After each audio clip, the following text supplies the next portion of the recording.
few. One of the best days of the year. The next couple of days, NCAA tournament action gets going in about an hour and 15 minutes. We'll be keeping an eye on that. We got the setup too now. We got an extra TV in here. This is a day you got to have the extra TV. You know, we need a functional TV in this studio. One hasn't worked in so damn long, I can't even begin to describe it. It's just been like Can this one slightly even dimmed out. change? I don't know. It can. I've seen people use the remotes there. So we can have one game over here on the Shohei Ohtani news with Jeff Passan. And then we have the quad box or two games going at the same time over here. And how appropriate that the very first game that's on right now as we wait for real games to start is Colorado and Boise State. Yeah. A game in which cost you $20. But look, I like to gamble, and I like when we gamble with each other, not just give the apps our money. It's fun to bet against each other. So if there's a bet you like today, and name one during the show or not, if there's a bet you like, I will give you a chance to win your money back. You can, I can Venmo you that cash right back. It's still sitting in the account. I'll bet you $5 that Yale beat Auburn, Cody. $5. $5? Yes. Okay. You got to give him some better odds. I mean, that's He just said I'm thinking what am I supposed to line Drew. shot myself? You got to get some better odds. You give me $5 if they win. I'll give you $10 if Yale wins. Right? I'll give you 2-1. Does that seem fair? So and if Auburn wins, it's better than the offer It's better before. than what he just got. Yes. And if Auburn win, do I give you $2? Yeah. No. You give me $5 Okay. if Auburn wins. I give you 10 if Yale does. Okay, That seems fair. that's fair. All right, I already got a bet going. You were trashing Yale the other day. Trash. By the way, the funniest part about this is somebody like, hey, Cody, how many times did you watch Yale this year? 0. But I know they stink. And just everybody knows they stink. The Ivy League is bad at basketball. Auburn's not that bad. Everybody's taking these few games where Auburn played kind of weird and just being like, every team has that. Kentucky played kind of weird for a few games. Like every single team other than maybe UConn had some 2-3 game stretch where they didn't look like they were good at basketball. Yeah, so we will be keeping an eye on all the action, which starts in the 11 o'clock hour today. Also, this is your final warning to join the Cody and Gold Bracket Challenge. This is it. You got an hour to actually get the bracket in, but this is the last time we're going to really remind you, if you want to join the Cody and Gold Bracket Challenge, your chance to win free wings for a year from Jefferson's. You got to text in 913-586-7610 to Drew. Say you want the link for the Bracket Challenge, and Drew will send you over the link, and you can join that. And, yeah, you don't have much time left to do that, but make sure you get your brackets in. And, of course, our tournament coverage here on 610 Sports Radio, though, is brought to you by Twin Peaks. Eat, drink, scenic view. So we'll talk tournament throughout the show and keep an eye on that. We'll have some fun bets throughout the day and maybe even a live cut-in or two, depending on the action throughout the day. But yesterday, when we got off the air, we mentioned that there was an expectation that a CBA would be released, Community Benefits Agreement between the Royals, Chiefs, and Jackson County. And around 2:10, the Chiefs and Royals and the Vote Yes campaign sent out a press release that had the terms of what they called an agreement for this if it passes. Seems like more of a guideline, but sure. And it was interesting because it's kind of a mixed bag. When you looked at what they released, it was a bunch of bullet points of, hey, we're going to have diversity in our hiring practices. We're going to have support for education. All great things, by the way. It's just there wasn't anything specific. They were all probably, just buzzwords, essentially. And the dollar amounts are huge and significant. The largest CBA in baseball history, $140 million. I believe that is what they are willing to commit. Sure. I think it's also fair, though, to say that really wasn't a CBA, though, that was released, because it was terms that were agreed upon with this coalition that had some community leaders and some members of the legislature. It wasn't an exact agreement with Jackson County. Does that make sense? I was kind of torn on it. Do I think deep down the Chiefs and Royals, the dollar amount they mentioned in that is what they're going to commit if it passes? Yes, I 100% believe that. I do. I deep down do. But the exact details were not there. And I looked up Buffalo for their stadium project, and I think in our group chat we said it, and theirs had very specific things, and I think that's what some people were disappointed in yesterday. The Buffalo one literally highlighted, college internship program, and it mentioned, the developer is going to work with the Bills and offer paid internships or high school shadowing program. It was very specific. This was so generic. I would say that has been a theme of this entire process. Fair, yeah. So either they like to keep their cards closer to the vest for political reasons, right? The vote reasons, or they're just not as far along in that process as they'd like to be because they figure they got 4 years to really sort it. Look, I also think it's completely disingenuous for the people who are firmly in the no camp to be like, this is nonsense. They'll never agree. It's all a sham. I don't think that they're putting those things on paper and then they're just going to like go back on all the things in there, right? Like one of the things in the CBA says they'll pay the leases for 3 years for the businesses that they're kicking out of the area. I think that if somebody found out 2 years from now, they got busted telling a lie on that, even if it passed, the blowback would be so bad as to such it would not be worth lying about that to do it. But it is not an agreement. It is like a loose guideline of swearsies. And so, yeah, I would have liked more detail in that agreement than what they gave. That's all. I would have just liked a little more agreement than what they got. Do I think they gave us nothing? No. I think there's plenty of pages. You can see how it's detailed out. You can see the things that they're willing to commit the money to. And I don't think it's insignificant, some of the promises that they're going to make in this, even if it's not a hardened, bound agreement yet, and that they're going to commit the most in Major League Baseball to this. Because the Royals, to this point, the one thing you can't complain, I think, about the Royals is they're putting up some cash here, okay? They're putting up their fair share, or at least they're putting up a good share. Their fair share, that's an argument, and I don't want to get into that. But they're putting up a good share of cash to get this project done. The actual project itself, $1.3 billion from the ownership group towards the project. And then the community benefits agreement, while there's still a lot of questions within it, I did feel a little bit better when I did see Manny Abarca, one of the Jackson County legislatures, put out, because initially the biggest question I had was like, okay, the highlights of the press release are cool, but is there not anything at all? Like, it looks a little bit official. And he did put out some screenshots of the actual notification, basically, of what the Chiefs had agreed to, what the Royals had agreed to. Now, it's still not ultra specific, but it's definitely better than just the press release highlight generic. I mean, this one looks at least a little bit more somewhat binding. I think, that's still some issue that some people took with it. I don't know what, as like, well. I mean, do they want like a blood pact? Do they want them to like cut open their hands, shake hands? Like, what is it? Like, do you honestly think that somebody would put this out publicly and then just completely back out of all of it? Like, I understand, like, every single minor detail being hammered out. Like, it's just, some of it's just not realistic to me.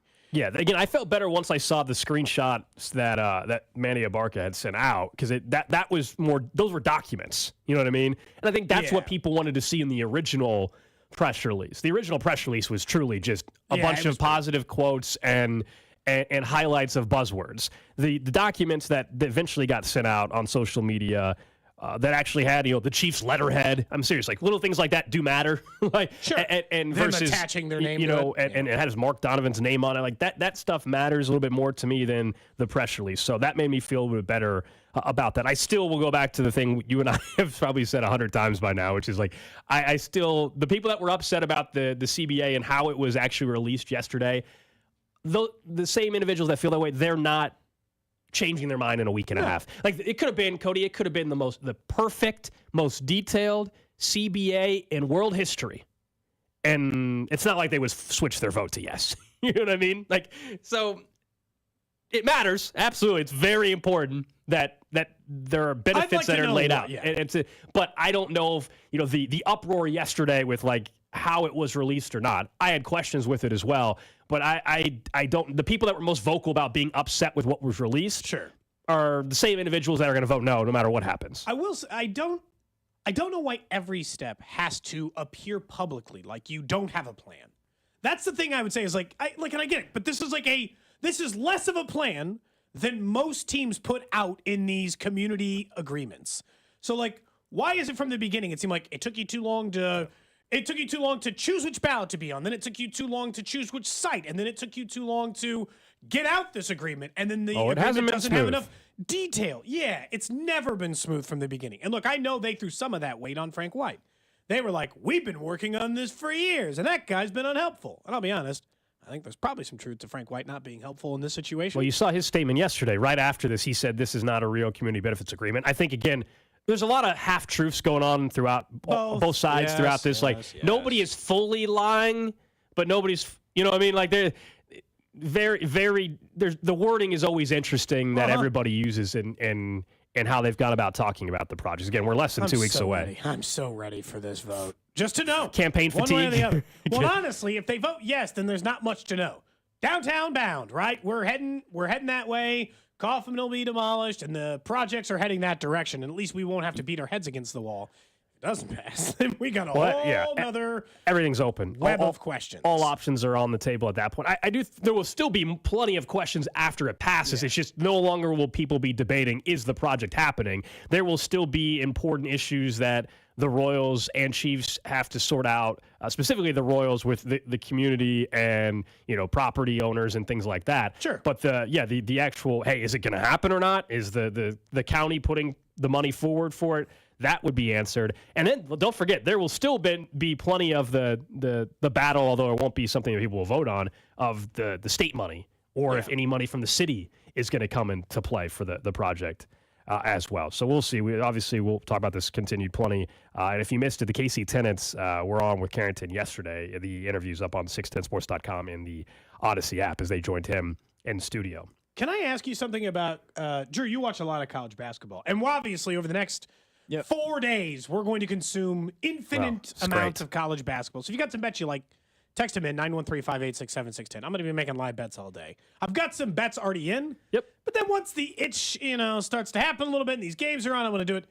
Can anyone in college basketball score? So I watched some college basketball this year, but I would say my watching of college basketball decreases a little bit in the regular season every year. The NCAA tournament seems like it's about the same. But, it has sounded like you've been disappointed with the scoring.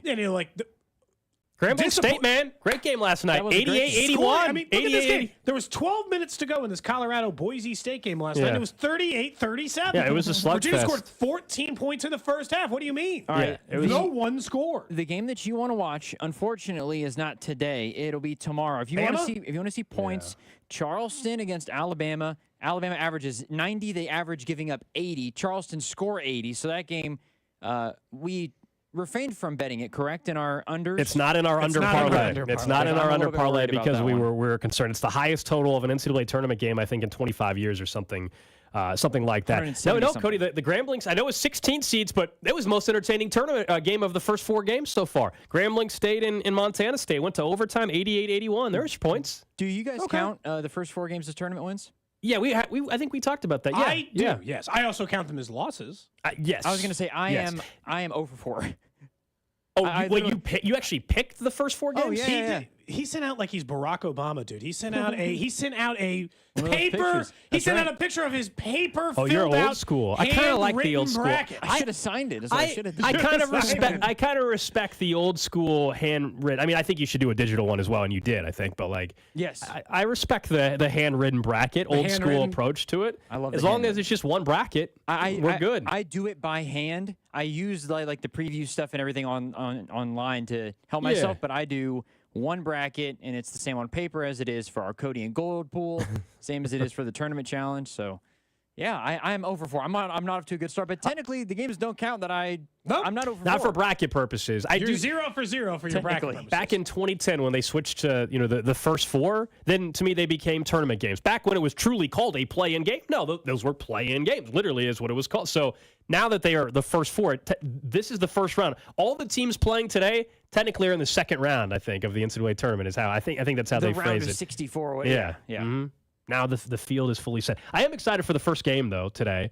Michigan State and Mississippi State. We'll talk more when it tips off at 11:15. I don't have any money on that one. Should I be putting something on that? I'm on Mississippi State. Michigan State. Tom Izzo, the video we put out, or I put out on 610's Twitter account, is like Tom Izzo is one of the best coaches as a favorite in the NCAA tournament. Everybody always say, "Oh, it's March, it's Tom Izzo," and that's why everybody's on Michigan State today. It seems like. Yep. But for good reason, it sounds like. Yeah, there's definitely historical reference. I'm rolling with Chris Jans, former Wichita State assistant. Bias. Yeah, for sure.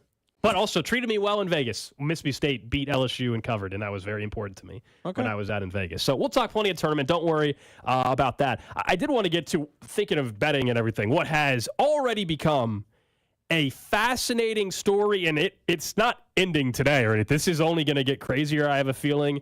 Shohei Ohtani and this story about his interpreter by now you probably have seen the news that the Dodgers fired Shohei Ohtani's interpreter, and there's allegations of massive theft. So that's the headline. You're like, wow, man, this interpreter allegedly, maybe stole $4.5 million. Then you dive deeper into the story, and this is where it gets so intriguing and fascinating, is the fact that there's already been a changing of stories by Ohtani's lawyers, his team. Pretty much immediately. So let me just read, this is from ESPN, Tisha Thompson. I'll just read like a brief paragraph. Basically, there were questions surrounding at least $4.5 million in wire transfers sent from Ohtani's bank account to a bookmaking operation that set off a series of events. So his interpreter, who's also a longtime friend, incurred the gambling debts to a Southern California bookmaking operation that is now under federal investigation. That's why we know. That's how this all started. And initially, a spokesman for Ohtani told ESPN that Ohtani had transferred the money to cover his interpreter and friend's gambling debt. The spokesman said, hey, you can interview this guy, ESPN, 90 minutes. This was Tuesday night.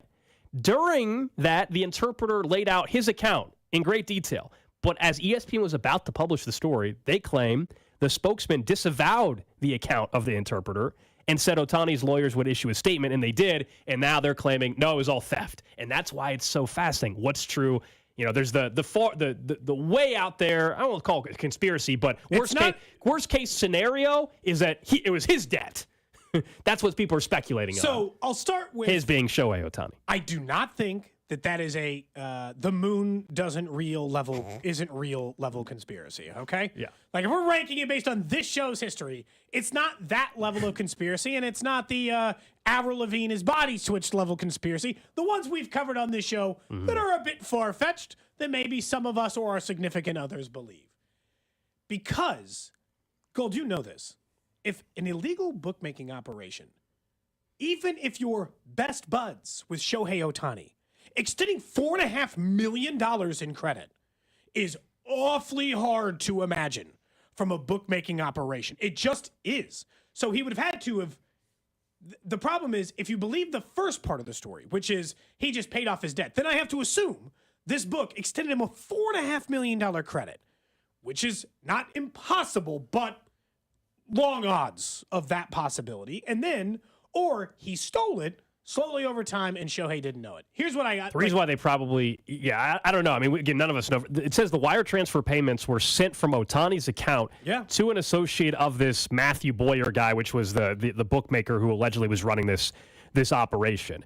And the interpreter told ESPN that Ohtani does not gamble and that the funds were covering that loss. Yeah. That's their story on this. Look, do you think that as simply as they freaked out a little bit? Hey, we were going to tell the full truth, and then we realized, him even wiring money to go towards a bookmaking operation is illegal. It's against the law, and they didn't even want him to get implicated in that. And that's why not that it was his debt, but that, he actually knew he was paying off someone's debt through an illegal operation, Correct. And that in its own right is against the law. So his interpreter said that he thought that the operation was legal because he had placed through other legal betting sites these things. If you assume everyone's the best, and this is the case, I think honestly what happened is probably what you described. I think him and Shohei are really close friends, and they became even better friends over the last few years as they've been in Major League Baseball together, and he's been his interpreter. And he's trying to help out his guy, and so he transferred this debt because it's in Shohei Ohtani's legal Japanese, there's no mystery in it, right? It is him. It is from his account that these transfers are happening. And they're not denying that part. I think he's paid. I think he paid his debt, and it is a major problem because if it is a gambling book in which it is being investigated by the FBI, Shohei Ohtani sending any money to them himself immediately opens the possibility, and there's no way to prove the opposite, really, that it wasn't Shohei Ohtani's money. Well, you can claim whatever you want, but you can't ever prove that it wasn't Shohei making the bet. Right. Yeah, and I don't think that's the problem. And I don't. Yeah, because I don't think they're denying that. They're not even denying that it was his money, his bank account that was used. Because you can't. The wire transfer is the wire transfer. It's not. It's not some fake wire transfer that happened. But what happens from here with baseball? We all know the background and with the Pete Rose stuff in the past and everything. So if you're baseball, it's a really tricky spot. I imagine they're going to let it play out for the most part, but then they're going to probably conduct their own investigation. But there's already kind of the federal investigation, and then you're making an accusation against your friend that he stole $4.5 million from you, and so that's a very serious thing. Obviously, this is not going to go away tomorrow. This is going to be something that probably drags on for weeks and months. And in the rules of baseball, it basically comes down to the commissioner's judgment on whether or not even if it's clear that it wasn't his gambling debt, but the fact that he was involved in this. Yeah, the commissioner, Rob Manfred, will use his judgment on whether or not he actually thinks it's warranted, a suspension or anything is warranted. This is where it stinks, the inequity of just life and sports. I'm telling you right now, if his name was James MacArthur, he'd already be on the commissioner's exempt list. You think? If it was, dude, they're boys. Gold, if I was a Major League Baseball player. Yeah, but again, they're alleging right now, if you're Rob Manfred, though, you have to assume that he's telling that he had the money stolen from him. Until the otherwise, you can't just accuse him from lying already if you're the commissioner. No, but dude, for way less, it's not lying. For way less offensive. There's one major piece of evidence of why he should already be suspended. Dead serious. He's a $700 million player. He's the biggest star in baseball. He's played one single game for the biggest franchise in baseball, so they're going to protect him. His name is on the transfer. But until you sort that out, they've put people on the commissioner's exempt list with pay for way less than that. There's hard evidence of Shohei Ohtani's name on bank transfers to an illegal bookmaking operation. That's a huge problem because, again, you have to, normally the commissioner's exempt list with pay is meant for okay, let us sort this out for a little bit. We just need to press pause for just a second while we take a look at all. We're not accused. They do it, Gold, in a way where I know it comes off that way, but the idea is, Alyssa, is we're not accusing you of anything. Yeah. We just need a bit to sort this out. Look, and I'm not like someone on the text line says ignorance of the law is no excuse. I'm not talking about the legal. We're talking about the commission. We're talking about the legal stuff is going to sort itself out on its own. I'm not saying that's it. I'm just saying if you're Rob Manfred, suspending him for what they don't know enough yet to even suspend him. And you're right, they have put people on exempt lists to wait out the process. And yes, the fact that he's a star, maybe it plays some role why it hasn't happened. I would also argue it hasn't happened because in the other instances, most of the time that is involved like domestic violence and where there's already potential charges or at least alleged crimes. Here there are alleged crimes. But at this point in time, Ohtani has not been alleged to commit a crime. He hasn't. There's an investigation with the bookmaker. Yeah. His name came up. They're alleging that his friend stole money from him. Right now, we're all speculating. Nobody's accused nobody's even accused Ohtani of making the bets. That's all just social media speculation. So, you know what I mean? Like, it's different. Now, if his interpreter came out, maybe he was initially until they got to him, but if his interpreter came out today and said, oh, no, it was Ohtani betting, then I'm with you. Then he needs to go on the exempt list. You're right. There's no charges filed. So that's, there's not technically a crime that's been committed yet. But, God, it's right on the fringe, dude. Sure. It's right on the fringe. He transferred money to an operation being investigated by the FBI. It's like a half a step away from a crime. We're just right there. Well, I think there's a decent chance. And it might be a crime. This is not this is the big problem for Major League Baseball. Huge. It is their biggest star, and it's a big problem. And whether it's weeks from now or months from now, there's going to, as more details are uncovered, there's a chance that this could absolutely impact the biggest star in baseball and the Dodgers' massive contract that they just gave him. It's crazy. I was stunned to see this. You have to admit, you were pretty stunned. Shohei Ohtani. Yeah. And then just to see this, because initially the story came out, I was like, oh, it's just his interpreter stole money. I'm like, wow, how did it? And then you read the details. I think it's like the Jag situation, right? That guy who stole a bunch of money from the team. But the problem, the difference between this is, and this is where I think the stories, this is where I would have a hard time with Manfred just letting Shohei play, is if it were just employer-employee, it feels a little bit different. Like, hey, he's my interpreter. They're buds. They're pals. They're, by all accounts, they're borderline like best friends. So it's like there's a complicated personal aspect to this that isn't just Dodgers employee steals from other Dodgers employee. The friend part of it makes it so much more complicated. And look, I just think Shohei screwed up. I honestly think it probably was his debt. And Shohei Ohtani made a big mistake by trying to help out his pal and transferred $4.5 million. Actually, it was like starting last fall, hundreds of thousands of dollars, like payment plan, essentially. Started transferring money over, and Shohei, according to the report, wanted to personally pay it so he didn't put the cash in the hands of a gambling addict so that he didn't bet the money. Makes sense, right? But it's just like, this is always the part where I don't understand, like, sometimes I have to either believe one of two things. Either Shohei's kind of stupid for the way he handled this, or that's not how it went. Because Gold, if you've got a contract coming for $750 million, and he knew that, you cannot in your logical brain think it's a good idea to be transferring hundreds of thousands of dollars to betting operations. Yeah. And we don't, one thing we don't know yet too, details will eventually come out because again, the FBI is investigating this other guy. The FBI is not investigating Ohtani. They're investigating this bookmaker. The only reason why we know about it is because Ohtani's name ended up in the records or files of this bookmaker because of the wire transfer. But was the interpreter or whoever involved, were those bets on baseball? Were they on? That's where all the details could get very. It wasn't baseball, right? But that's where all this stuff get even more complicated. It's going to be a story that continues to grow as time goes on. Coming up next, though, we know it's tourney day across the country. Everybody's going to be watching some hoops, so we'll get our Final Four and NCAA national champion best bets. Plus, one thing we can admit now, and it's okay, it's a good thing with the Chiefs. Cody and Gold, brought to you by Heartland Men's Health, the leader in men's sexual health. Thousands of men have been successfully treated for low T, ED, and more, all with discretion and compassion. Make your appointment at heartlandmenshealth.com. There is a back-to-back Super Bowl champion, and it is the Kansas City Chiefs. On your official broadcast partner of the Chiefs, 610 Sports Radio.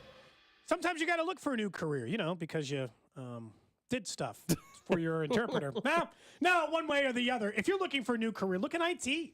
Go to centric.com/610 and find out how Russ Mondry can get you in that new career. Gold, it doesn't matter the field. Budding fields of AI or cybersecurity. There's just so many different ways to go with it. Yeah, they lay that technical foundation to help you launch your career in months, not years. And they've got great relationships that can help you find those jobs in the future as well. 1,500 different companies in the Kansas City area have hired Centric grads. And what's great is they're flexible. When they work with their schedule, if you're trying to still make a living, obviously, while you're transitioning to a new career, well, you're able to schedule classes remote, hybrid, online evening classes, online, obviously anytime, in person during the afternoon. Whatever your schedule needs, they can work with you. I know maybe you're forgetting because the last couple of months you're like, I don't remember when it was -30 out around that Chiefs game and I'm freezing. Well, it's getting ready to get sweltering hot in this city in a couple of months, and you're going to find out those outside working jobs aren't working for you anymore and have been harder and harder on your body over the years. You could use your GI Bill. They've got funding possibilities all across the board. All you have to do is go to centric.com/610. The hottest tournament in college hoops is here. BetMGM is giving you a shot to net a bigger score on the action with our March Matchups Boost Pack. This boost pack contains 3 tokens to boost your potential winnings by 64%. You can choose an odds boost token, a parlay boost token, or a live odds boost token. Just sign up with BetMGM or log in to your existing BetMGM account to receive your boost pack. Then wager on any first-round March Matchups game and apply one of the tokens. Make sure to bet up to the minimum stake, odds, and legs specified on the token. If your boosted wager hits, you'll score a 64% bigger payout. BetMGM and GameSense reminds you to play responsibly. See BetMGM.com for terms. 21 plus only. Kansas only. New and existing customer offer. All promotions are subject to qualification and eligibility requirements. Rewards issued as unrestricted funds. Please gamble responsibly. Gambling problem? Call 1-800-GAMBLER. In partnership with Kansas Crossing Casino and Hotel. The Honda you want is here, so drive in the moment with the versatile Honda CR-V or Accord, all from the 2023 Kelley Blue Book's KBB.com Best Value brand. For a limited time, well-qualified buyers can get a 3.9% APR on a 2024 Honda Accord and a 2.9% APR on a 2024 CR-V.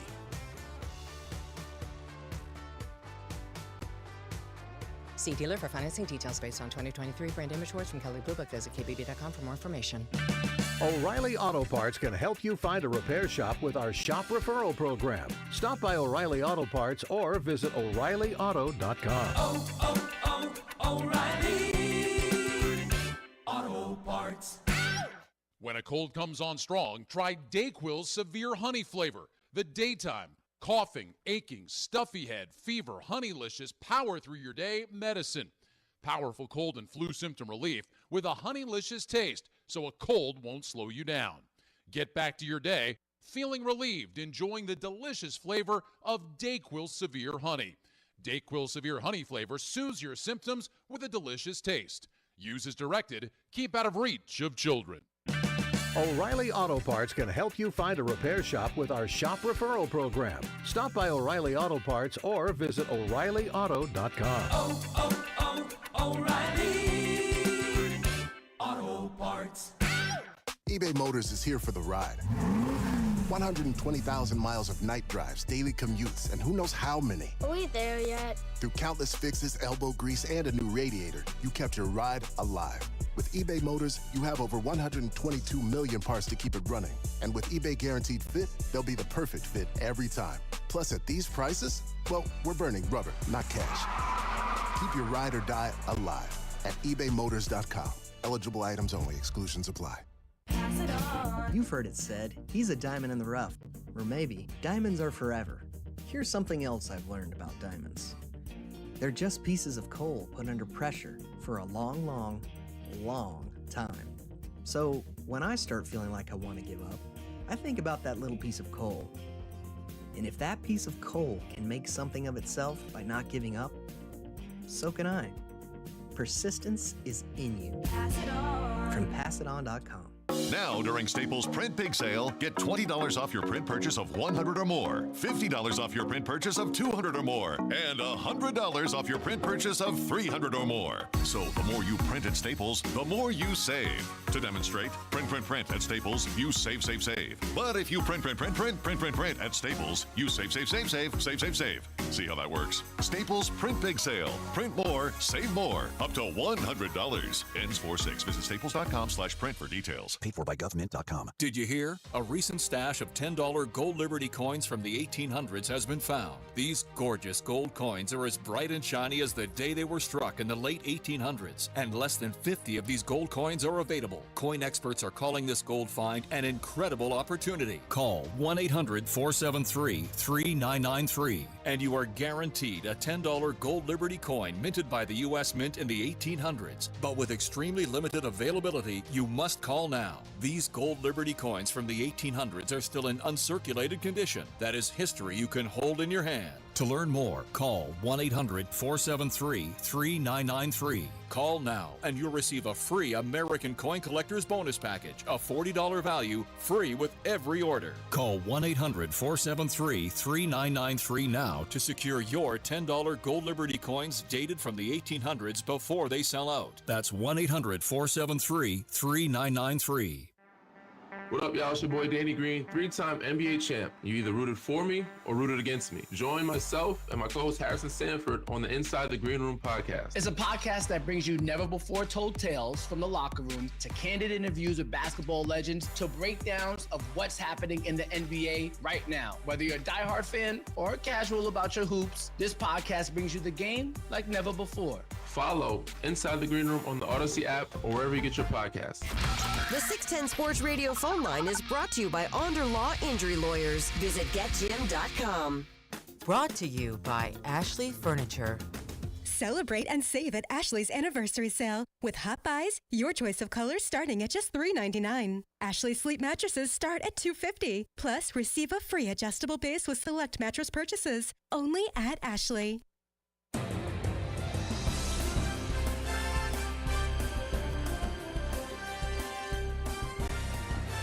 Drew's ready to go. You got the March Madness shirt on, I think. I actually kind of like it. This is the college basketball experience. Oh, is that where you got it? From here in KC? So that's when you went there for the first time. Nice. I actually haven't seen anybody wear that shirt. No, not even joking. It's I very live for March. It's got like the bracket on it. I kind of like it. Yeah. Sounds like you could go get one. I didn't know that was at the CBE. I'm guessing I can find it online as well. I would think so. Probably. But at least it's at the college basketball experience. By the way, that's not even the best college basketball song. It's obviously this one. Oh, numlock. Which one? Oh, the Fox one? No. Give me the ball because I'm gonna dunk it! Basketball, give me the ball because I'm gonna dunk it! That's the best one. Yeah. You mean it's not one shining moment? It's not. I already told you. And that song is overrated. I don't even say this to be controversial. It's just stupid. I love it. It does nothing for me. I love it. One shining moment. The song sucks. You would admit the song sucked if you didn't attach it to some like childhood part of your brain. That's what it usually is with a lot of songs like Just that. wait until we played over Chiefsaholic's Lawyer. Now, for that, I might be in.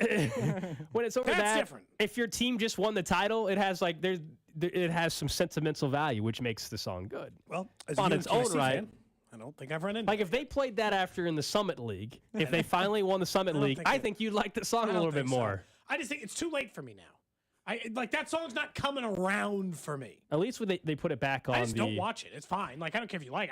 I don't leave it on.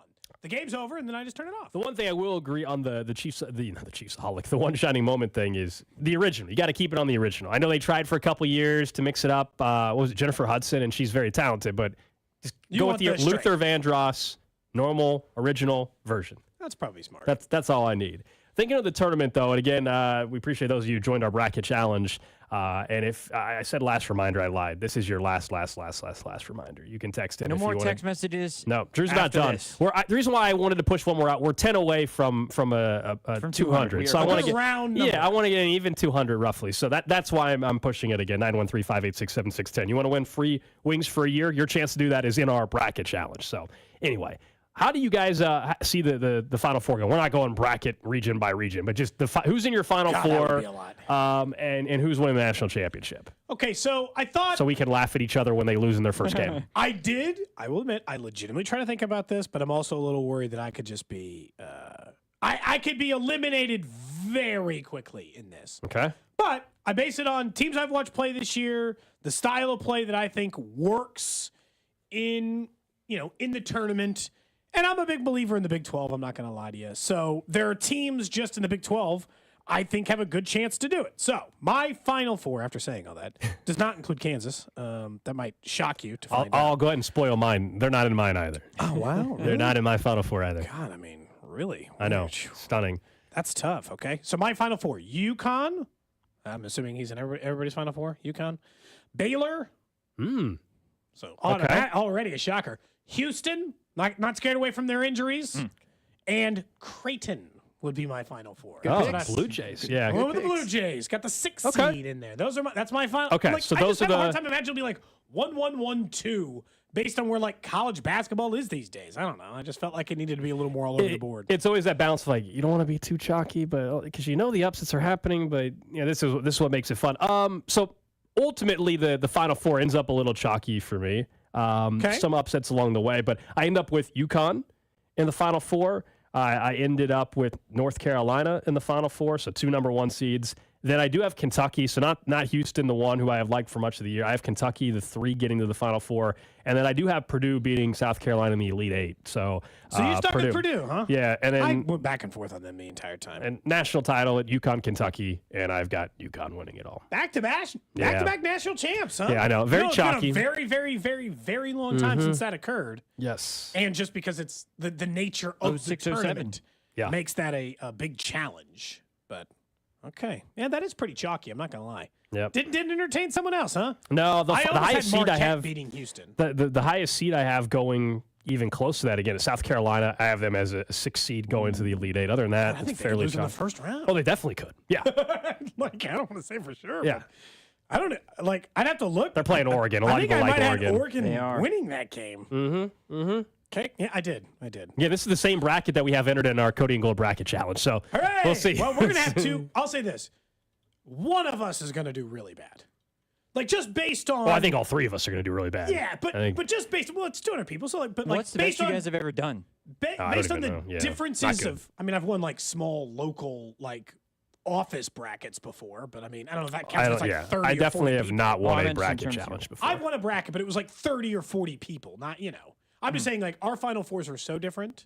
Yes. That it's unlikely that both of us do well. Well, you and Golds are different. Are we similar? We are very similar. I've got UConn coming out of the East, Baylor coming out of the West. Oh, you got Houston, Baylor too. Houston coming out of the South, and then I have Tennessee coming out of the Midwest. I think I was between Tennessee and Creighton in that one. How the hell we end up with the same ones? I don't know, but real quick, you guys don't have any double-digit seeds making it all the way to the Elite 8 at all? Huh? Double digit? No. I don't have a double digit. I feel like last year we had all these high seeds make it. I think it'll be a little more chalky this year. Last year we had the FAUs and the San Diego States make it pretty. San Diego State was in the national title game. Yeah. To the Elite Eight, you said? To the Elite Eight, yeah. Because I guess Sweet 16 categorizes them as a Cinderella. I know we talked about that. I guess Sweet 16. Oh, don't worry. I got 12 seeds to the Sweet 16. Sure. I got double digit 12 seed James Madison beating your Badgers in the first round. Good luck. I do have that. I mean, I think I don't have any double digits. Stanford beating. KU. I don't have any double digits in the Elite Eight, but I feel like having Creighton in the Final Four is good enough for that. That's the same vibe. Creighton are super dangerous. They're very They're good. a 3 seed. It's the same thing as with me having 3 seed Kentucky. Same idea. It's a 3 seed, not a 1. Rob, Brandon, and I from the drive, I believe, agree on this. Grand Canyon boys is going to the Elite Eight. Ooh, North Carolina is getting beat by Michigan State, and then Grand Canyon's taking it all the way to the Elite Eight. So those are your upsets? So you have Grand Canyon beating St. Mary's and then Alabama, and then North Carolina? No, they beat Michigan State. I think Michigan State beat North Carolina. That's the big one I've got. I think McNeese make it to the Sweet 16, and other than that, a lot of it's pretty chalky. Okay. My single biggest upset is Dayton over Arizona in the second round. Wow. That's a big upset, yeah. That's big I time. was tempted. I almost went against Drake. I was very, very tempted to take Washington State, but I feel like the Iowa State crowd will be cheering on Drake, which will help them get over the top. I saw Grand Canyon just losing in the first round.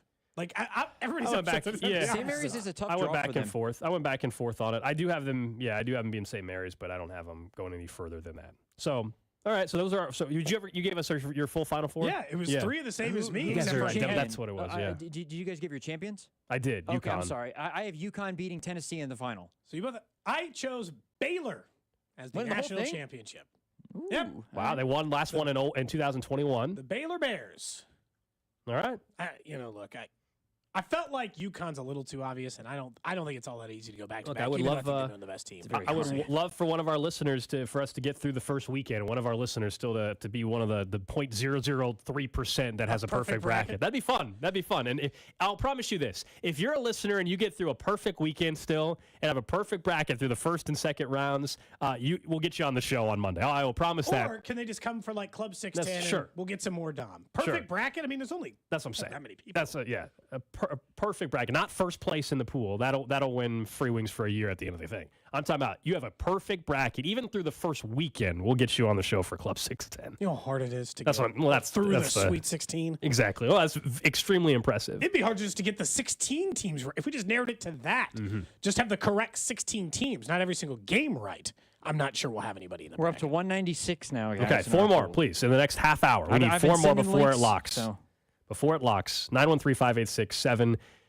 Some people are now giving them your email address because for whatever reason they're not getting text back. Some of them aren't getting text back, unfortunately. Yeah.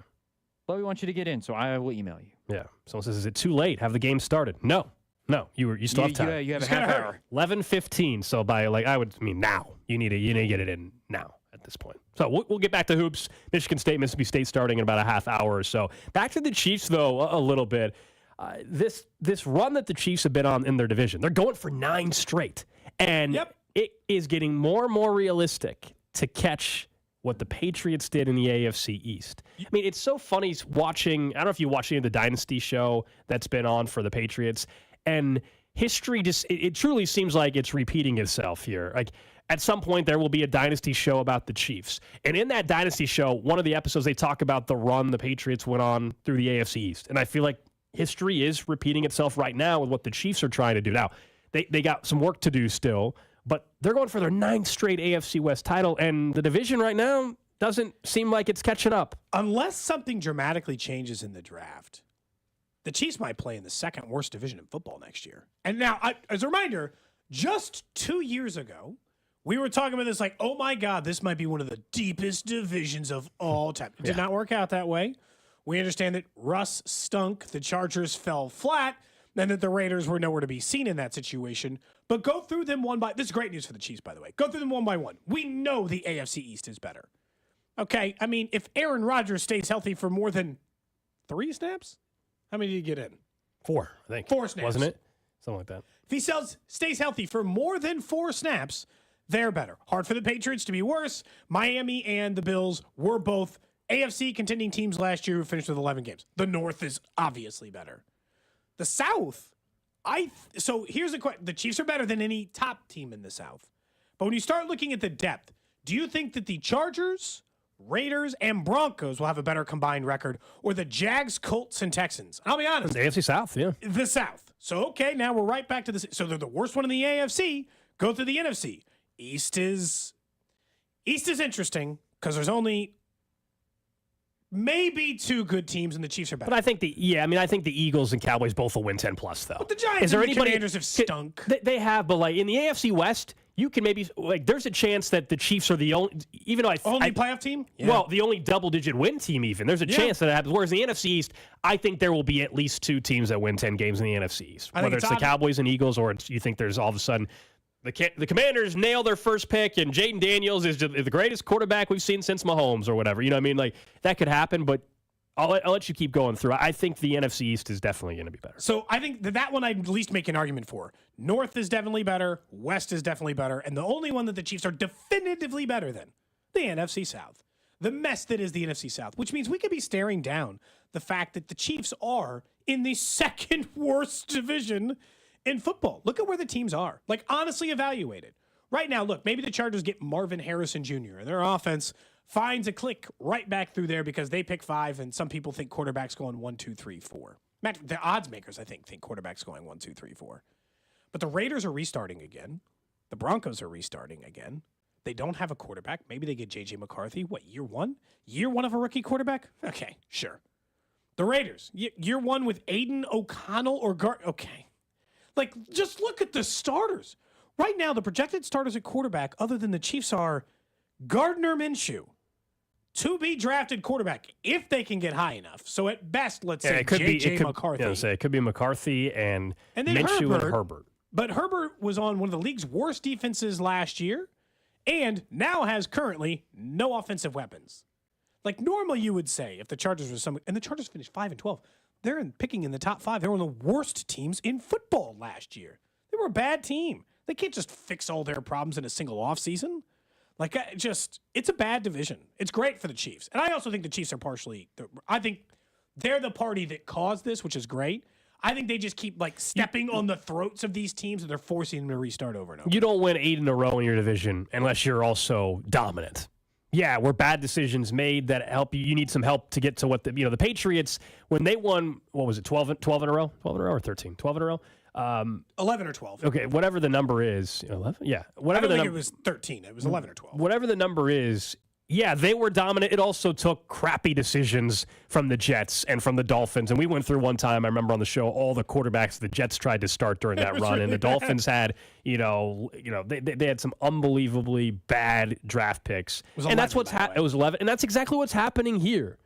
Now, do I think that there are still times where the AFC West is better during this 8-year run so far than the AFC East was for a majority of the Patriots run? I think so, but it doesn't look like it's ending anytime soon. And especially as long as Mahomes, Kelsey, and Reed, all 3 of them are together, I think this run will continue. Where it gets interesting is, if obviously the Broncos nail their draft pick and it ends up being one of the top quarterbacks in the league.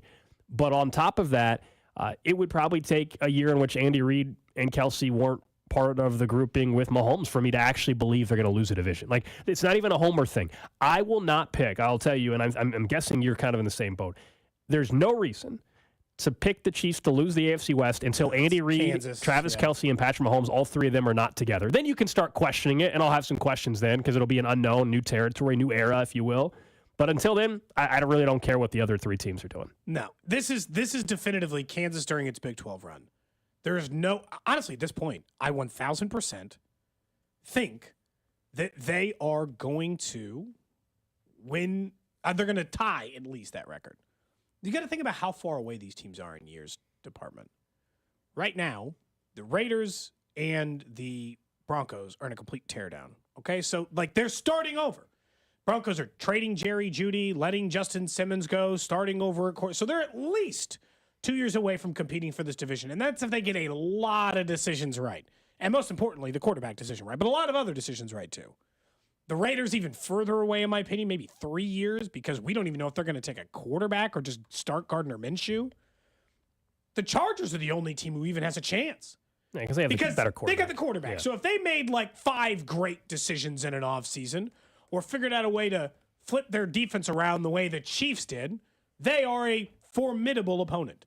They finished 6 or 7 games worse than the Chiefs last year. Okay, so this year's a lock. Good here. AFC West champ, Kansas City Chiefs. And then it's like, okay, then you got to get them the next 2 years. It's hard to imagine. They're not going to at least tie this record that the Patriots put up. Do you think if we fast forward, let's say they're heading into the year to tie, so they've won 10 in a row and they're going for their 11th straight. How many of the head coaches other than Andy, and I guess you could ask if Andy would be a head coach still at the time. I think he will be, but how many other the coaches are even going to be the same? Like Harbaugh's just getting hired, but I also could see him no longer there in 4 years. When they're I'd probably 3 give him the 4, but yeah. Sean Payton. Do you think he's there when they're going for their 11th? I don't. No.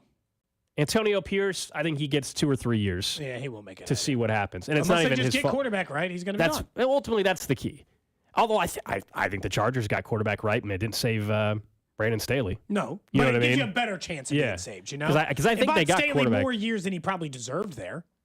That's probably fair. Like he got enough wins that he kept surviving. And how many? Staley got 3. Was he there for a full? Well, not even a full 3, I guess. Was it 3.5 or 2.5 years that Brandon Staley was there? 3.5, right? He got at least 3 full seasons. So he was going on his 4th. Yeah, he was going on his 4th year. Yeah, and that first year he didn't have Herbert, but then the other subsequent years he did, and he just didn't get anywhere with it. I mean, I don't think that it's.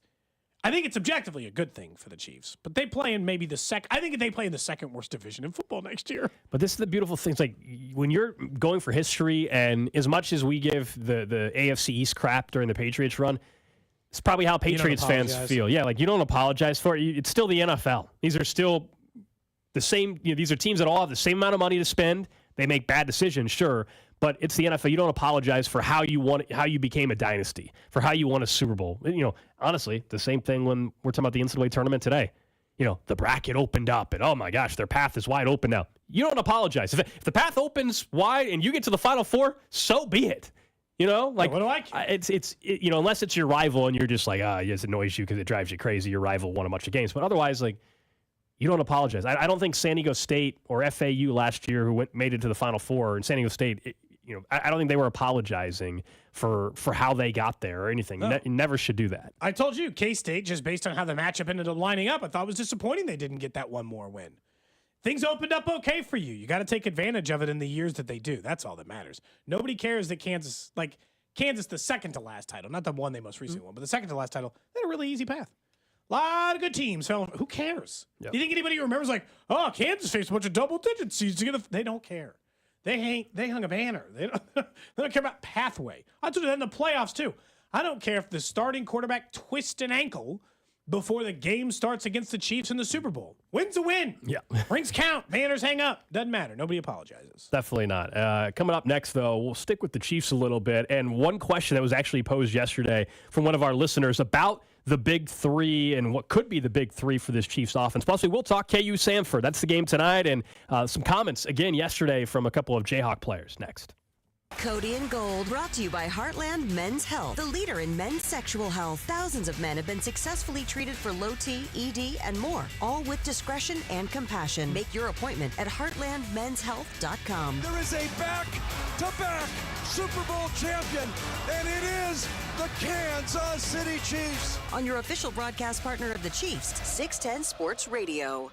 The hottest tournament in college hoops is here. BetMGM is giving you a shot to net a bigger score on the action with our March Matchups Boost Pack. This Boost Pack contains 3 tokens to boost your potential winnings by 64%. You can choose an Odds Boost token, a Parlay Boost token, or a Live Odds Boost token. Just sign up with BetMGM or log in to your existing BetMGM account to receive your Boost Pack. Then wager on any first-round March Matchups game and apply one of the tokens. Make sure to bet up to the minimum stake, odds, and legs specified on the token. If your boosted wager hits, you'll score a 64% bigger payout. BetMGM and GameSense reminds you to play responsibly. See BetMGM.com for terms. 21 plus only. Kansas only. New and existing customer offer. All promotions are subject to qualification and eligibility requirements. Rewards issued as unrestricted funds. Please gamble responsibly. Gambling problem? Call 1-800-GAMBLER. In partnership with Kansas Crossing Casino and Hotel.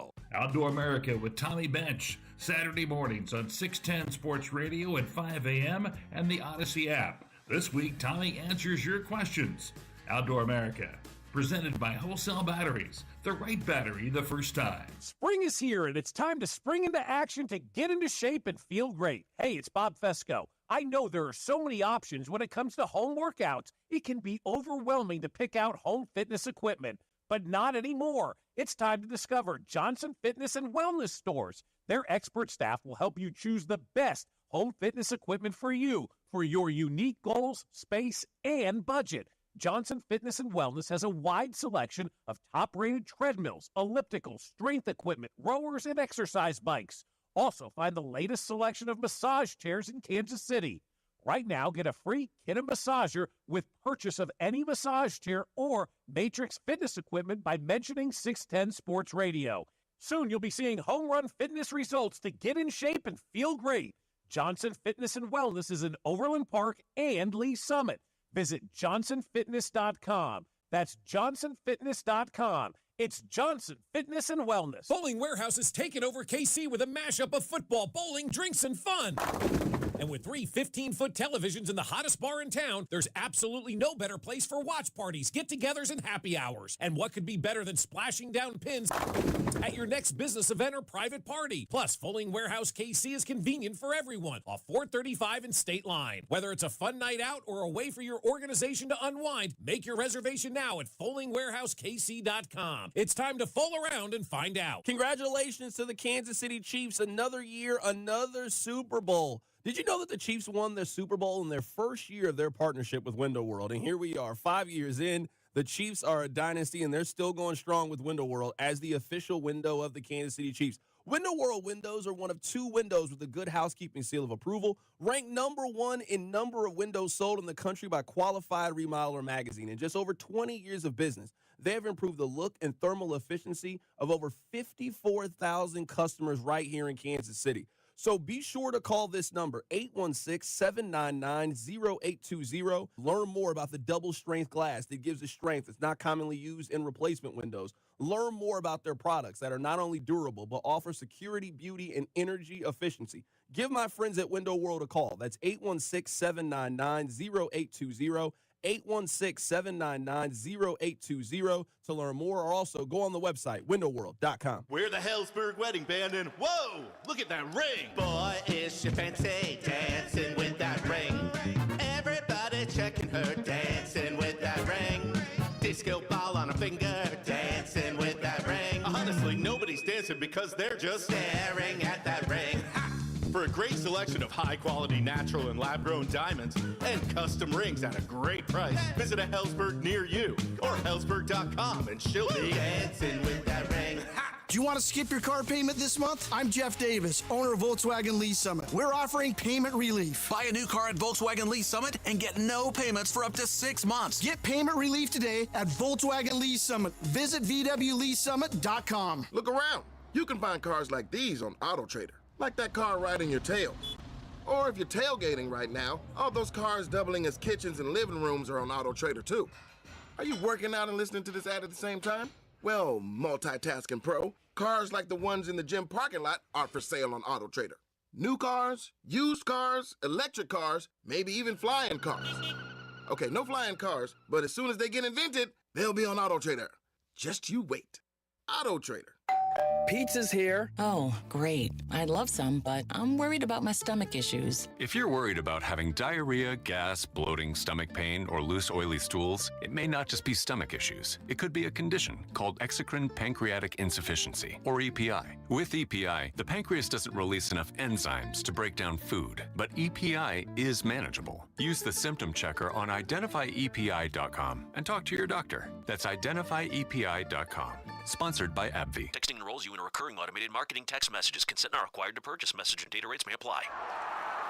The team's looking good this season. I think so. Man, I miss playing football. Being young with unlimited energy to burn. Ever since I turned 40, I just can't find that fire I used to have. Think you could be lower testosterone? What do you mean? All guys lose their edge when they turn 40. The body has less testosterone. That's why I take Nugenix Total T. I've heard about Nugenix. That really works? Since I started taking Nugenix, I'm lifting like when we played for Coach Carter. I feel more energized at work. It's even spiced up things between me and the missus. Are they still giving out complimentary bottles for people to try? Yep, send a text. It's that easy. Text HATCH to 425 42424 right now for your complimentary bottle of Nugenix Total T. It's the #1 selling testosterone boosting brand at GNC and Walmart. Do it now and they'll also send you a bottle of Nugenix Thermo X, their newest, most powerful fat burner ever, absolutely free. Text HATCH to 42424. That's HATCH to 42424. These statements have not been evaluated by the FDA. This product is not intended to diagnose, treat, cure, or prevent any disease.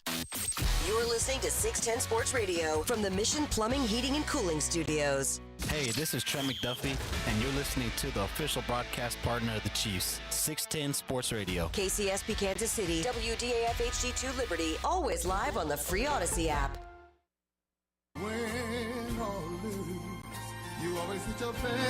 There it is. It's a little early for it, but there it is. See, it's the original at least. Who decided on this song? What's the history I don't know the behind origin. this? Yeah, I don't know the origin of how it worked out, but it's a classic. It's a classic song for the NCAA tournament. Yeah, if it wasn't attached to the tournament, it wouldn't be great, but the song was made for the NCAA tournament. I love it. And if your team wins it, you would love it as well. I do like how they do the montage, but if Baylor wins it, you'll like it, Cody. If Baylor wins it, you'll like it. I won't watch it. It's The an montage doesn't do overhyped anything moment. for me. It's an overhyped thing. It's just tradition. That's all it is for me. Yeah, As someone that, like all of us, like you watch the tournament since you were a kid. It's a traditional, sentimental thing. That's it. You're used to winning national titles, though, at KU, which is great because people at Butler would say, oh, I'm looking forward to one shining moment. I'm like, you're not even looking forward to watching the tournament? I want one shining moment. Weird. Yeah, it just depends on how the tournament. Like, there's some years where you obviously like it. I mean, the year you won the title on YouTube, you can pull up one shining moment from the KU years, and obviously those are the ones I would actually want to watch. Mario Chalmers. But you also know that, like, that's not the thing I tend to watch for any of the teams. Yeah. Like, I don't tend to watch, like, if they've got, like, a 3-minute, like, with Celine Dion in the background, Chiefs montage of the confetti. I don't watch that either. It's just not my thing. That's all. Yeah. Like, I think part of it is you. just that. Like, I'm not, like, the nostalgic guy over the, like, like Goosebumps, and they're showing, like, it doesn't we've move talked the about needle. that with that's all. You've never, like, purchased the Chiefs DVD of the season. No. See, I love the mic'd up, like, post-Super Bowl stuff. And then, like, Kelsey, the first Super Bowl they won where Kelsey's hugging his dad. That one and was getting cool. emotional. That one was good. That was pretty cool. He was very emotional. His dad, like, that was... But it's less for me, that's all. Yeah, I got you. No judgment if that's your Someone says, I thing. think that song was supposed to be for football, not basketball. I don't know. I think that is. Was that the original? I think that's the story. I'm glad it's played for basketball because that's It'd not a be football song. Again, a lot of it's just like what we attach it to. Like, I guess if it was football forever, maybe we'd feel it. Just if you're whoever you think the big trendy, if you're a Samford or a McNeese State player this year and you get the upset, they're gonna, I'm sure, love watching. That'll be a clip they probably show their kids forever. And I get that's a very specific example, but anyway. But also, just show them the highlight of you hitting the shot. I don't. Both, yeah, I guess. One shining moment. We're 11 minutes away from the brackets locking. 11 minutes. You have 11 minutes to change it, man. 11 minutes. We're going up. We're at 222. Perfect. What Somebody's do I get winning. if I win this thing besides the wings? I'd like something bragging from rights. I think bragging rights and wings. I think if the three of us, if one of the three of us wins, you want something on top of the free other wings? two should get that I should get to choose a punishment for the two of you to do. I'll keep it reasonable. It can be a mutually agreed upon punishment. We should I'm have not done going that to for make the you get a guillotine tat. league. I'm not going to make you get a tattoo. I think but this is even longer shot than that. The guillotine league, we only take 18 squads. That would be a great one, though. Is getting a tat like if we have to not beat the others, like win. If one of us wins. Yeah. No, if you win the pool, we can do that between the three of us. I doubt one of the three of us is winning. I doubt it too. I'm sure one of our listeners is going to win. Cody, one of us wins, and if Sanford beats KU, we make Alex get a Sanford tattoo. Oh man, he would never. That First, he would never never get a happen. tattoo. Yeah. The idea of a Samford tattoo is very funny. I'm not sure there's a single person on this planet that has a Samford tattoo. I'm not sure that Probably that not. exists. You think anyone's ever gotten that logo tattooed on themselves? No. Maybe the mascot. Wait, you think the mascot got the logo tattooed on himself? No. Maybe like someone got a photo of the mascot, not like the bulldog. I think they're the bulldogs or whatever. Yes. Just get a generic bulldog clip art on your shoulders. If you had to get a tattoo, what would it be of? Like you had no choice. Tomorrow, Alex Gold, you have to get a tattoo roughly the size of a deck of cards. Yeah, that's a great question because as someone has never even considered it, it's not something I've thought. I know there's some people that have never got one, but they've thought about it. I haven't even thought Would it be about a sports team tattoo. No, Would it I'm be not getting something an. for your I'm mom. not. I'm not getting like an arrowhead or something. No. I don't your know. mom's favorite bird. I don't even know what the hell that is. Well, I don't know, dude. I'm just saying. Like, is it something for a Do parent? people know what their parents' favorite birds are? My mom had a hummingbird tattooed on her. So that's okay. Like, so that's the example you presumably gave. that was her favorite bird. I don't that think makes sense. I don't think she ever voiced it, but yeah, I don't know. That's a great question though. I'm not sure what the tattoo would be. Yeah, I don't know. Not sure. Okay. Just think about it. That's all. You had to get it. Yeah. Drew, do you have any? Well, you already have one, but what's your next one you would get? The next one that I would get is probably a wave somewhere because I love going to the beach. We have a family vacation where we go to the Outer Banks, and getting a wave of some kind would be cool. Cody, yourself? Since we're going around the table, we're going around the horn. Since we like doing like an early random question essentially. That wasn't my random question for today. I don't know. I assume that I would probably do something that like for my kids, right? That makes sense. I don't know what the exact design would be, but I assume it would be around my children. That is a can't miss. They're always going to be my kids, so we're square there. I don't have to like. Yeah, I think it's easy if you got kids, you're married, right? There's something family attachment you can do to that or whatever. And for right now, you have 4 people in your family. So we have 5 people in my family. All of us, we've talked about getting a letter of our last name because there's 5 of us. There's 5 letters in Nixon. There's 4 letters in Tap. One of you, like you get the T, Emma gets the one of the P's, and then I think the kids would get each of one of the P's. That makes way more sense. Well, you and your wife are the bookends, and then the kids are in the middle. That's the. Well, that sounds like your guys' plan. Our plan would be different. Okay. Ours would be the 2 P's. They get the matching tattoos. Perfect. Now I'll just go get them booked up. My 5 and 7-year-old at the tattoo parlor. You'll love it. Yeah, I'm not going to do that. Mine would just be of the Grand Canyon. No, I'm kidding. I'm kidding. All right, let's talk about that. No, I don't. We're done with that forever.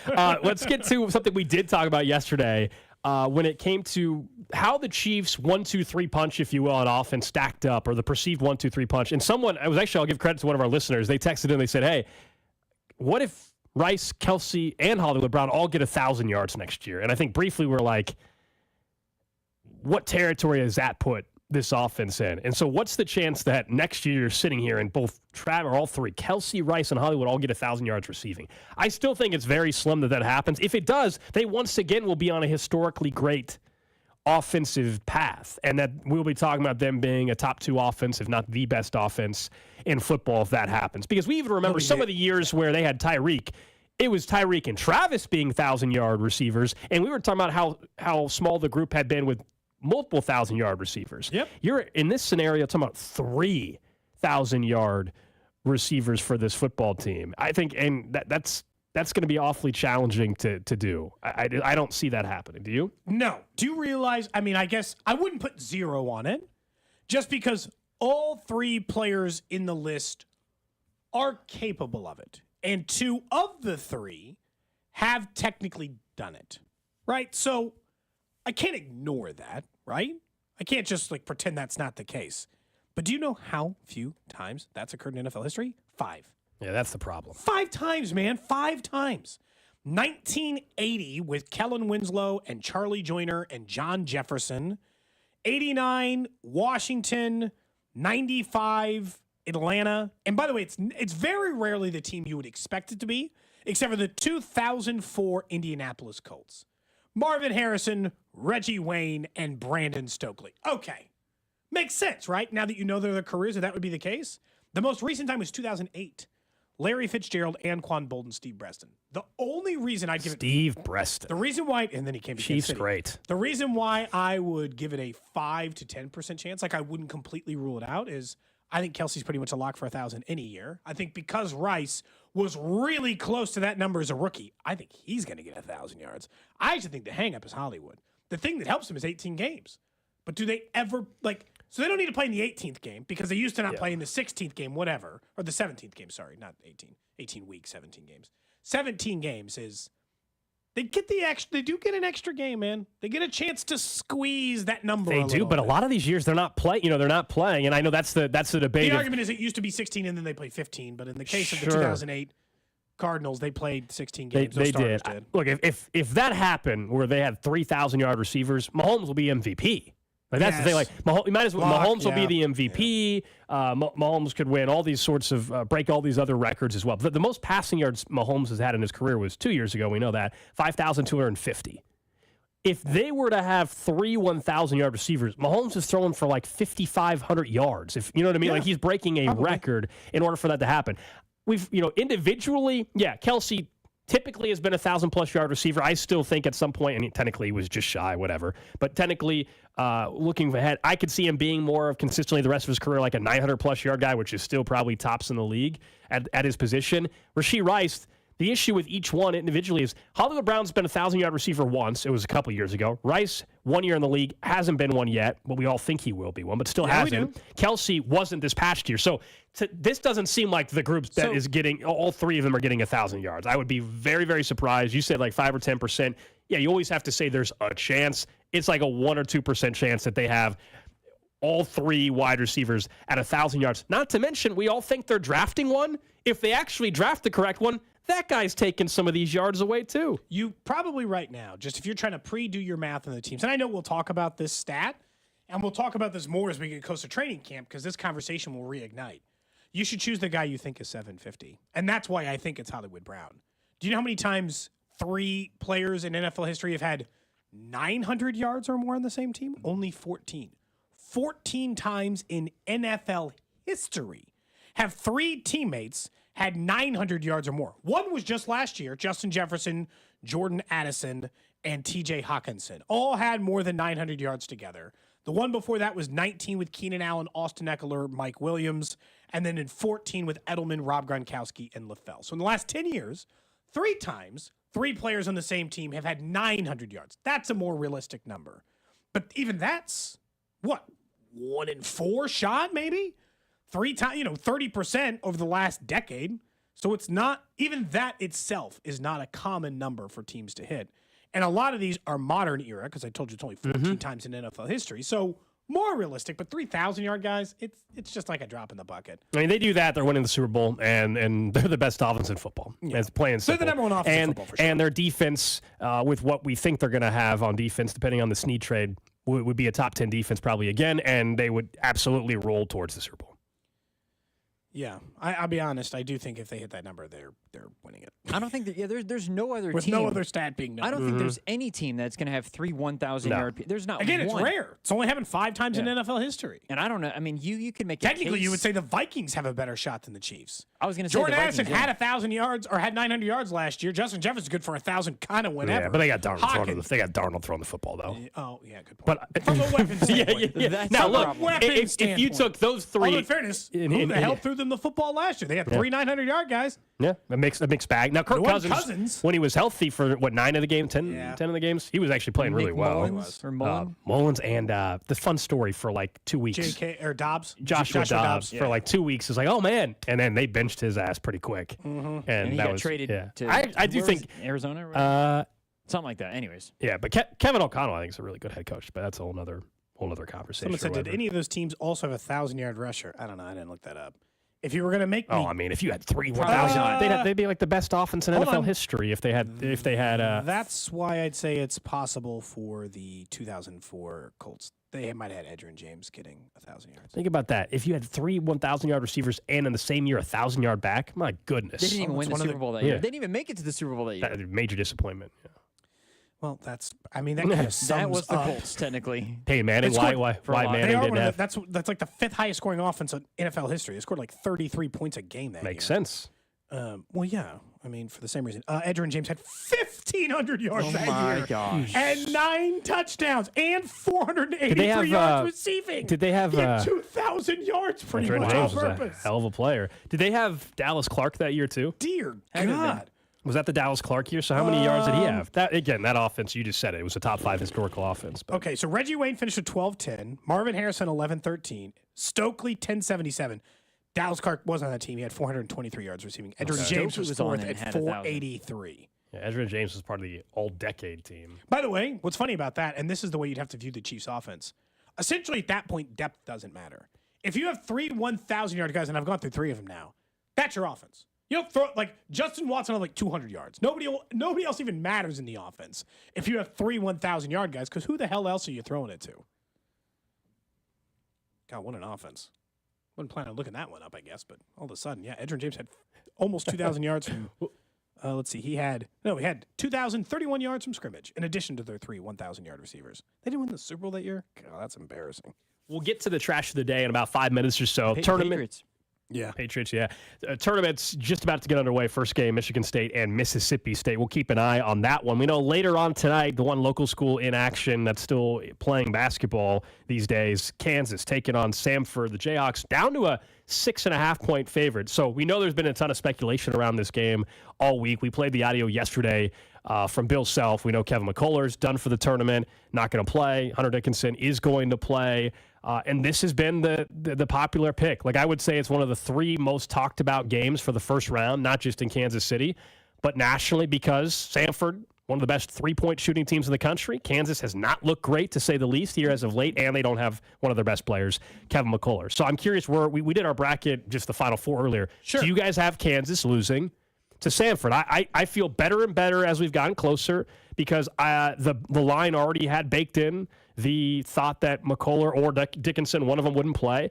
And anytime I see an overwhelmingly favorite Cinderella pick, or at least upset pick, a lot of times I just fade. I'm not saying it's 100% right or bulletproof or anything, but That's I love part of your strategy. I love to fade that, and I think Samford, we all sometimes hype them up. They can shoot the 3 ball, which yes is problematic, but we act as if, well, you just can't beat them or whatever. They're going to be amazing, and realize there are still massive matchup advantages as well. I think Kansas, the height thing is a big problem for Samford. They're the 6th tallest team. Samford's like the 11th shortest. So I do think Kansas wins tonight. Samford has, just as long as Hunter Dickinson plays, I don't know how the hell they guard a player like that. Like, Hunter Dickinson might go for 25 and 12. Yeah, inside they should. In If they that can break game, if they can beat the press, there's plenty of opportunity if they can get to the bucket. Yeah, specifically that advantage. That player advantage feels like the biggest one on the court for either side, and that includes the 3-point shooting for Samford. I have Kansas beating Samford, but I have them losing in the next round to Gonzaga. As do I. I Yeah, don't think as do I. Yeah. that's kind of like the end of the road for me. And I would still call it a disappointing season. I would be like, well, Self didn't coach well enough, or they didn't recruit well enough, or injuries coupled with those things I previously mentioned all led to it. I like him to get past Samford. I don't think I'm as confident as you, because I do think it's one good 3-point shooting game from Samford away from being like lights out. But I just think Kansas has the advantage, and the odds of Kansas just getting blown out in this game seem really, really. I don't think they're getting really blown low. But see, that's my thing. Is like when everybody's picking the Samford upset, it's interesting to me because if you think Kansas is losing, I know they're going to still, with 2 minutes to go, Kansas will have a chance to win. You know what I mean? Like, I don't think Samford's going to be up 12 points with 4 to go, and you're like, oh, the game's over. No. So Samford winning, it's a close game. KU winning could be a close game. It could also be a blowout. Does that make sense? Like, so for me, I'll take the team that I know for sure is going to be there, I believe, in the final 2 minutes. Even if you're telling me KU has to scrape out a win, I think they're going to have a chance to win late at minimum in this game. Whereas Samford, they're going to need a lot of things to go their way.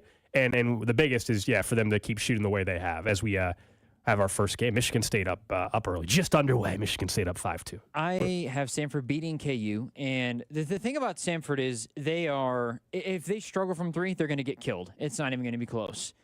They shoot 40% almost from 3 as a team, which is pretty unreal. They got 4 guys that average double figures, almost 5 that average double figures.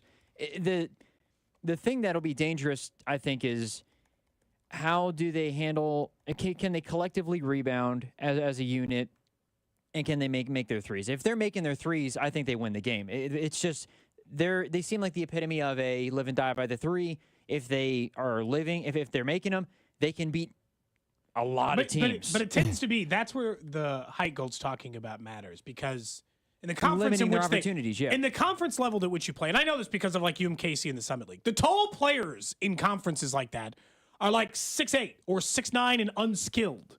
Kansas can contest threes in a way Samford is not accustomed to. They have to shoot over the top of these defenders because of the height on Kansas. It presents a problem they're not used to, that's all. The one guy who is going to be the guy guarding Dickinson is Aker. First and last name is the same. 15.8 points. Huh? Same vibe. 6 boards. He's 6'9". He is the guy. He is the tallest player they have on the team. He's the best player, scores the most points. if Hunter Dickinson gets him in foul trouble, honestly, I don't know if that's a strategy going into it because obviously you're going to feed Dickinson, but on the off chance you get him in foul trouble, you're sitting even more pretty because he's the best player in terms of scoring. So I mean, so he's giving up 5 inches, and how much did you say he weighs? How tall is Hunter? 7 foot? 7. I mean, I don't know. Wikipedia says 7'2". Is he that tall? Okay. So he weighs 227 pounds, this guy. University Tall, of Michigan said 7'1". So, I mean, he's giving up 4 inches and like 40 pounds on Hunter Dickinson. Yeah. Like, and he's their best interior guy. That's like, the thing. That's tough. I don't know how good of a perimeter defender Hunter is. This guy shoots. He shoots 45% from 3. Like, Hunter's going to be on the perimeter guarding this guy. I don't know how slow. I think the strategy in college basketball is so much fun to pay attention to with matchups and all the other stuff. There's a lot more of that in college than you see in the NBA. Yeah, I'm looking forward to it. We got to wait till late tonight. 8:55 scheduled. We all know how this goes. It's going to be like 9:15 or something. Yeah, maybe 9:30. It's going to at least be 9:15 before that particular game starts later on between the Jayhawks and the Samford Bulldogs. But let's get to the trash of the day. Trash of the day. All right, this one a little sports themed, at least mixed in a little bit. Okay. Has to do with the Olympics. That's this summer in Paris. And we've talked to a couple of the crews they're going to have. Snoop Dogg's going to be doing some stuff, things like that. But gotta look for entertainment. I get one it. of the stories that always came out around the Olympics was the condoms and sex. Okay. You remember? I do. Those stories, but then COVID happened. They handed out 100,000 condoms. And I guess I'm happy to say that sex is back at the Olympics. You know what? What the hell took so long? That's right. So the 2024 Olympics will be doing away with the intimacy ban that was put in place in Tokyo. That was put in place in Tokyo during the COVID-19 pandemic. And so this is the first Olympics since then where they are once again providing the athletes with all the condoms they want. They have supplied them 300,000 condoms. Roughly 14,250 people are anticipated to reside in the Olympic Village, including 9,000 athletes. So they're taken care of. I think that's like 20-something condoms a person. They're set. They're good to go. I mean, sometimes you're there for a week or two, you know? You know? And you're just surrounded by supreme athletes just like yourself. There was a story. Many of you are in incredible shape. I mean, I'm not surprised by this. Also, good for the Olympics. Sex should have never gone away.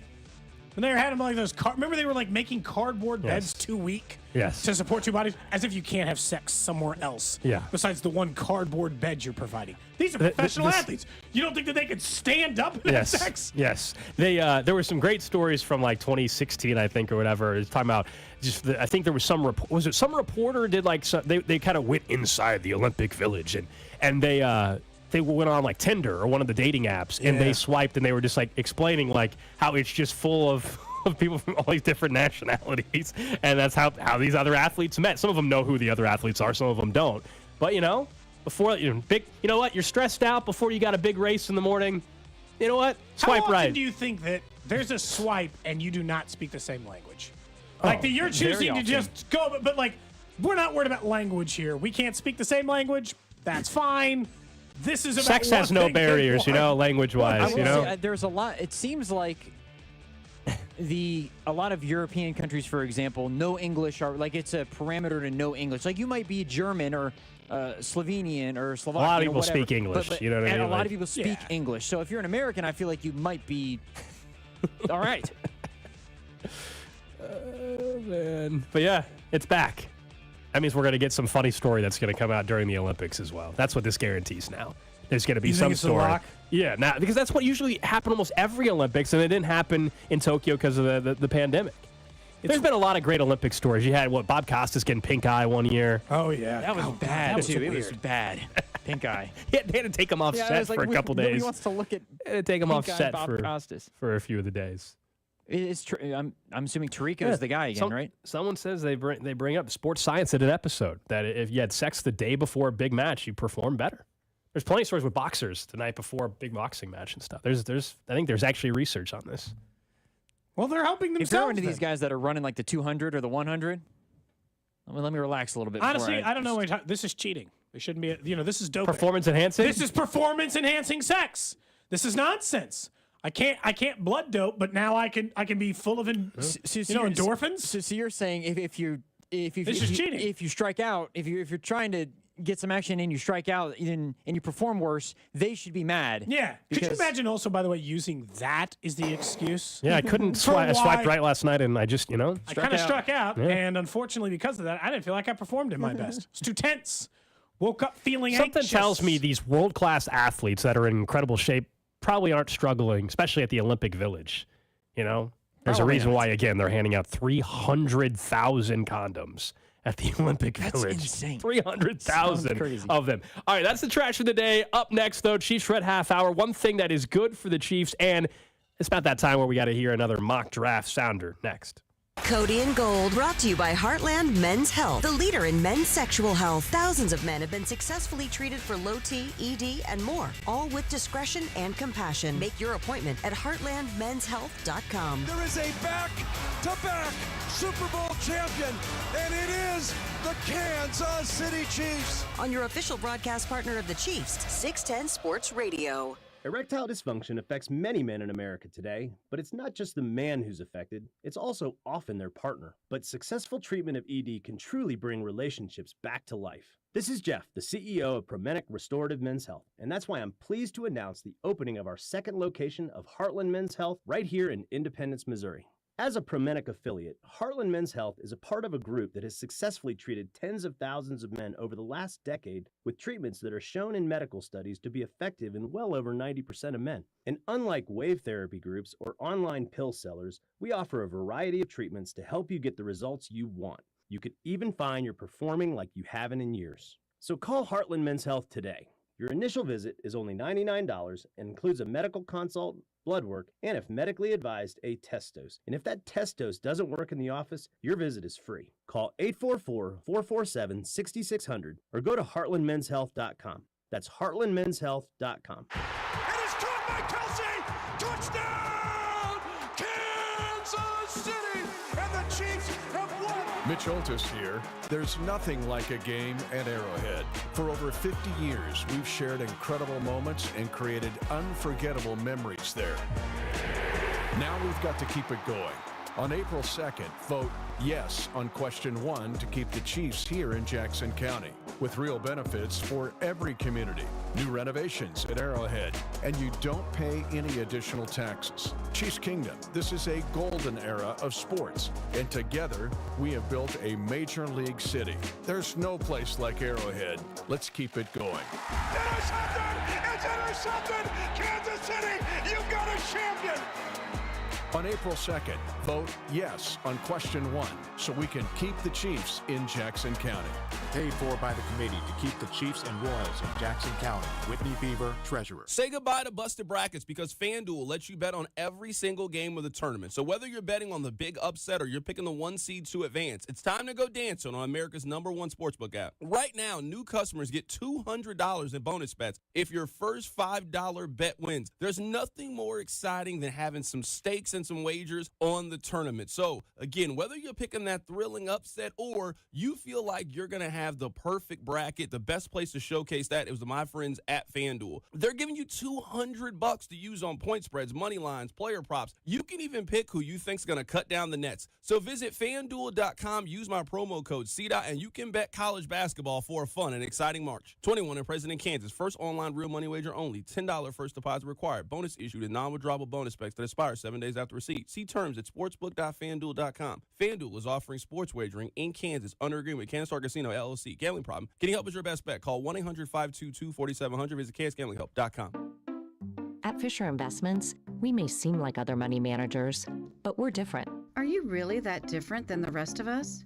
We are. As a fiduciary, we always focus on what's best for our clients. What services do you offer besides investing? We have a team of specialists in financial planning, estate planning, and more. Your clients rely on you for all that? Yes, we ensure clients receive unparalleled service at every step of the relationship. Okay, but you still sell commission-based products, right? No, because we believe that's a conflict of interest. We prioritize service over sales goals. So, then how do your fees work? We have a simple and transparent fee that's a percentage of our clients' portfolios. So we do better when our clients do better. Wow, we're more different than I thought. At Fisher Investments, we're clearly different. Learn more at FisherInvestments.com. Investing in securities involves the risk of loss. recurring automated marketing text messages. Consent not required to purchase. Message and data rates may apply. The team's looking good this season. I think so. Man, I miss playing football. Being young with unlimited energy to burn. Ever since I turned 40, I just can't find that fire I used to have. Think it could be lower testosterone? What do you mean? All guys lose their edge when they turn 40. The body has less testosterone. That's why I take Nugenix Total T. I've heard about Nugenix. That really works? Since I started taking Nugenix, I'm lifting like when we played for Coach Carter. I feel more energized at work. It's even spiced up things between me and the missus. Are they still giving out complimentary bottles for people to try? Yep, send a text. It's that easy. Text HATCH to 42424 right now for your complimentary bottle of Nugenix Total T. It's the #1 selling testosterone-boosting brand at GNC and Walmart. Do it now, and they'll also send you a bottle of Nugenix Thermo X, their newest, most powerful fat burner ever, absolutely free. Text HATCH to 42424. That's HATCH to 42424. These statements have not been evaluated by the FDA. This product is not intended to diagnose, treat, cure, or prevent any disease. You've heard it said, he's a diamond in the rough. Or maybe, diamonds are forever. Here's something else I've learned about diamonds. They're just pieces of coal put under pressure for a long, long, long time. So when I start feeling like I want to give up, I think about that little piece of coal. And if that piece of coal can make something of itself by not giving up, so can I. Persistence is in you. From PassItOn.com. It's a mystery where Old Spice finds its amazing scents like Himalayan sea salt, but I'm thrilled they have because no other body wash exfoliates and moisturizes 24/7 like Old Spice Gentleman's Himalayan sea salt body wash. Now, if only there was a mountain range separating the Indian subcontinent from the Tibetan plateau where I could hide my Old Spice and keep my family from stealing it, my impossibly smooth skin will finally be safe.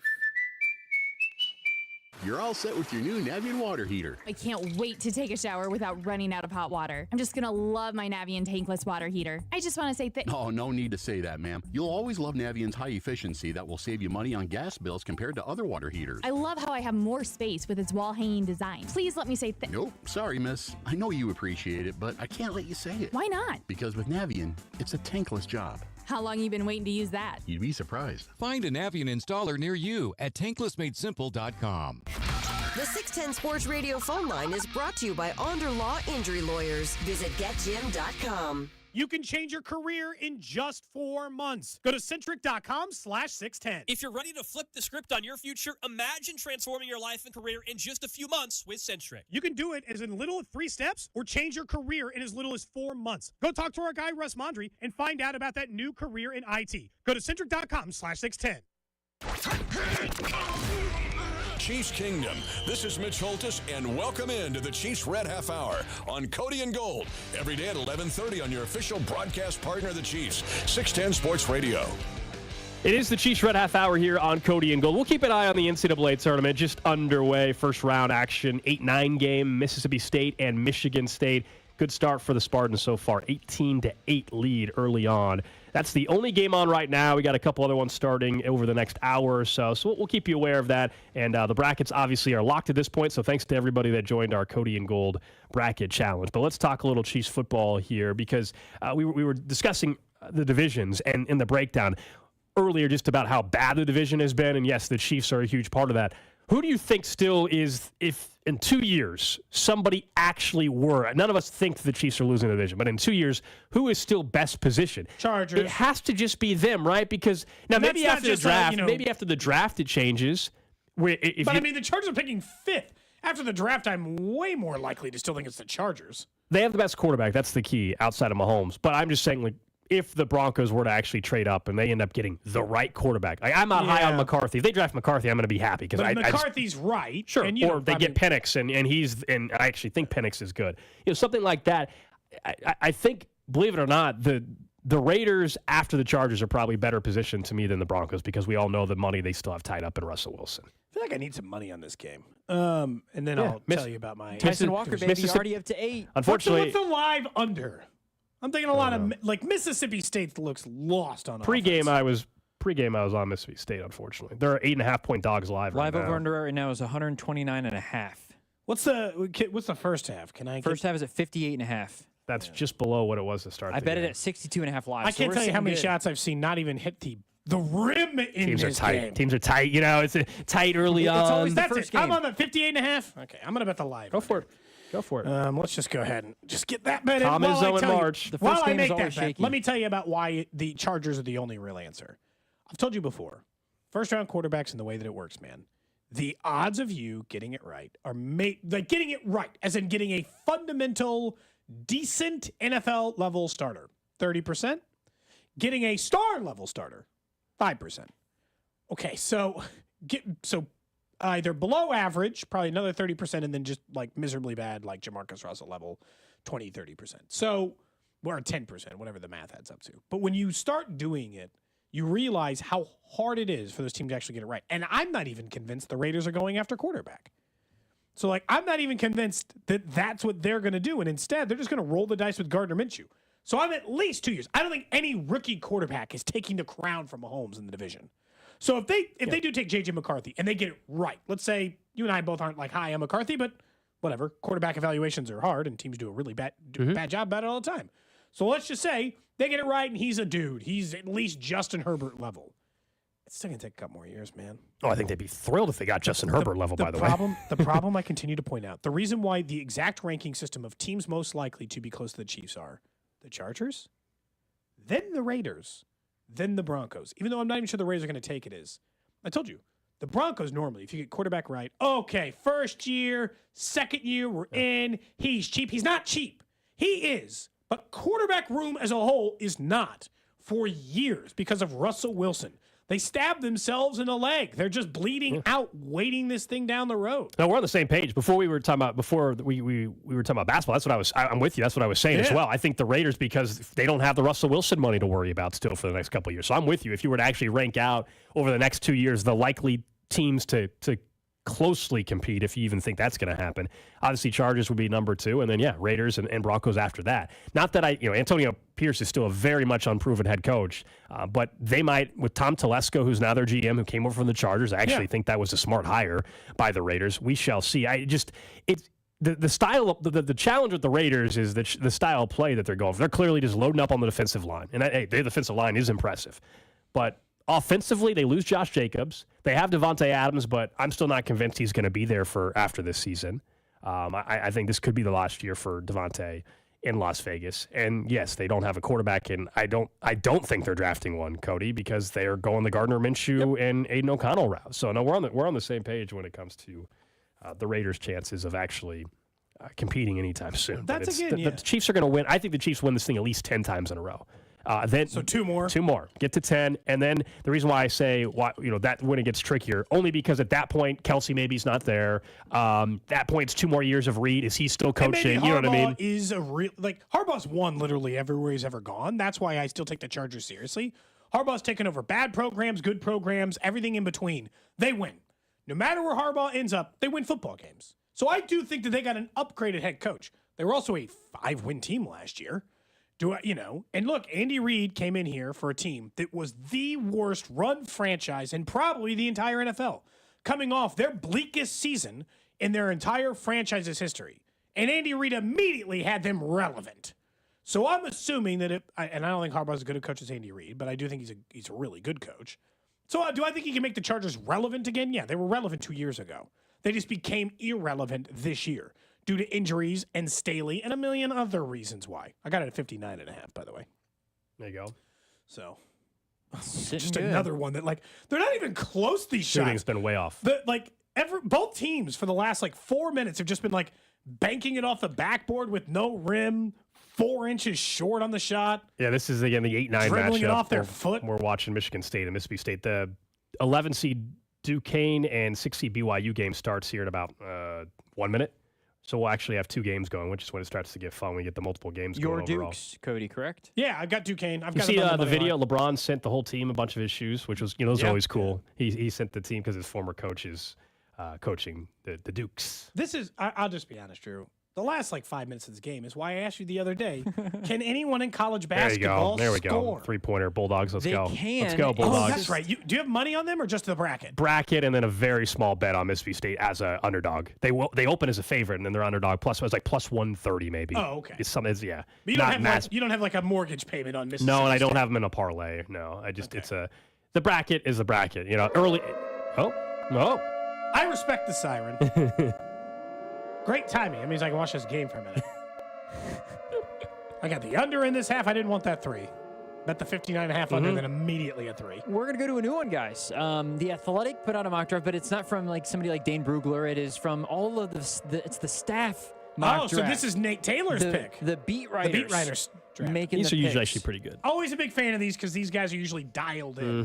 Who do they have the Broncos taking real quick before? Is it quarterback? I was prepared to give Nate's pick. Hang on 1 second. At number 12, the Denver Broncos, they don't select at 12. They trade up to number 8 in this mock to take J.J. McCarthy. God, that just seems like everyone's pick right now. This would be, by the way, trade would send number 12, number 76, and a second-round pick in 2025 for number 8. That's it. They don't get anything back other than 8 to move up 4 spots. It's tough to move up when you're talking But about if you're top Denver, 10, dude. why The would you value do of each that? pick. Why would you Because do it they for love Denver? because Sean Payton J.J. McCarthy is a very is the type of quarterback he likes. It's a great fit. I do agree with that. I just don't personally think J.J. McCarthy is going to be great in this league. It doesn't scare you but guys. he's the name though. Every year, and the answer is J.J. McCarthy. Every year, right before the combine and at the combine, there's one quarterback that suddenly everybody falls in love with and is super impressive. And I'm sure J.J. McCarthy was great in the interviews and all of that. But that's what, and he's the answer to the question this year. Which quarterback is going to go through the interview? Everybody's super impressed. He's going to actually throw, and he's going to move up and be the sexier pick. All of a sudden, J.J. McCarthy has been that. Everybody's talking him up. Everybody. No, but the problem, the inevitable problem with J.J. McCarthy for me, the thing I can't shake is they didn't even like throwing him. They didn't even like him throwing on a national championship team. Yeah. And I think how? I think stylistically that's how Michigan kind of does their business, but also there were some moments where you would expect him to make a throw that was relatively simple for a college quarterback to do, and he couldn't necessarily do it. He has those throws that you're like, holy crap, that's a ridiculous throw, but some of the inconsistency, I think, was shown in his time at Michigan. Raiders, by the way, Terrion Arnold, corner from Alabama. Great, fine. Also, sure, that'll solve it. Also, and he might be great. Also, the Chargers, they have taken Malik Neighbors. I did see one with the Chargers that had them taking. I mean, look, they lost Keenan Allen and Mike Williams. They got to take a wide receiver. Yeah, they have no other choice. I mean, that would be foolish not to if you're in the Chargers, unless the Chargers trade back and they want extra picks, but they'll still take one. I can see the Chargers trading back. All right, so who's the Nate guy? All right, I'm going to give you the name, and then I'm going to give you the paragraph that Nate has as well, backing him up. Not a wide receiver, offensive tackle Kingsley Suamataia from BYU. A guy that is... Spell that? Suamataia. How is it pronounced? Kingsley Suamataia. Suamataia. Okay, he's going to need a nickname. I'm not pronouncing that. Although I did get used to Felix Anudika-Uzama. Kingsley Suamataia. Okay, so he's going tackle. Tackle. That's one of the few ones I've seen so far go tackle. How long are his arms? I did not look that one up. About this. How long are his arms? He's 6'6", 325. So you would assume the wingspan's there. He's a BYU guy. Andy Reid, 34 and a quarter. Oh, perfect. Arm length, yeah. That's long enough. 34 is the minimum. That plus his comp is guy? Abraham Lucas. Abraham Lucas. Abraham Lincoln. Very tall man. He's got a beard. He's tall. Little too slender. Abraham Lucas. He's the greatest comp of all time. Could you imagine? Honest to God, he's such a good dude. His comp is Abraham Lincoln from a character standpoint. That's our new draft website. Everybody's come up with unique ideas. We're coming up with a new one. Everybody's done this. We're comps based off of presidents. That's our new draft niche on this show. Actually, is going to be how does the player comp to past presidents in our United States of America? Looks like somebody has a nasty something going on there. Oh, we're watching the Duquesne BYU game just got underway. So there's 2 games in the NCAA tournament. And yeah, BYU player did he get elbowed in the mouth? Yeah, it looked like it. Let me give you Nate's paragraph. So Nate writes, at this point in the draft, Suamataia could be the best candidate to be a plug-and-play left tackle. The Chiefs still have Wanye Morris, a second-year player, but general manager Brett Veach is always in favor of creating competition at premium positions, especially when it comes to protecting Patrick Mahomes' blind side. It's not a competition. If you draft him at 32, he's got to start. He has to start at left tackle or right tackle immediately. Yeah. I don't care if it's the Eric Fisher thing and it's Jawan at left, him at right, and then it switches a year later. It's weird, though, because there's always been this question. Is Andy Reid willing to start a rookie at left tackle? That's always been a thing, and it hasn't happened. Dude, he's been starting, like, But honest to God, when you're starting, I know they're veterans, but, like, when you're starting the caliber of Donovan Smith, then just start the rookie. The reason why the Chiefs need to move on to that. They've had a lot of success starting young players lately on defense. Make the shift on offense, too. The reason why I think he might not start, Cody, is because Kingsley's got a second-round grade, but I think it's because there's so many tackles taken high, and then Nate says the acquisition of Hollywood Brown makes them prioritize that tackle position. And not that it's a little bit of a reach, but I think in terms of all of the tackles going ahead of where the Chiefs are at, if there's not that need for wide receiver, maybe they go tackle and they go a little bit higher than what he's projected to be. He's been a mid-second round pick in most mocks. So it's a little bit of a reach. Maybe that's why there's that competition element. But Nate says they got Hollywood Brown, makes tackle the premium need, I guess, if you will, for the Chiefs. By the way, our current match for A.D. Mitchell is James K. Polk. That's his former president. Someone's correct. If we really want to do this, we actually need to do comps to politicians, not just All presidents. politicians? Because presidents, it's we don't have as many options, not as many. So maybe that's our. Everybody else is figured out. Everybody's got a mock draft. Nobody's doing a presidential mock NFL drafty player comps to politicians in U.S. history. James K. Polk just looks fast. That's why he's. I don't want to go down this road. He looks like one of the faster presidents. Who's Bo Nix's comp then? Bo Nix's super old. Who is Bo Nix's comp? That's more recent ones. I was going to say former. that. I think that's where we end up going. Let's see, oldest presidents U.S. history. So he is older. I was thinking a little Ulysses S. Grant a little bit. I was thinking a little. But you know what? But productive older. FDR. That's Bo Nix. Okay. FDR. Everybody loved the guy in college. I thought you said he wasn't going to be productive. Was there forever. Pretty much got like 7 terms. Stayed in Oregon forever. Productive. Everyone liked him there. Yeah, I think for Bo Nix, it has to be a minimum of 2-term president, though, because he's played on 2. He went to 2. He went FDR's way more than 2-term. Yeah, so it's got to at least be a 2-term president to compare, and is based off of 2 programs. Wait, was he in 2 programs? Then he's Bo Nix. Then he's Grover Cleveland. Okay. He was a 2-term president, but they were separated. He had 4 years and he wasn't elected, and they had 4 more years. He's Grover Cleveland. We have the new one. That's Bo Nix started at Auburn, ended up at Oregon, a little bit older. Cody, Perfect. who's the president that you did a project on that lasted like 2 weeks? William Henry Harrison. That, I think a lot of people you guys might say it could be J.J. McCarthy. Yeah. One and done, real quick. Wow. Man, is it going to be that? That's what you're saying. William Henry Harrison, you better put that on the biggest bust in the draft. You could like, say you gotta be like, it gotta be bad. If you you're guys going think that I believe that about Henry Caleb Harrison. Williams? Yeah, you did seem down on him for a little bit. The oddest thing, by the way, real quick, why was Keenan Allen at his pro day decked out in Bears gear? It's awkward. Why are you going to his pro day? You don't have to recruit him to decide on he's the number one. Because he's a bear. No, he's a bear. I think that is weird. That was weird. You don't have to go to his pro day. Quick. I mean, at this point, we just know. Like we just know. I know. It's weird though. I don't like it. Matty Eberflus, great. He didn't even have to show up. He knows what he's doing. They're all just the due diligence thing. Yeah, that's all it is. It's not even like you can say tampering because he's the number 1 overall. There's no tampering, but he's the number 1 overall pick. It's just weird. Someone else says Bo Nix actually Jimmy Carter. They said didn't work out first term. He knows for later his work when he's older. He's known for his later work. His later work. Yeah. I just looked up something that I said. I Googled who is the fastest president in U.S. history. I would love to know. Who's the answer to this? Do we know? I was like, which one is this? I mean, Andrew Jackson. I don't know. The answer is Andrew Johnson. Andrew Johnson is the correct answer. What? He ran like a 6.5 40? Johnson won dozens of races. 7, so what are you going to do? Andrew Johnson is what it says. Who knows? Okay. Best basketball player is Barack Obama, easily. That's, again, our new series on the show is Draft Prospects Politician Comps. No other show in the country. No other show in the country is doing that. Good start for Duquesne for me. Yeah, Good Duquesne start. up 7-0 early, 11-6 game, at BYU the 6th seed, just underway. Do you guys think Andy Reid's there? No. I don't think he was at, obviously, the BYU game here in Kansas City. I doubt he is in. He was bad luck for Where's BYU. this game at? This BYU Duquesne game? I don't know. I don't know. It doesn't really matter. But wherever the hell they're at. They're not in Salt Lake Probably City, not I don't Salt Lake. think. Yeah, as a 6th seed. It's on the court. See, this is where they used to have it right on the court. And Now they do generalize. It all just says first round. It should be at Omaha. midcourt. I think Omaha, isn't it? No. Yeah, no, it is. It is. Yeah, it is Omaha. I think it is Omaha. It is Omaha. I think Andy might be there. Okay. Well, we'll see. We can't get a multi-view yet? Too early? That's what I was trying to do. We have YouTube TV. Too Usually early for it'll a just give me multi-view? the option, won't it? Should it just give me the multi-view option? Go to the game itself and then go down and then go as soon as you're in the game. Like go to a game itself. Okay, we're in a game. Now go down.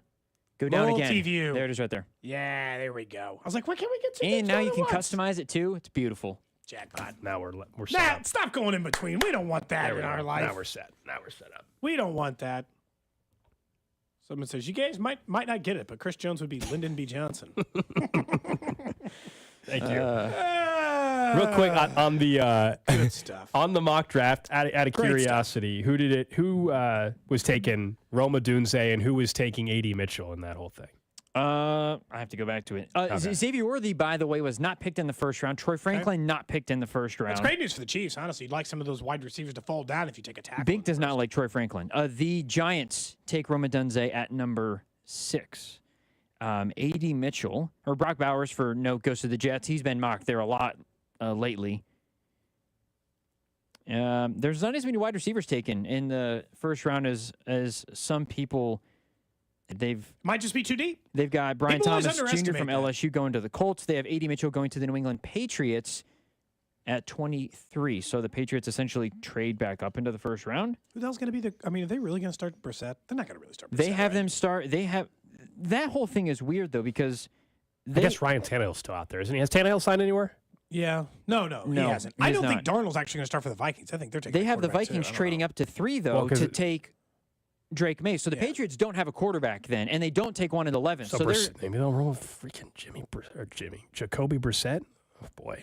Sometimes it's get the but here's team the right thing. before you get the quarterback. We talk about this all the time. You and I've said this. If you can't easily, like if you can't logically get to those quarterbacks that you trust, and you're not a Bo Nix fan or those things, don't just take them to take them. Be bad one more year and then get the best quarterback next year. I don't think that that's the worst. Build a team strategy. and then get the quarterback is what you're saying. And if you're Mayo, occasionally you have to and- go that way. and It's if not the you're- ideal way, but sometimes it's that system. Yeah, you're Mayo. You're year one too as a head coach. You know You you're got at least getting hopefully 2+ years. And the Patriots, I'm guessing they'll be a little patient with where things are. I mean, you get rid of a legendary coach in Bill Belichick, you got to at least give the next guy after the legend more than 2 years to get the ship corrected based off of some of the bad general manager decisions, personnel decisions that Bill Belichick made. I mean, that was his biggest fault was poor drafting. They got to start drafting better in New England for starters. And maybe, as you said, maybe that's not actually the quarterback. That's just building a solid foundation eventually. Building your unit, identifying your culture, the differences in your culture from Belichick's to you know how it works, Gold. I mean, it's changing everything about it and then maybe getting around. I don't blame a team for actually occasionally going the other way with it because I think there's some logic in, like every team can't get to the quarterback they want. Look, if you love Knicks, I think it's a lot different in a conversation. But if you don't love Knicks, or if you don't love Penix Jr. or any of the other guys, well, then you're just taking them to take them. You might as well just wait later in the draft. Yeah, that's always there were 2 mocks, by the way, that did have, I think it was the Falcons trading back up, not this one, but the Falcons trading back up and the Patriots trading back up to take 2 quarterbacks late in the first round, not with the Chiefs, but earlier ahead of them. So it's not out of the realm of possibility. A 5th-year option is so important at quarterback. I don't blame any teams when they go up into the bottom of the first round to get their guy at all. Update on the scores, by the way, Michigan State currently up 27-18 after Mississippi State made a run. How's your first round or first 59 first and a half? half. Where do you think we're Well, you can just look at the live total. 37-45 right now, so I need 14. We're sitting pretty good given how the half's gone, I think. So far, currently the live total on the game, they've gotten rid of the half line live total because we're under the 4. Yeah. But the game total is down from the original one, so I'm probably right around pace. So that's the 8-9 matchup, And then I then have the Duquesne on the money line. The 6-11 matchup just underway. Duquesne up early 9-1. The next game to start will be at 12:30. I think that's the Creighton game, and then also at 1 o'clock, 15-2 seed game with Arizona and Long Beach State. Long Beach State, their coach yesterday was fantastic. Remember, he's the coach that is got fired. He coached in the conference tournament. They won, and then yesterday he's like, "Look, if I don't like your question," he was joking. He's like, "It's like Seinfeld." He's like, "I'm working for free." He's like, I don't have to answer the question. Like, I'm working, a great line. I'm working for free. We'll talk some more tourney and how the Jayhawks could fare tonight. Matt Tate, who's covered the Jayhawk program for a very long time, he's with R1S1 Sports, Wave the Wheat. He's going to join us next here on Cody and Gold. Cody and Gold, brought to you by Heartland Men's Health, the leader in men's sexual health. Thousands of men have been successfully treated for low T, ED, and more, all with discretion and compassion. Make your appointment at heartlandmenshealth.com. There is a back-to-back Super Bowl champion, Kansas City Chiefs. On your official broadcast partner of the Chiefs, 610 Sports Radio. Hey, it's Rex here with RexBuysKC.com, your local KC home buyer.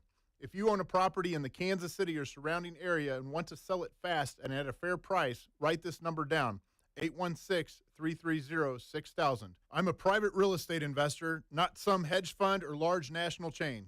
My family and I live right here in KC. I can pay cash and close on your timeline, even in as little as 3 days. Here at RexBuysKC.com, we're improving Kansas City one house at a time.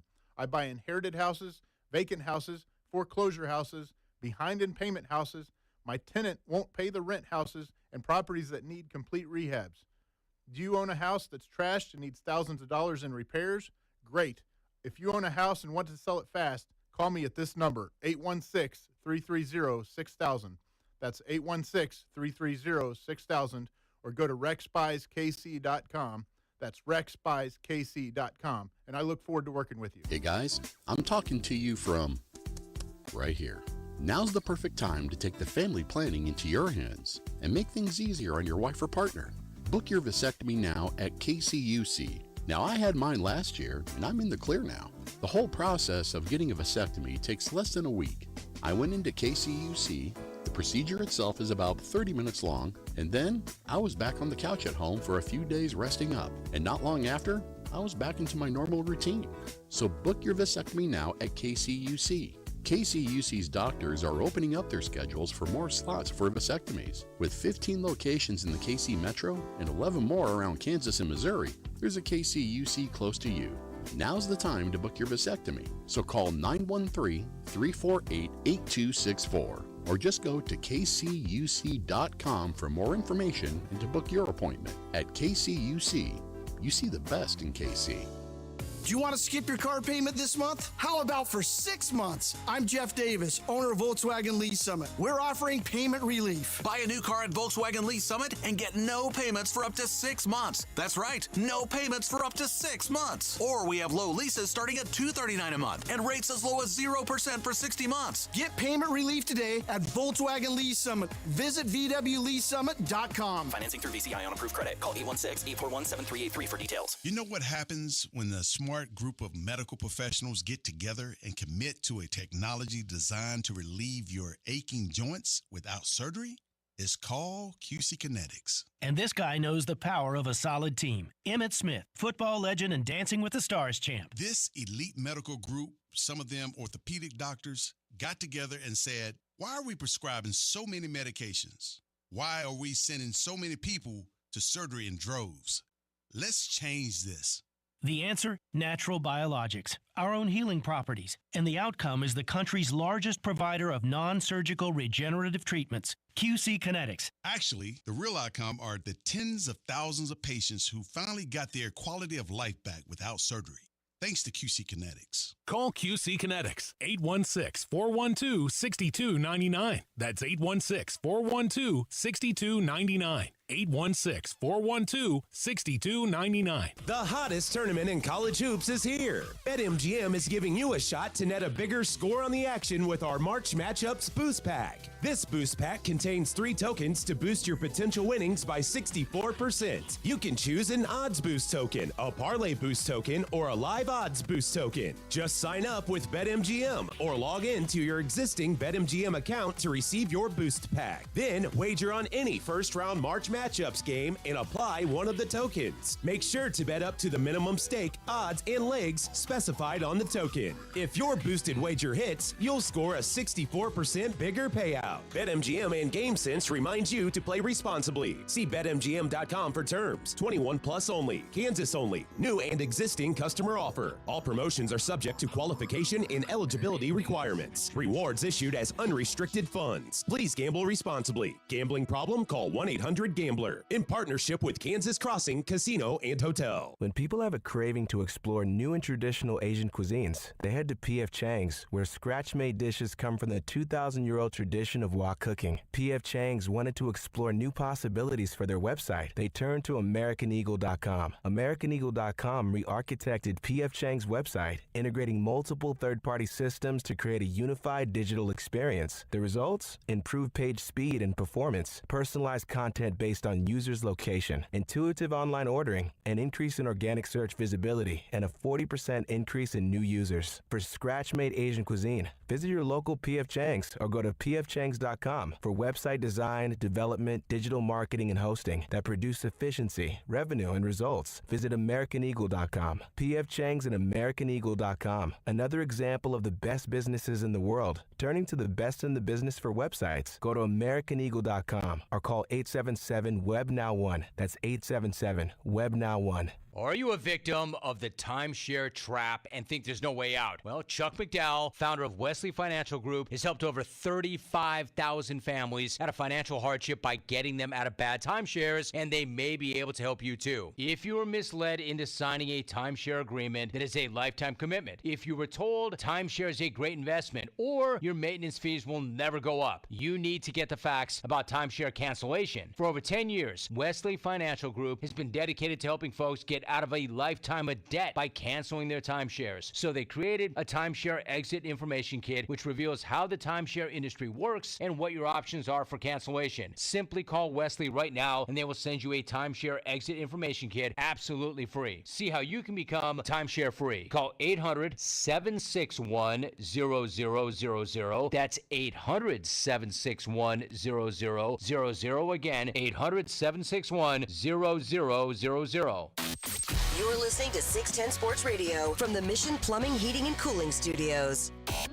Vern's Hot Stove, Thursday night starting at 6 o'clock. 610 Sports Radio. KCSP Kansas City. WDAF HD2 Liberty. Always live on the free Odyssey app.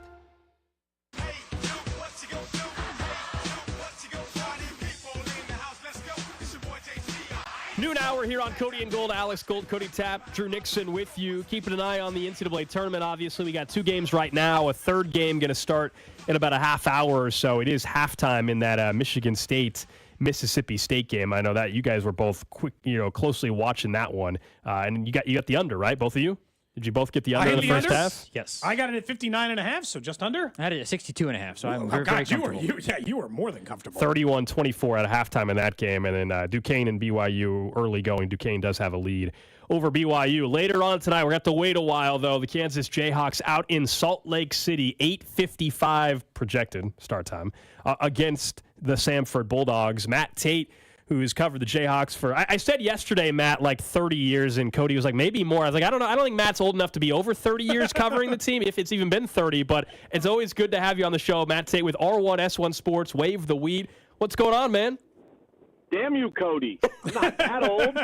It just feels, it's like seasons of American Idol. I'm counting like 2 or 3 a year for you. Okay. Hey, you're always good for a good save, and I think you just freaking nailed that one. So, but look, it's pretty close to 30. I won't argue with that. So, all's good. How are you guys doing? Right, as you know, these are great days when you got the tournament going on. But I have to ask, in the years you have covered this team, does tonight heading into it just feel different? I mean, it feels like the expectation is just so low right now for these Jayhawks. Yeah, I'll be honest, I don't really ever remember it like this.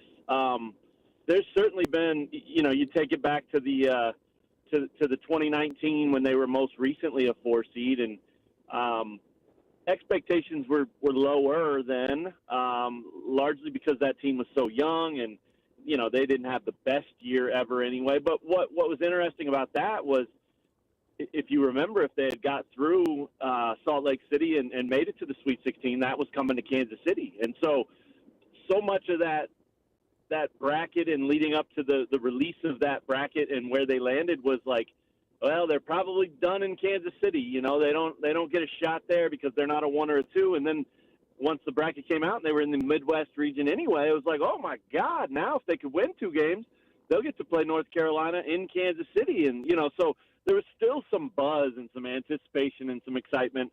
And I'm sure within the program there is, but this has been a really hard, grinded out kind of season for all these guys, the players, the coaches, obviously the fans.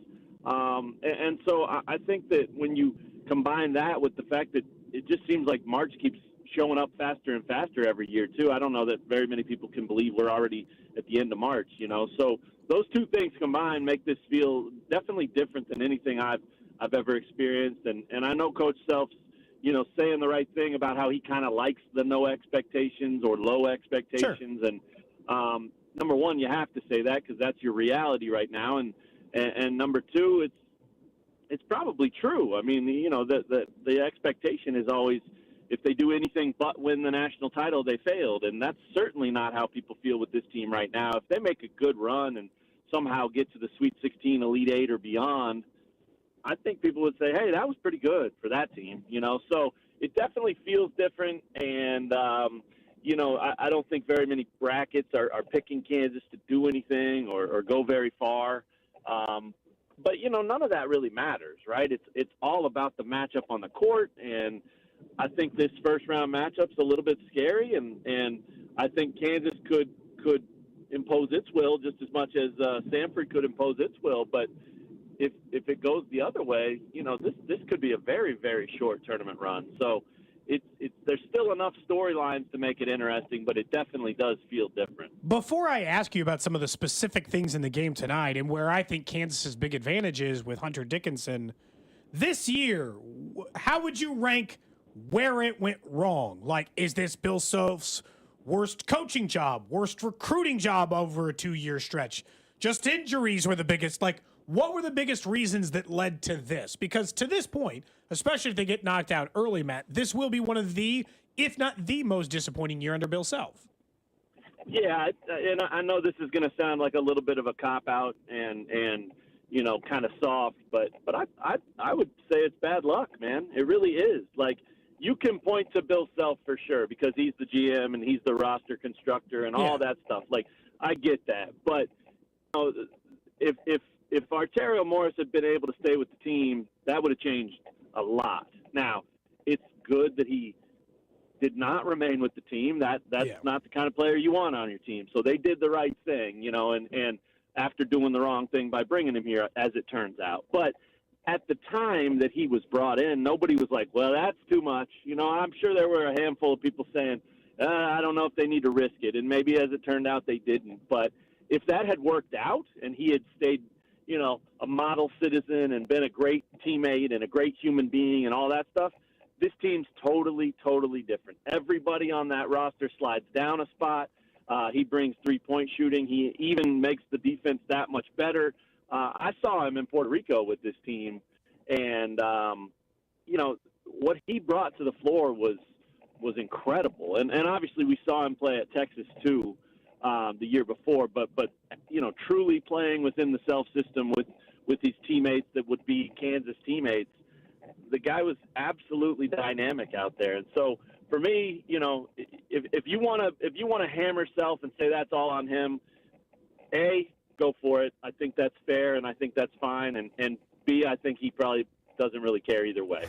But I also think there's something to be said that's just some bad luck. Like that guy being the kind of guy that you have to kick off the team, bad luck. Nick Timberlake not making three-pointers almost the entire year, bad luck. El Marco Jackson not being quite the dynamic McDonald's All-American like we expect McDonald's All-Americans to be, maybe bad luck. I mean, obviously you can't totally eliminate the idea that some of the players have to wear this too, right? Like Marco hasn't developed. Well, is that him? Sure, partly. Is that the coaching? Sure, partly. Is that just bad luck? I think maybe so. So when you're a program like Kansas and things go so well and the standard's so high and you just, shoot for the stars and just keep hitting them and finding new galaxies and taking your expectations to even higher heights, like at some point it's going to have to even out a little bit. And I think this is the quote down year where that evens out. And if you look at all the blue blood programs, they all have it, right? Like, Duke, Kentucky, Carolina, Michigan State, they've all been, well, you talked about Michigan State right now playing in the 8-9 game, right? Like that's pretty low. They've missed tournaments. All those other schools have missed tournaments too. Kansas's standards remain pretty high. And so if this is the bad year, if this is the evening out, so to speak, so be it, man. Like, because the one thing we know about Bill Self and the one thing we know about what he's done at Kansas is it's not going to be this way next year. Whatever it means, whatever it takes, he's going to find a way to make sure that next season is not a replica of this season. They are not going to go through this again, and it's been emotionally draining. It's been difficult. It's been a grind. And yet, here they are with the chance to win a couple of games and maybe put a good feeling on the end of this thing. But, again, they could also lose pretty quickly, and it could be sort of that thank God that's over feeling. So remains to be seen, but I think we'll know more tonight for sure. In the last 2 minutes, Bill Self sent out a tweet about Kevin McCullough saying that he thought it was mischaracterized, the 45-second clip that was played, where it seemed like he was calling out McCullough. Is there bad blood between them? Is there bad blood between Self and McCullough? Is he just covering it a little? Like, what happened in all of that situation? Obviously, he was injured and couldn't play, but for a while, even like last week, Bill Self seemed to think he was going to. Yeah, wow, I didn't see the tweet yet. That's interesting. It's longer, so I'd read it to you, but it's like 3 paragraphs, man, so I can't, I can't read it all to you. That's fine, yeah. I don't know. I mean, I think it's to be completely honest, there may be a little bit extra there. There may be just total disappointment with the situation and frustration around it because, as you guys know and everyone knows, this was a preseason number one team. This was a team that absolutely believed they could be a national title contender or the favorite even, and so Kevin McCullough was a huge part of that equation. And so when you don't have him, whatever the reason, whether it's because he's injured beyond belief or because he's just a little injured and you'd love him to play through it, but he doesn't want to, or his agent doesn't want to, or whatever it is, right? And it could be a little bit of all of that. It's frustrating. And so I think that's probably a pretty good word for it, the mischaracterization, because Stuff loves McCullough, and he has long before he even became a Jayhawk. He respected and loved his game at Texas Tech. That's obviously why they went out and got him. And he was terrific for them last year and was really good for a good stretch of this season. So I think that's just, to me, it seems like this is sort of the perfect cherry on top of what this season was. If everybody's going to, speculate and is there more here? Is there bad blood? I mean, maybe not. They're the only two people that can truly answer that question, right? But I think all possibilities make sense and are reasonable to consider. But really, it's like that's the way the season has gone. And so, for the frustration and the anxiety and just the difficulty of grinding through this year with everything, you heard the clip, I'm sure, from him saying that the hardest part of the season was just not knowing what the hand you're going to be dealt is every single day. Like, that gets old, right? So really, I think that this is, however it's being speculated or characterized or whatever, it's the perfect thing to kind of go out with this season because that's the kind of season it was. We're talking to Matt Tate from R1S1 Sports, Wave the Wheat. So let me ask you about tonight before we let you go, Matt. KU 6.5-point favorite. I think the national heads, a lot of them picking Samford and their three-point shooting to be too much. How do you see this game playing out, and what's it look like if the Jayhawks do actually win tonight? I think I think Samford's a real threat, and I don't think people are crazy for picking them. I don't think they're crazy for being confident. This team has shown what it is.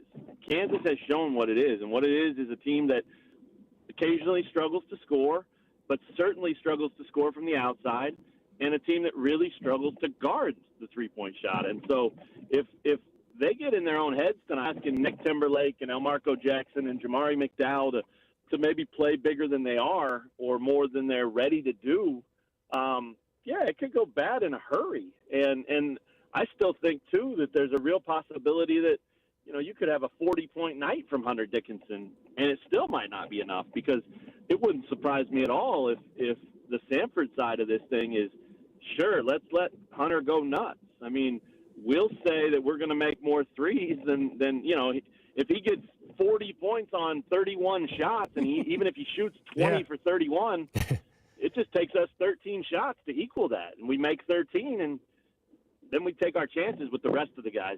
So I don't know. I mean, I'm not saying they're definitely going to lose, but I do think it's a real threat. I think it's right that the line is where it is. I think it's a significant issue, especially because this Kansas team has, again, shown what it is all year, and what it is right now, especially is a team that doesn't have a ton of confidence.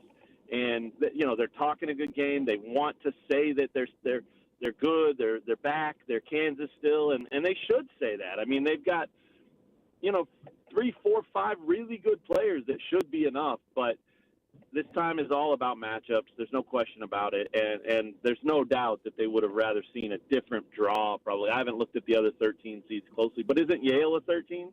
Yeah. Yeah, and I mean they played them at home, so we knew that wasn't going to happen. But that's probably a better matchup. So I think it's a fight, man. I really think they've got their hands full, and I love the different styles that they're probably going to play. KU's not afraid to run, but KU's also shown an ability to turn the ball over, and if they turn it over at a high rate tonight, that'll be problematic. I posted something just a little bit ago that basically points to El Marco Jackson as such a huge key for this team tonight. Not because he needs to go score 20 and make up for Kevin McCullough, but because he has to be a secondary ball handler. He's got to take care of the ball. He's got to be smart. He's got to be steady. He's got to be solid. He doesn't have to do it alone, but he's got to be a guy that can help DeJuan Harris like Kevin would have against pressure and in tough spots like that. And so El Marco, he has the ability to do that, but he also has the worst turnover rate individually on this entire roster. So he's a big factor for me, and it has really nothing to do with trying to make up for the 18 points that McCullough averages. That can be spread out over 5 or 6 guys where each of them just gets an extra bucket and you're there. It's all that little stuff, just being smart with the ball, taking care of the ball, and we haven't seen that consistently from KU's bench and from KU's role players, and if it doesn't show up this postseason, they probably won't be around very long. Matt Tate from R1S1 Sports, Wave the Week. Good to have you on the show again, man. And hopefully the altitude doesn't affect your riding. I know a lot of people talk about altitude. Hopefully you're good to go tonight. Well, I'm from Denver, remember? So That's we're true. Good. Your body's used to it. There you go. Matt Tate. Of course, if you ask Cody, that was like 60 years ago when I was living in Denver. So, were you there before Breckenridge was incorporated? Yeah, right. My actual surname is Breckenridge. I didn't change it to Tate. So. There you go.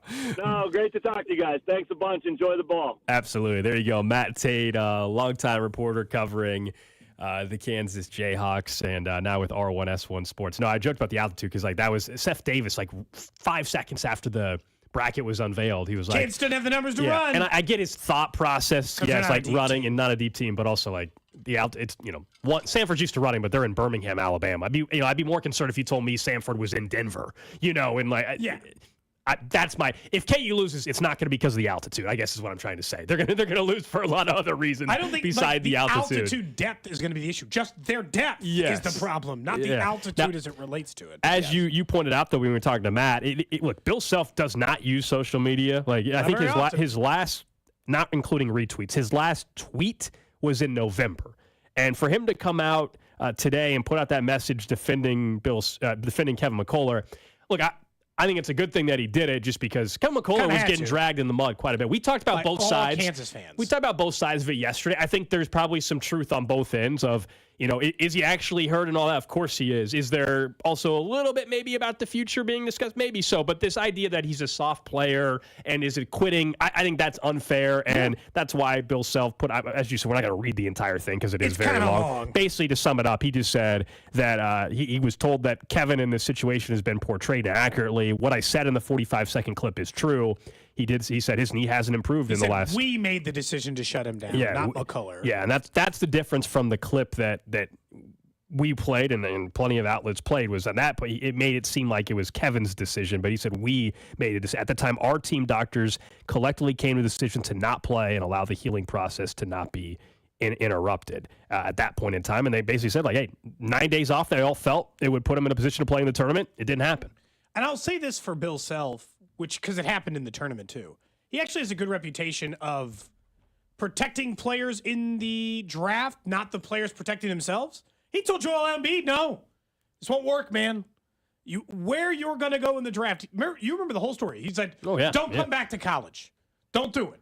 Where you're going to go in the draft makes no sense. Protect yourself, protect your body, don't come back.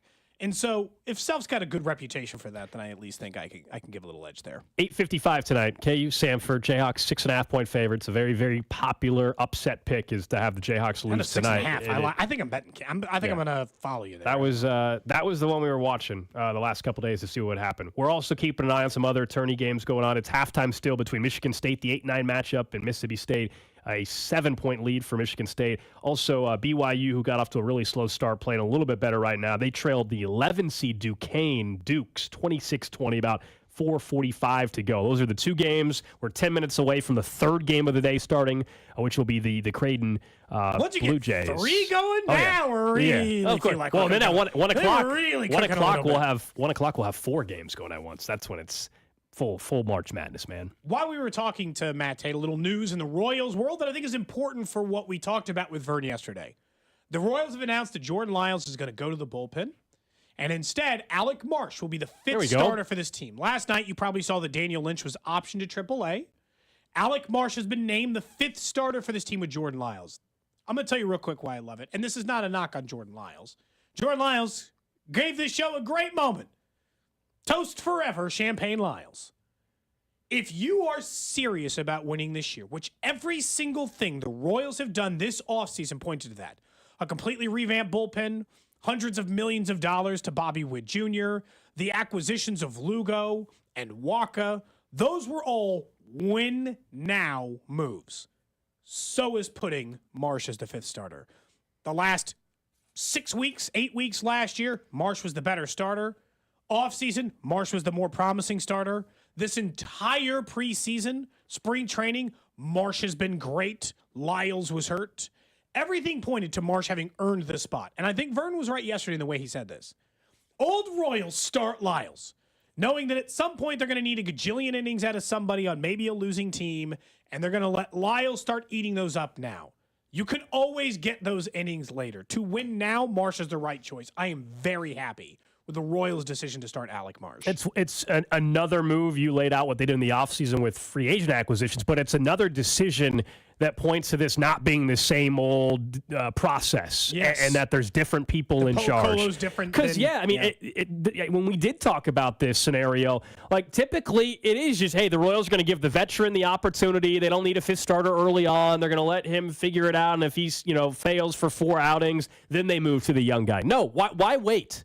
It's a tough month of April. This organization has had brutal months of April.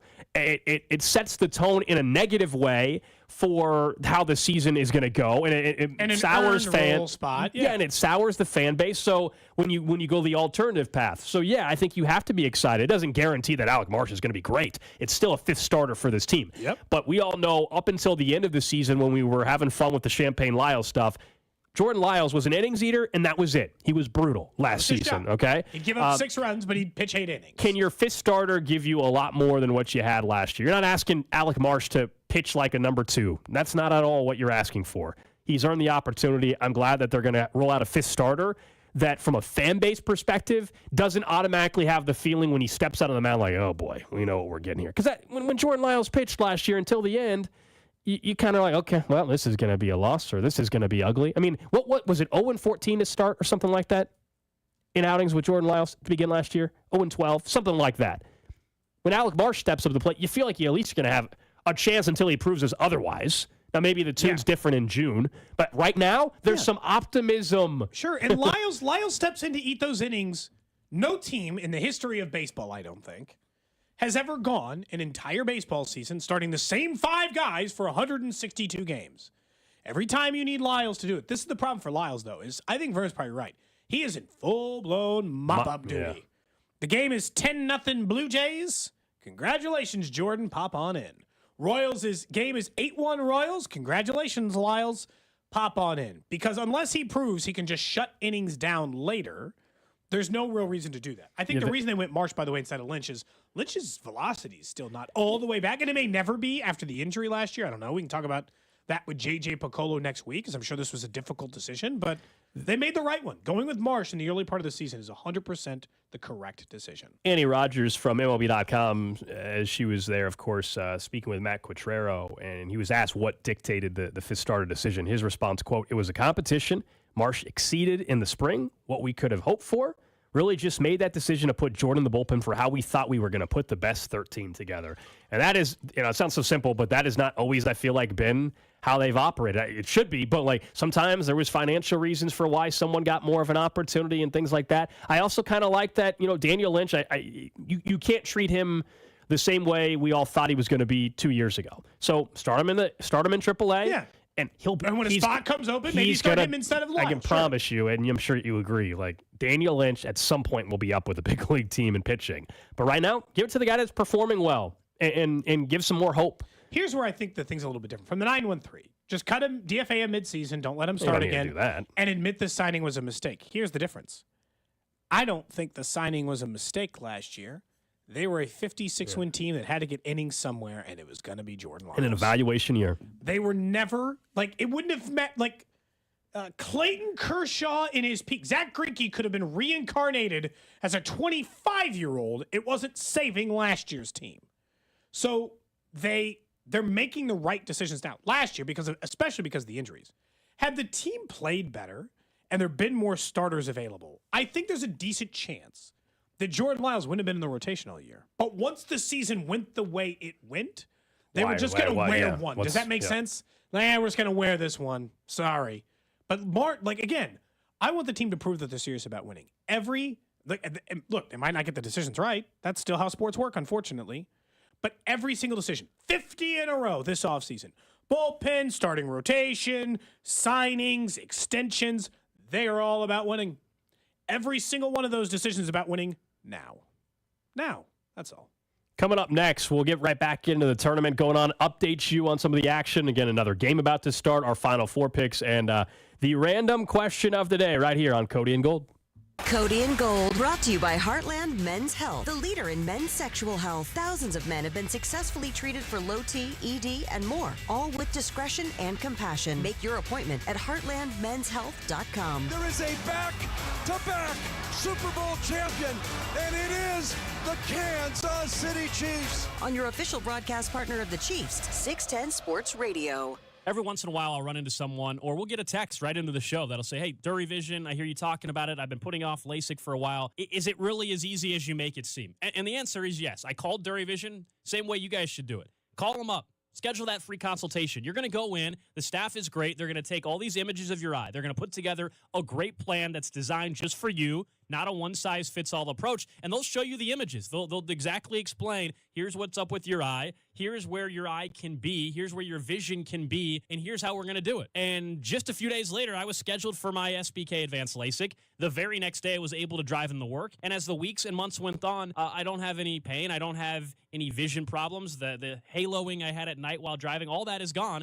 Now I just wake up and I see every single day, and it's better than I've ever seen before in my entire life. DuraVision is the best in Kansas City. 913-491-3330. That's the phone number to call for your consultation. 913-491-3330, or go online to DuraVision.com. The hottest tournament in college hoops is here. BetMGM is giving you a shot to net a bigger score on the action with our March Matchups Boost Pack. This Boost Pack contains 3 tokens to boost your potential winnings by 64%. You can choose an odds boost token, a parlay boost token, or a live odds boost token. Just sign up with BetMGM or log in to your existing BetMGM account to receive your boost pack. Then wager on any first-round March Matchups game and apply one of the tokens. Make sure to bet up to the minimum stake, odds, and legs specified on the token. If your boosted wager hits, you'll score a 64% bigger payout. BetMGM and GameSense reminds you to play responsibly. See BetMGM.com for terms. 21 plus only. Kansas only. New and existing customer offer. All promotions are subject to qualification and eligibility requirements. Rewards issued as unrestricted funds. Please gamble responsibly. Gambling problem? Call 1-800-GAMBLER. In partnership with Kansas Kansas Crossing Casino and Hotel. Are you in need of top quality metal for your next project?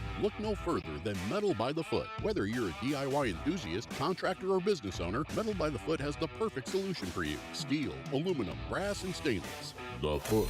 Blue Demon Welding Supplies, filler rods, and wire. The Foot. Bronius Professional Welding Equipment, service and repairs. The Foot. Located in KC and Topeka. Online at metalbythefoot.com. When you need a piece of metal, remember, metal doesn't have to cost an arm or a leg, just the foot. Choice of a lawyer is an important decision and should not be based solely upon advertisements. Paid for simulated client portrayal. I'm attorney Mike DePasquale. No matter how you've been injured, my law firm is here to help. Mike and his team handle all kinds of cases. Auto accidents, wrongful death cases. Even medical malpractice. Any kind of case, Mike's got this. No matter what kind of injury case you have, I promise we can help. Call me. I've got this. Mike's got this. All you need to know. 816-888-7500. Mike's got this. Are you a victim of the timeshare trap and think there's no way out? Well, Chuck McDowell, founder of Wesley Financial Group, has helped over 35,000 families out of financial hardship by getting them out of bad timeshares, and they may be able to help you too. If you were misled into signing a timeshare agreement that is a lifetime commitment, if you were told timeshare is a great investment, or your maintenance fees will never go up, you need to get the facts about timeshare cancellation. For over 10 years, Wesley Financial Group has been dedicated to helping folks get out of a lifetime of debt by canceling their timeshares. So they created a timeshare exit information kit, which reveals how the timeshare industry works and what your options are for cancellation. Simply call Wesley right now and they will send you a timeshare exit information kit absolutely free. See how you can become timeshare free. Call 800-761-0000. That's 800-761-0000. Again, 800-761-0000. Look around.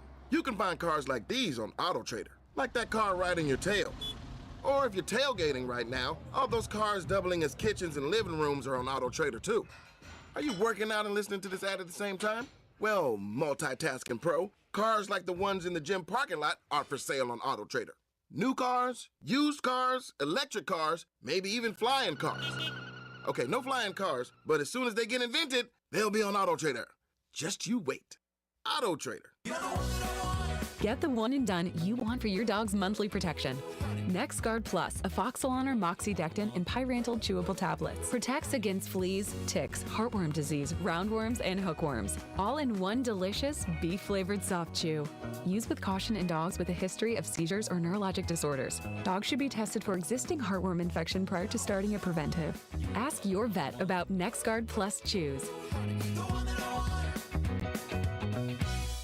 Do you owe $10,000 or more in credit card debt or personal loans? With credit card debt at all-time highs, Debt Relief Advocates is urgently notifying consumers of debt relief now being made available, designed to aid consumers with out-of-control credit card debt. Those who qualify and enroll for this relief program will only have to pay back a fraction of what they owe. This is not bankruptcy or a debt consolidation loan. This is a relief program that credit card companies would rather you not know about, as it ends your debt nightmare and saves you lots of money. Consumers owing at least $10,000 in credit card debt or personal loans can now take advantage of this debt relief as the cost of living skyrockets. Debt Relief Advocates has established a relief hotline for you to call to learn what debt reduction you may qualify for, so don't wait. For this free information, call the Relief Hotline at 800-515-5751. 800-515-5751. 800-515-5751. O'Reilly! You need parts? O'Reilly Auto Parts has parts. Need them fast? We've got fast. No matter what you need, we have thousands of professional parts people doing their part to make sure you have it. Product availability. Just one part that makes O'Reilly stand apart. The professional parts people. O'Reilly Auto Parts. The 610 Sports Radio phone line is brought to you by Onder Law Injury Lawyers. Visit getjim.com. Brought to you by Ashley Furniture. Celebrate and save at Ashley's Anniversary Sale. With Hot Buys, your choice of colors starting at just $3.99. Ashley Sleep mattresses start at $2.50. Plus, receive a free adjustable base with select mattress purchases. Only at Ashley. Now basketball is my favorite sport. I like the way Tournament well underway now. Multiple games going on. You've got the 8-9 game between Mississippi State and Michigan State. It is Michigan State up 42-29, 15:43 to go. That's the first game of the day. You got the 6-11 matchup between Duquesne and BYU. It's the Duquesne Dukes up 38-30 at the break.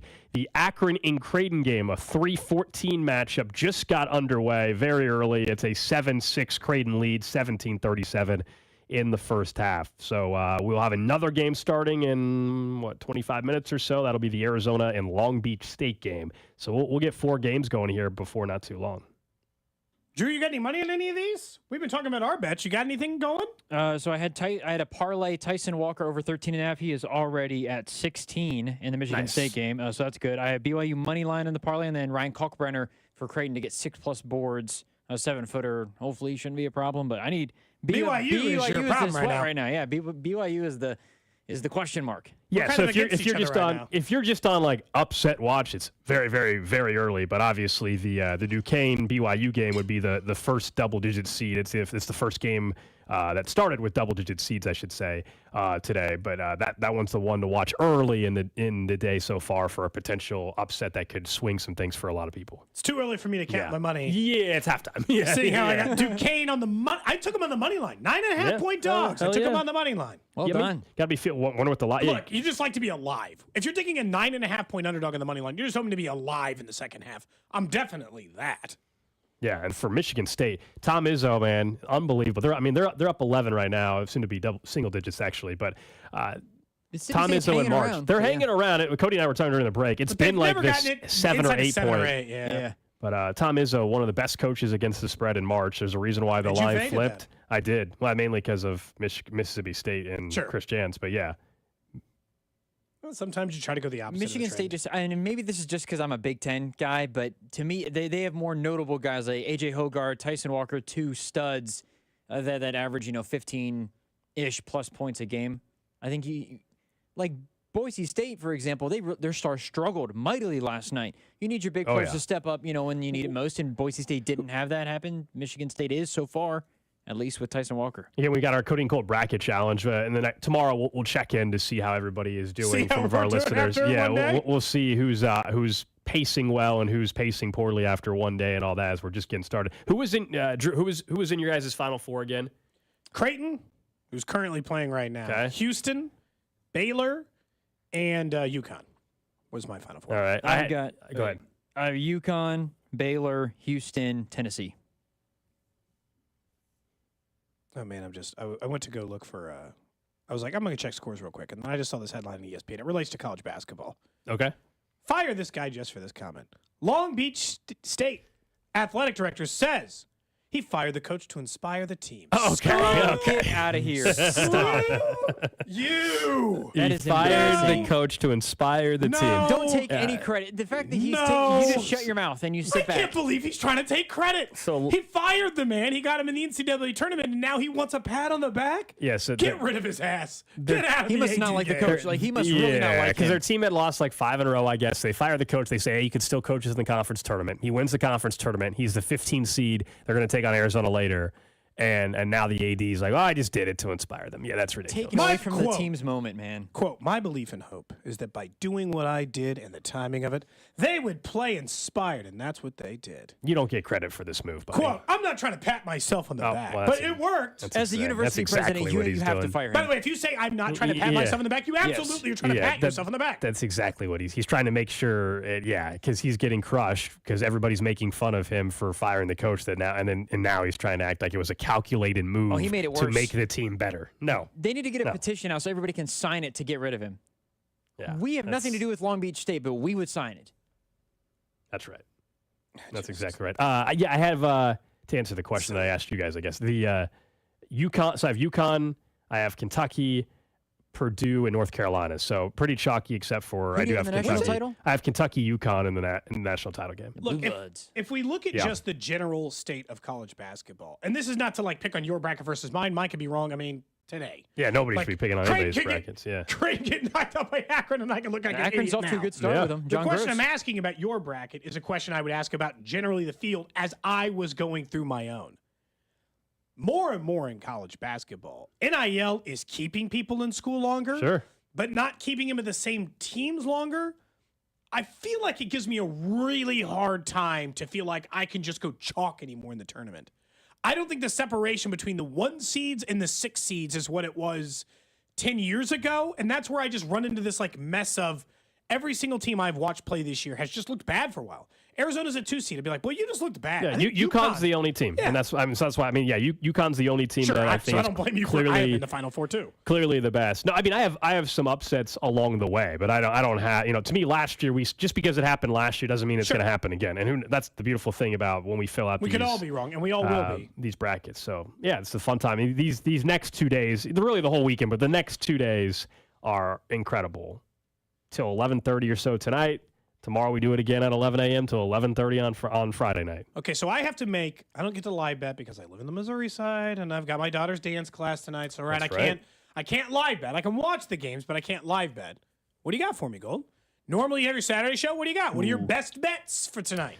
What do you got for me so I can play some wagers before I leave work? I've told you, and it's not just because I went to Kansas, but I love anytime everybody seems to think they have the big upset figured out, and that it would be Samford. So I love KU minus the 6.5. Now that it's gone to that level, so that's one game that I like. I do like Northwestern as a dog tonight or this afternoon, plus 2.5. Is that tonight or tomorrow morning? I'm sorry, that's actually the first game tomorrow morning. But that one I guess still applies if you want to get it in before. But those are the two probably favorite bets. And then I do have a bet in on Texas Tech minus 4 against NC State. So NC State, the hot team out of the ACC, they ran through the tournament. But I like Texas Tech. So those are 3. I'm a little bit disappointed that you guys don't have a double-digit seed making it a super run. Not to the Elite Eight. I've got like 3 seeds and 6 seeds. Like I've got plenty of those teams, Drew, that like under a 10 seed, like in the mix. Yeah. I don't know what it was about the double-digit seeds this year. The more I was looking into like any of them, right? The McNeese State, like some of the ones that people like. McNeese is a popular one. And James Madison. Maybe I didn't see what other people were seeing, so I was just kind of fluttered in no man land. So I ended up going with not all big dogs. I'm glad you picked Wisconsin then. Right there. Didn't Alex say he had Wisconsin getting knocked out right away? I do have James Madison beating Wisconsin, but I didn't go multiple games with them. I just have them beating Wisconsin. That game might be really high scoring actually as well. The Wisconsin game, which is weird because nobody thinks that Wisconsin. Not this year though. Scores. They've been fun actually. Normally Wisconsin's boring 55, 58 type of games. They've been scoring 80 points. They have the best offense they've had since 2015 when they made it to the championship game. They got a lot of different guys who are really good. Are you a realist when it comes to like? Do you? If Kansas is a 1 seed, would you just pick them to win the title no matter what?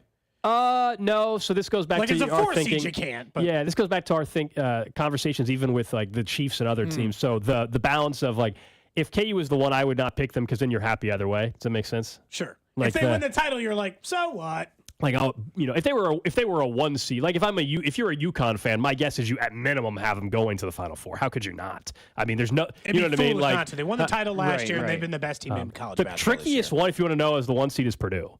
Because last year we know the story, and there's a lot of the Virginia the next year they found a way to win it. And so, like, are you buying into Purdue? Obviously, Edey's incredible, but do you trust Matt Painter and March? He's not been very good. They have a favorable draw up until the Elite Eight. They have a favorable draw. I think North Carolina's getting knocked out. They're the first 1 seed to lose. Someone says, what's stopping you guys from putting a $5 bet on a 16 seed to win? Is the payout worth it, or since the odds are so bad?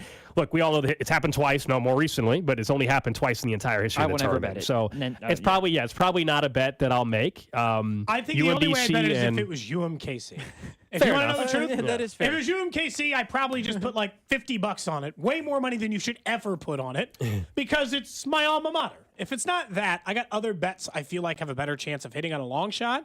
Like, here's the odds. I'd almost rather do a parlay of favorites than that, like I guess. Like Wagner, who's a 16 seed, we already saw them play in the first 4. They're playing UNC, I think, at like 145 today. They're 30-1 to win the game, which is like Stetson to beat UConn. Yeah. But 30-1, couldn't I just put together like 5 money line parlays of favorites? Yes. Like I think it wouldn't get to 30-1. Okay, but I get your point, but not that. I was just giving like I mean, like if you took, if you took, Arizona and Illinois and, and Oregon and Nevada, and, you know what I mean, and Kentucky were all favorites. That 5-leg parlay is, getting you to what?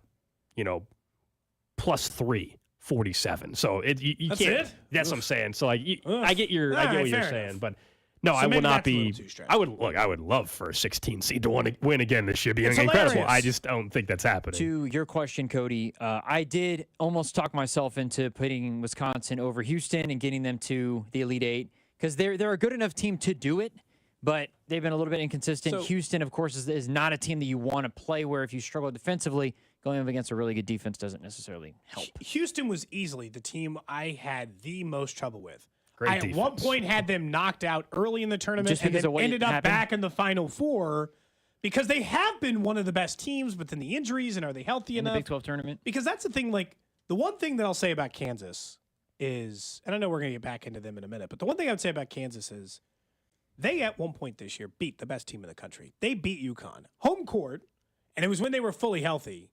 But, like, they're not... And they beat Houston. But then they're they went not- to Houston. And They're not got killed. talentless.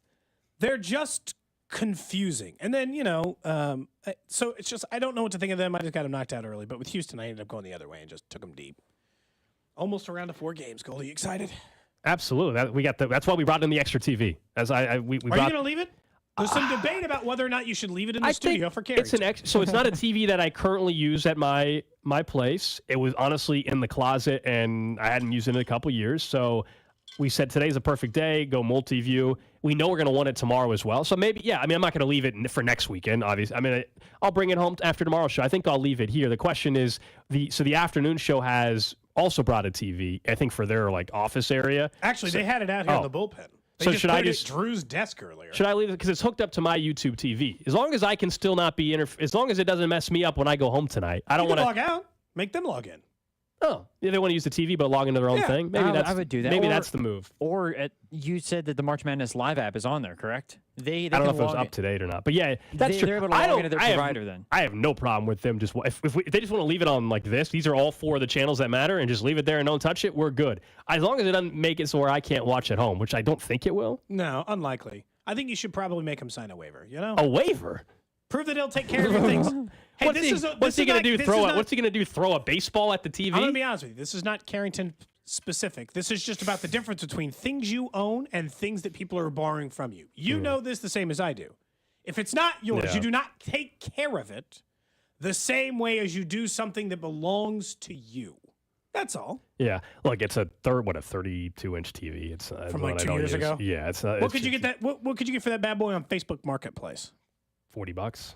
Yeah, Don't you think? Like yeah, something feels like right, that. yeah. It's perfect for this though. This is why I still have it. Somebody on the Texans already given up on Creighton. My bracket's already busted. I picked Creighton in the it's Final Four. early. Creighton It's are ear- winning the game. It's early too for all these games. By the way, the only game that's getting closer to ending is the 9-8 matchup. So Michigan State's up 56-45 with 9:40 to go. Michigan State's led throughout the entire game, I think.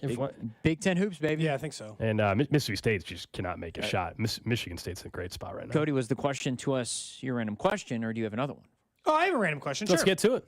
Random question. For you, Gold. For you, Drew. Over on the text line, 913-586-7610. Over on the Twitch, Twitter, YouTube, Facebook, we're live streaming the show as well. So if you just want to pop us up on the screen, you got the multi-view, right? Can you just pop us in the corner with the other Someone three said college they had 3 basketball TVs games? going, and one of the TVs was still on There our you stream. go. See, I appreciate that. You can just That's watch awesome. the games with no sound like we're doing. No, the question I have for you, actually, Drew, I think Alex will be able to answer this, but this will be an even better question for you, Drew, Okay. as a golfer. So they've got a problem in LA, and I want to ask you if what they're doing is wrong in your opinion.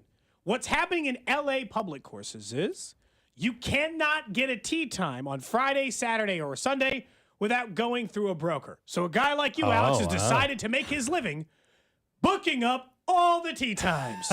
You're taking them all, putting little deposits down. You're getting every single weekend tee time. And then, if you're Alex and you want to go hit a club at 10 a.m. on a Saturday, well, you got to pay me a little juice in order to get that spot.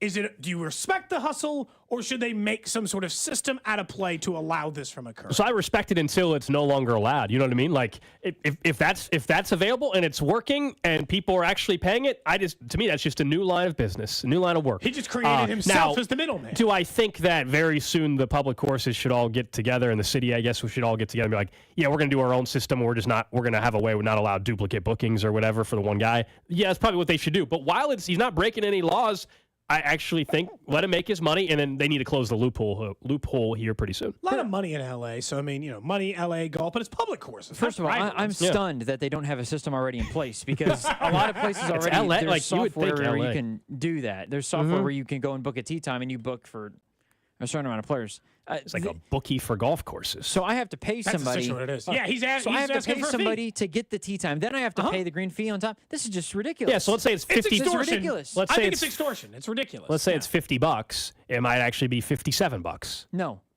because he's getting Would you $7. pay a broker if that was the only way you were going to golf? Absolutely not. So you're just not golfing. You're choosing not to golf rather than I will pay go this hit balls on the range. I'm not paying you so I can get a tee time. Damn. But look, he figured out the system. Do we know how much money this guy is making? Sometimes it's 20-30% on top of the green Who fee. is paying this? Rich Is people in LA who want to golf? But are the rich people going to the public course? Yeah. But I mean, public courses in LA are still nice. I mean, I look, don't know. rich relative. To buy a 2-bedroom, 900-square-foot house in some places in LA might cost you $1.5 million. That guy's probably still going to the public course because the private ones might be ridiculous. And the public courses are probably a little bit better, you would assume. Yeah. But still, you're dealing with people more in our tax bracket than you are with somebody else. I think the higher scale people, obviously, they'd go to LA Country Club. I think regardless, it doesn't matter whether it's private who have their you-know-what together regarding these tee times and everything or public courses. It's ridiculous. It's just... I understand it's packed, but for somebody to do... Also, I don't know how much trouble they're going about. Part of me is... But how they'll much figure it trouble out. do you have to go about to book all these tee times and also get people to contact you directly? I'll say this. It's enough that they keep doing it, which means it's making them enough money, Gold, Drew, that it's worth doing it. Look, part of me thinks that this is a supply and demand thing. This man has decided to control... These people who work this system together have decided to control the supply. Ergo, they can determine the demand. Yeah, so unless they're going to make rules against it, what have they done wrong? I mean, until the rule is made, it's actually a really, really smart thing to make money. However, I do agree with the statement. One of the quotes from the article from someone that's part of the golf advisory board in LA says, it's the public good. He's like, it would be like if someone took over a public swimming pool and said there's surge pricing for you to get in. He's not wrong. It is a public facility. You rented out the pool for $3,000 and you're like, I'll make my money back. It's $15 to get in. Yeah. Cost me less than that. Every day you're just running out the pool for $2 or $3 grand, but you're paying me to get in. That is kind of the same thing. It's like subletting. Do you see what I'm saying? But that can be, there can be rules that don't allow you to do it. Not yet. Not yet, there aren't. Until there are rules, I don't really see the problem here. We were literally talking about something. Scalping a public good. That's what's funny about it, that it's owned by the public. No, and the fact that people... And that you're doing it. Does it say how long they've been doing this? 2021, I thought. Yeah. Just someone finally investigated and found out what They've was been doing this for 3 years. Mm-hmm. And someone had enough finally and said, what the heck is going on? How are these all booked up? Why do I have to go through this broker who's having AI bots maybe book this stuff automatically? I'll be honest. We were talking about something very similar like this before the show because we were talking with John Grayson, who works over at KMBZ, who regularly buys and resells music equipment, right? He's always and he redoes them. He'll fix up an amp or fix up a guitar and then resell it. But then sometimes he's just looking at the pawn shop for deals. He turned us on to the idea. I didn't realize how cheap you could get a new PlayStation or Xbox at the pawn shop. They just want to get rid of it. We want one for NCAA football. I could easily buy it and resell it on Facebook Marketplace to some mom who wanted it for her kid for $60 more. Does that make me a bad person? They get a deal because it's less than they're being sold for on the market.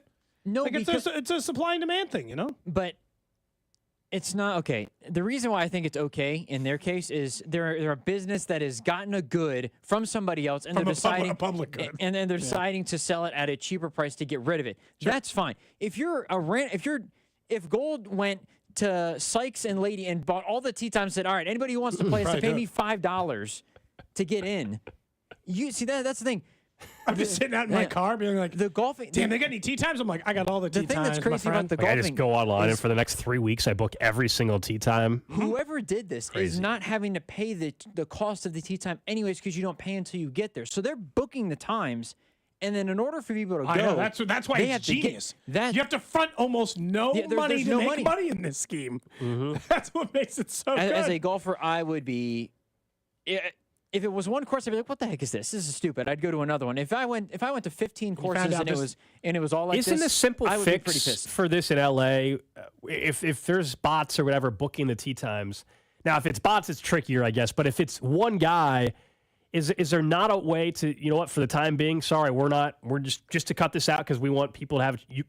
We're shutting down the online booking for a period of time, just for a little bit. You gotta call? Just to calm it down, because Joe You Schmo have to can't. but here's the I problem. know, but Joe you gotta Schmo, hire another employee just to answer the damn phone. But Joe Schmo can't. But Joe Schmo can't go in and play golf in the city. I think they'd be willing to go out of their way to go in person if they had to. Costs money. Like, you don't think about it. Like, let's say there's 50 public golf courses in LA because it's a big county.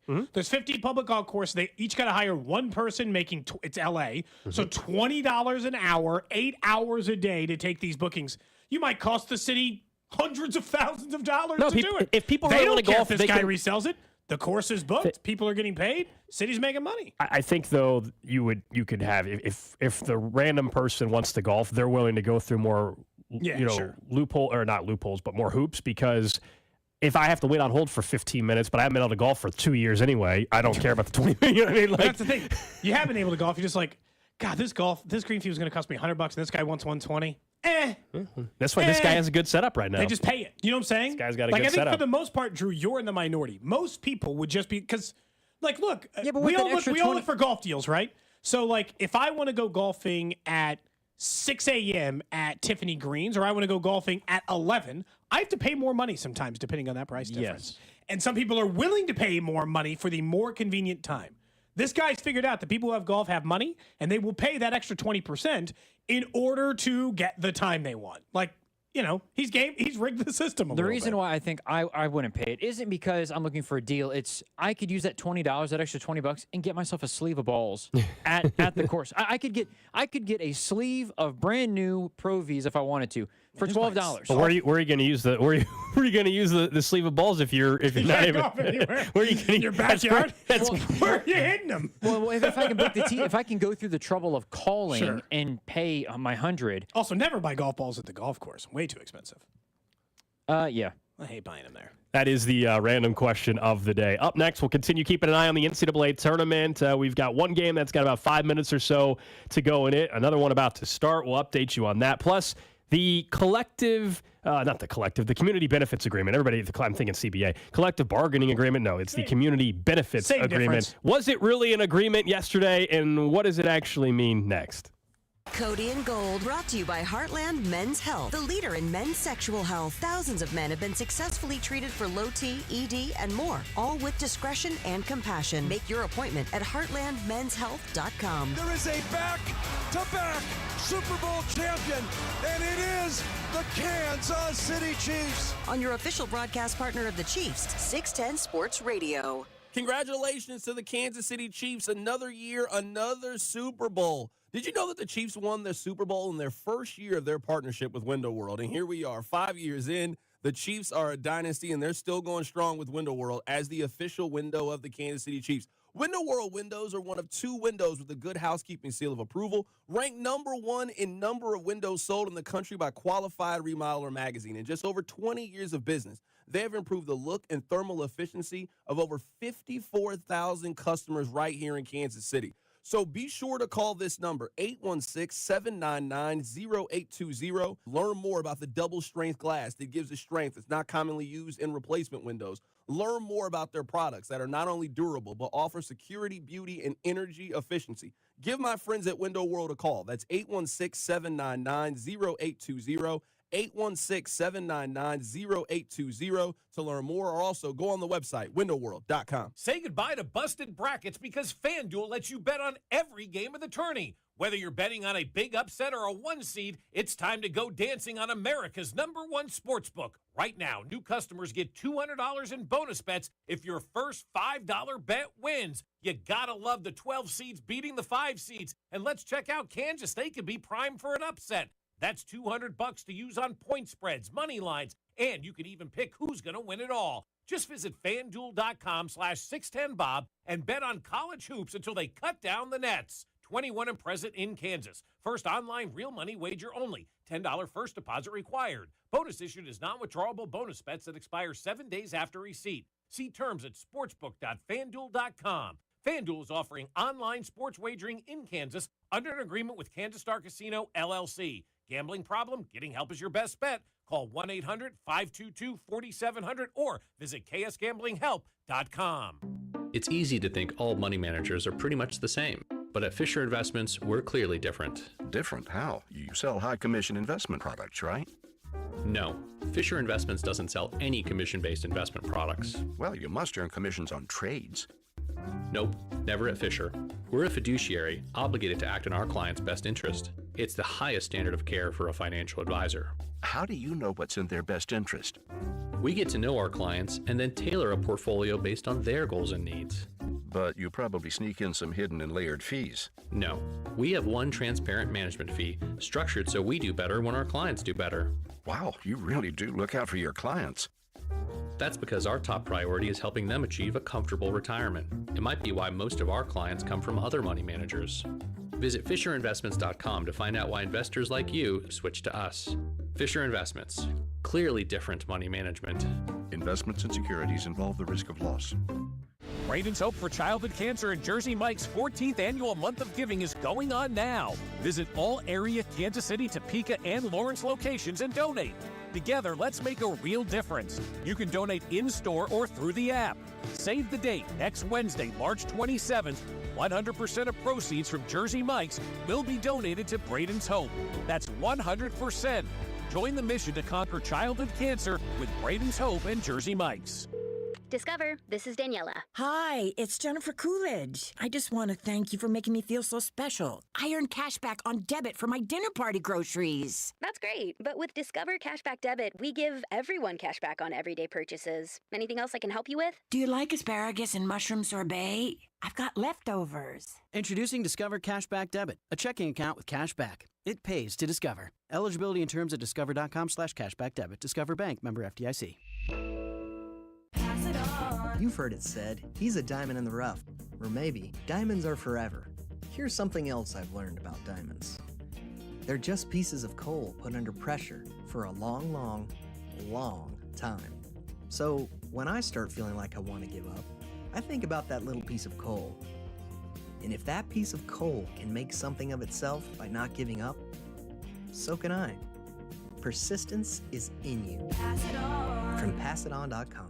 If you're a pro and flooring is your game, we'll help you win it. Because at LL Flooring, all we do is floors. You want decor? Strike. You want plumbing? You're out. LL Flooring has been helping pros knock it out of the park for over 30 years. Visit one of our 400 nationwide warehouses for one-on-one service, extensive inventory, and exclusive pro pricing. Get the pro treatment you deserve. Enroll today, online or in-store. LL Flooring, every step covered. Sorry, but we actually have a wait list for our Monstera. Shaw's greenhouse is really bringing in the green. We can't keep snake plants in stock. She needs a construction manager to build on her roots and grow. We could add a whole section for ferns. And here we'd have dahlias, dahlias, and more dahlias. Indeed can help her hire great people fast. I need Indeed. Indeed you do. You can schedule and conduct virtual interviews all from your employer dashboard. Visit Indeed.com/credit and get $75 towards your first sponsored job. Terms and conditions apply. You're listening to 610 Sports Radio from the Mission Plumbing, Heating, and Cooling Studios. Hey, it's Creed Humphrey, and you're listening to the official broadcast partner of the Super Bowl champion Kansas City Chiefs, 610 Sports Radio. KCSB Kansas City, WDAF HD2 Liberty, always live on the free Odyssey app.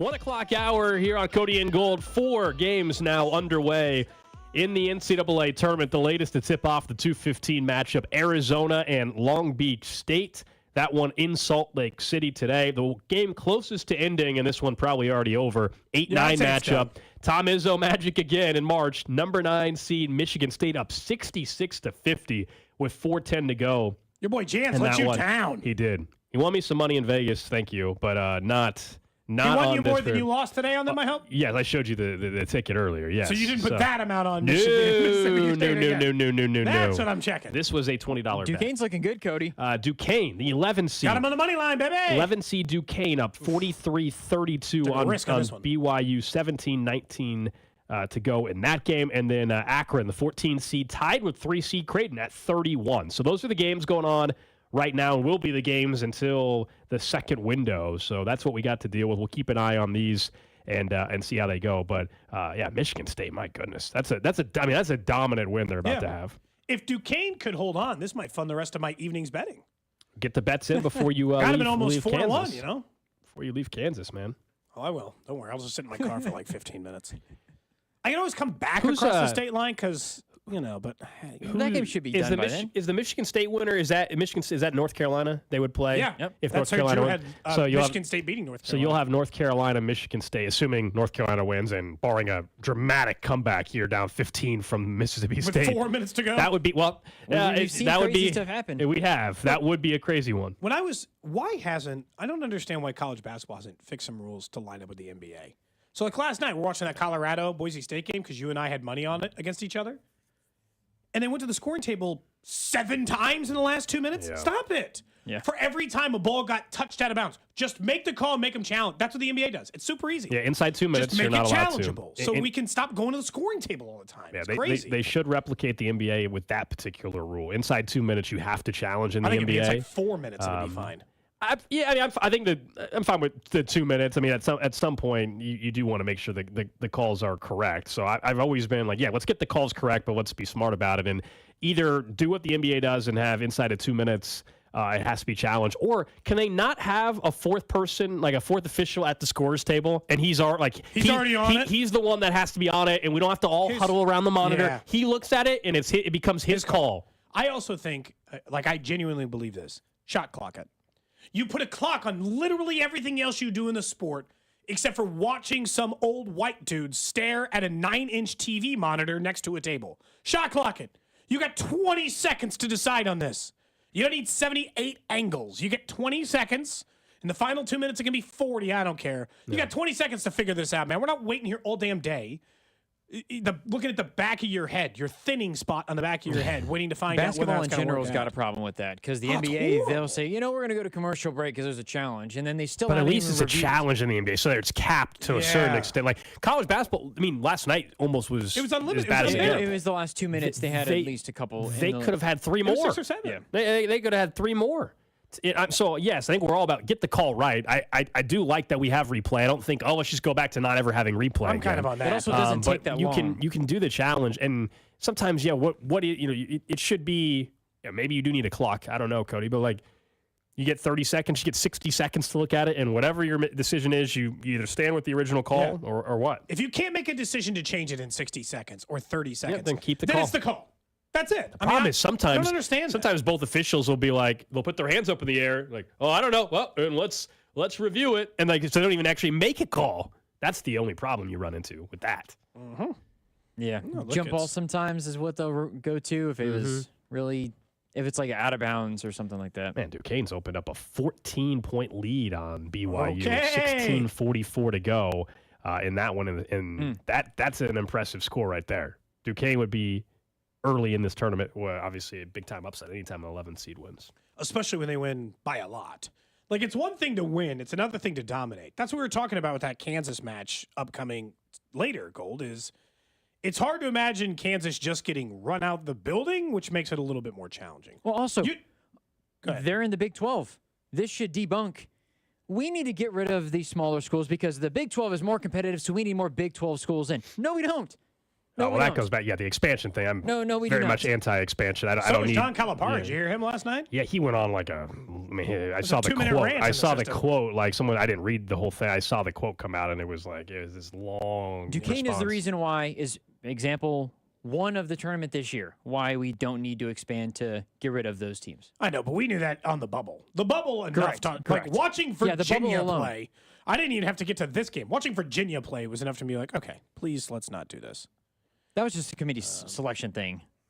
That was their fault. We'll keep an eye on these games. We'll let you know if anything changes significantly in them. But I did want to talk about something that was released right after we got off the show yesterday, and it was expected, finally, and that was some terms of the community benefits agreement. The Chiefs and Royals and the Vote Yes campaign put out a press release saying that terms have been agreed upon for the community benefits agreement, a record-setting dollar amount for an MLB team, $140 million, and then $126, I think it was, for the Chiefs with their community benefits agreement. And it had a bunch of highlights and a bunch of quotes and bullet points of stuff that everybody can get behind, Sure. and diversity requirements and in especially education. in the construction, and, not just in the not just like affordable housing. I mean, it was like construction companies and everything. All great things. Yeah. And then, understandably so, there was frustration with the release for two reasons, I think. One, it was not very detailed. And I don't Not need... in comparison to other... Yeah, I don't need a 50-page document at this point that lays out everything. But you and we were talking,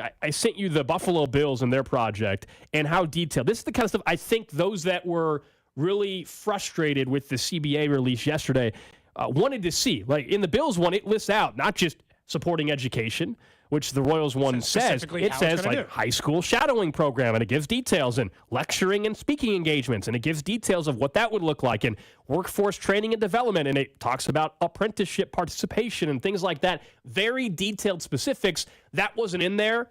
The other part that's a little tricky, and this gets back into like, what's like 100% real, 100% false? No, it's probably like a gray area.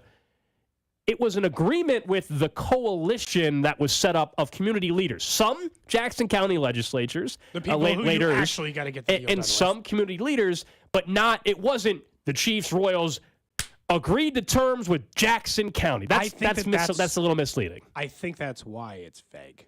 Yeah. So that's not a compliment. But that's to a it. problem. Yes. Yeah. Yes. That's. I don't mean that as a. I don't mean that as a positive necessarily. I'm just saying I think that's why it's like we're gonna donate money to education, and we can get with Jackson County and figure out how they want the money, because that's the truth. The Royals shouldn't be determining where the money goes for the education department. I'm assuming Jackson County's got a better grasp on that than the Royals do. But that's why they have the board. If you read the doc, it's got the board of. I think that the Chiefs would get 45% of the members of the board to where they can decide and allocate the money. What I want to figure out is why on earth are they behind on everything? So this is why I asked this question, because correctly so, when the Royals were talking about it and when the Chiefs were talking about this isn't actually early. Frank White can lie about that all he wants.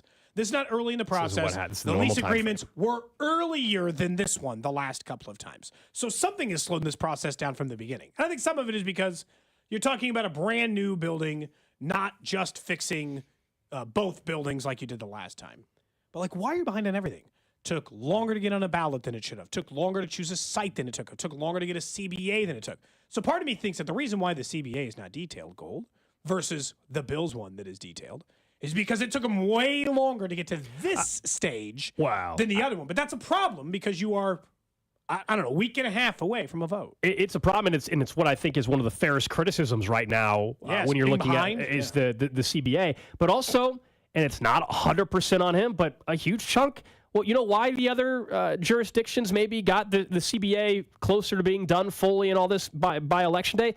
Well, they might have had their account, whatever the equivalent would be in another city and jurisdiction. I don't know if they have the exact same setup. Their county executive maybe was willing and more on board with the project. And I'm not saying that he has to be 100% on board, but if there was more cooperation, maybe they were able to move along quicker. I mean, we all know there was the veto process for a couple weeks. That slowed things down. But yes, yesterday, I think it is a fair criticism that wasn't really a full-blown, community benefits agreement, and it's not one with actually agreed upon with the county. Yeah, but I also don't think that they're just I think the nomer that's out there from the nose they're just making this all up. Yeah, I believe the $140 million dollar figure, and I do too. Those are, I think, the specifics aren't there yet. I wonder if, and look, I hate it going this order. We've talked about this, and that's why it's a big problem. But part of me thinks that if this thing passes, is it next Tuesday? A week from Tuesday. Yeah, April 2nd. If it passes a week from Tuesday,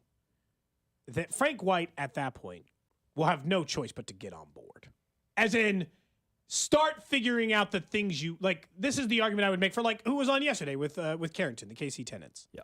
Once it's past the The only thing that group wants, or other group wants, like they want no public money at all, and they don't want a downtown stadium at all. So they want Arrowhead and Kaufman to stay where they are, and anything that changes with those stadiums to be on the teams. They don't even want Sherman to pay for a downtown stadium on his own. They just want the stadiums to stay where they are, and for anything that happens to those stadiums to be funded by the teams.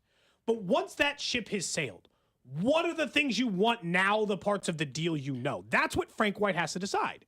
If this thing passes in 10 days, what are the community benefits that you actually want? Because it's getting built. It's going to happen.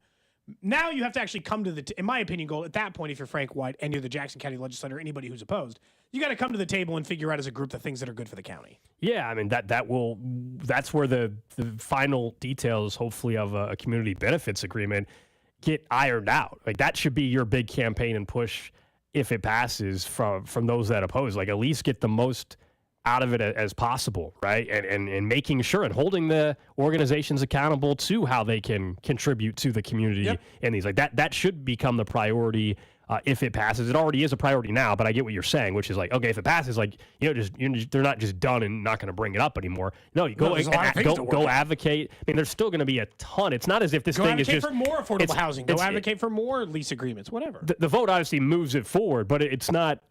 There's still plenty of questions that will remain after. It just means the project is moving forward. But there's state money that is going to be debated quite a bit. There's going to be maybe some money from the city. We don't know.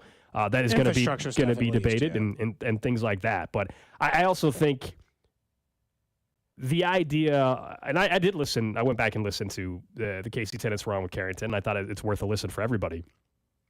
Carrington asked a follow-up question at one point and said, if it doesn't pass, or basically the question was, if it doesn't pass and the Royals would try this again, or the Chiefs would try this again, what would you like to see? Like, what would maybe get you on board? And Carrington said, because that there's still going to be public money involved. And they're like, well, we're not willing to concede that that's how it has to be. And I'll just be honest. There is no scenario, none. And it's the setup. It's the system that's set up. I'm not even saying it's 100% right. It's just, we have seen example after example. If for the teams to stay in Jackson County or to go in another county, it doesn't really matter. There's no scenario where the stadiums are 100% privately funded. Zero scenario. I'm sorry. Like, wake up. That is not. That is a utopian world. And when they say that, you're living totally in. true. Like the KC Current Stadium, the stadium itself is built. Yeah, tons. But that's also a much smaller project. 20 years. That's a $120 million project. We're talking about stadiums that are holding 35,000 people, not 11,000 people. But like, even in the ones where they're like, that's not, sometimes it's they gave you the land, or they gave you the land at a discount, or they gave you massive tax breaks against the, like, there's always some. I think there's like 5 or 6 private. I think there's like 5 or 6 privately funded stadiums in the country, if that. And I know the one that always comes to mind is the Warriors, and it's Chase Arena, and it's in the Bay Area, and that organization completely privately funded. You know what they also have? They also have personal seat licenses, which means the average person's not getting into those games. They're buying season tickets. So there's trade-offs all the way around. Yeah, in a perfect world, you're right. The billionaires would pay for 100% of the stadiums. I operate in reality and recognize that, yes, could there be better deals? Sure. I would also say, and I'll trust the reporting from our own Bob Fesco on this part, that if this were to fail, and we will find out later, you're going to say, wow, you know what? The Jackson County deal wasn't that bad when you find out that maybe Kansas was willing to give X amount of dollars and maybe it's more dollars to the Chiefs. Like that kind of stuff, I do believe exists. I do believe the Jackson County was getting the cheapest price, but still didn't want to pony up. And look, you don't have to. No one's making you pay the price, but that's why you get to vote on April 2nd. Couple updates. Game went final. 9-seed Michigan State. First game out, first win. 69-51. They just beat up Mississippi State in the 9-8 game. Also, second half action, 12:40 to go. It is 11-seed Duquesne up 48-40 on the 6-seed BYU. Also, 14-seed Akron now trailing at the break to number 3-seed Creighton 34, excuse me. And then Arizona, the 2-seed, up 17-13 early on 15-seed Long Beach State. Well, Creighton at least finally got a little bit of a lead. I don't like that BYU's made a little run back here. I got money on this. And they close under 10 now. Who'd you guys choose in your bracket for this? Did you choose BYU? I chose BYU. I only have them winning one game, though, so it's not I have the end of the BYU in world this, but I'm rooting against BYU because I'm in a survivor bracket where you can pick a team each day, And obviously you can't use them again, but you got to stay alive. And there's 70 people in this bracket that pick BYU. It would knock out 13% of the survivor pool. So you're actively rooting for I Duquesne. actually am rooting for Duquesne, even though What a it's not bad good pick for our to take too Cody. early on. That's Why what would I you do said. that? Why the hell would you take BYU unless you got multiple entries? I guess some people think you're hoping you can take a higher seed. I guess that wins one game. You're just asking for the one, and you feel like you're stealing. I would take a 1 seed. Let me get to the next round. I don't care. I would not take UConn. I would not take Houston. I would not take North Carolina. I would take Purdue I just take threes to win. Oh, you would take the one. Yeah. Okay. I would just take take one threes. seed. There's another time to take a 1 seed. I would just take 3 seeds. The ones I took they hardly for ever lose to 14. Give me the 1 seed. The ones for the survivor entry, I have 2 for today. I picked were Kansas is the 4 and Illinois the 3. I don't think Kansas is winning 2 games, but I think they can win 1. Illinois so that's better why. not lose. And Illinois would be bad if they lose. That would not be good. No. 3. We looked at out of the last 23 seeds, only 1 is lost. I think 3 seeds have been rolling. Yeah, 3 Cross our seeds do fingers as of not right now. lose very often. You need Baylor to. You need Baylor. Cody's to not, got Baylor to in not the- be the in one that winning it ruins all. that. Winning Yeah. it all. Yeah. Winning the championship.